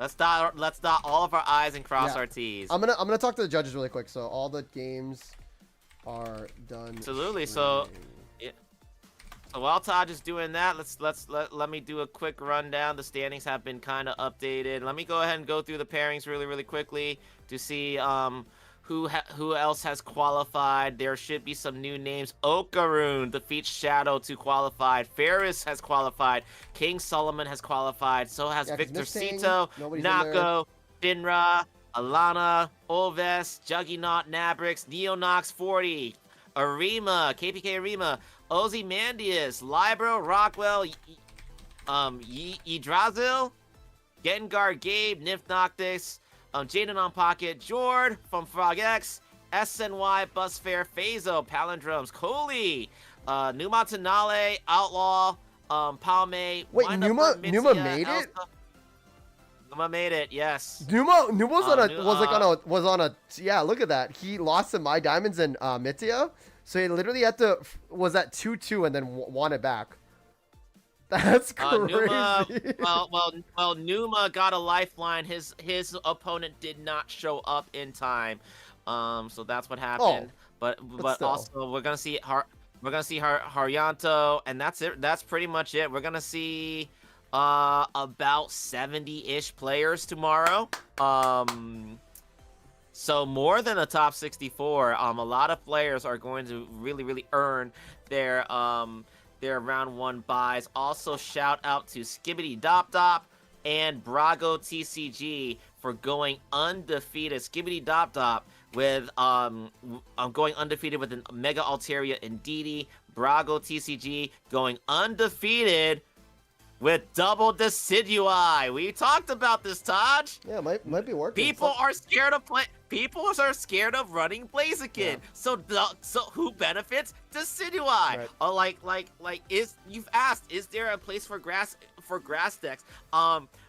Jury's still out on Mega Pinsir. But clearly the Decidui decks are proving to still be viable in this format, provided that no one's really running Mega Blaziken. So congrats to Brago TCG for going undefeated with the double Decidui deck. Love to see it. Alrighty, so guys, that's going to conclude the stream portion of the Pocket Match tournament. Again, you don't have to stream any of your matches. Again, my name is Tajuma. It was a 4-hour and 4-minute stream. Thank you so much for those that are on YouTube. There's over 300 of you guys watching the Swiss rounds right now. Thank you guys so much for hanging out with us. If you guys haven't subscribed yet to Pocket Mads, please do. Again, he does the most up-to-date meta content on all of these tournaments as well, too. And again, you can check out Mintam as well, too. Again, Mintam, who do you want to thank really quickly before we end the stream? There's a 10-minute delay, so really quick, who do you want to thank? And any shout-outs while I wrap it up, so. I'll say this. I know for a fact that I'll be out of town next week. So, and jury's out on the 20th and the 27th, but if I am home, I will definitely be here streaming the Pocket Mats tournament. But since it's the Christmas season, let's be thankful to our families for, putting up with all of us. And also thank you to everybody in the Pocket community. Thank you to all the viewers. If it weren't for you guys watching these streams week in and week out, I know we jump around on Twitch a lot, but you guys are showing up on youtube.com/pocketmats all the time to watch the content, to watch these players play their hearts out. And for that, we thank you enough. We can't thank you enough. If it weren't for you guys, we wouldn't. I'm pretty sure if it weren't for you guys keeping the Pocket Match stream alive, I think Pocket's dead in the water. So thank you guys for continuing to support Pocket, and we wish you guys, if I don't see you now, I might be here on the 20th for Pocket Match 13, but if I don't see you, happy holidays. Spend time with your families, and you know, give gratitude to all your family and friends who have given you love and have shaped your life over the course of 2025. So there you have it. No self promo from me. I'm taking the month off of content creation, but I will be around. You guys, if you guys know where to find me, you know where to find me. But I might see you guys for Pocket Mats 13. I will be watching the streams though for a Pocket Mats 11 and Pocket Mats 12. So you guys will always have a piece of my heart. I'll keep an eye on that. But hey, next time I see you guys, we're gonna be in the new set. B1A. What B1A? Let's see what cards will shape up the meta. I can't wait to see how things are gonna go in the first Pocket Mats tournament of the new set. Heck yeah, man, Tam. Cool. So again, you'll see me tomorrow with Maddie, 11 a.m. CST. It'll be on Maddie's Twitch channel as well as his YouTube channel. Again, if you haven't subscribed yet, please do. My name's Sajoma. You can see me on Twitch. You can see my YouTube as well as my TikToks. I post a lot of deck shorts if you want to check those out. Some more of the kooky decks. Again, we did like a Shift Tree Chandelure. We also cover a lot of the tournament decks that are in these tournaments too as well too, if you want to check those out. But again, thank you, Maddie, for letting us use this platform to again post these tournaments together. Again, like Mentam said, piggyback off of him, these players are basically setting the meta up for ranked. Again, there's global players from Japan, from all over the world, checking out these tournaments and using this data as for ranked. So again, thank you guys. If you guys are part of the community, we appreciate you guys. Again, you guys are what's holding a Pocket. But again, my name's Sajoma. Win your coin flips. Always give your thanks. We'll see you guys tomorrow for the Top Cut, Sunday, December 7th, 11 a.m. CST with me and Pocket Mads on his Twitch and YouTube channel. Thank you so much. Appreciate you guys. If you guys haven't subscribed yet, please do. Bye-bye. Thank you. Bye-bye. Don't forget to pull a 4 card on your way out.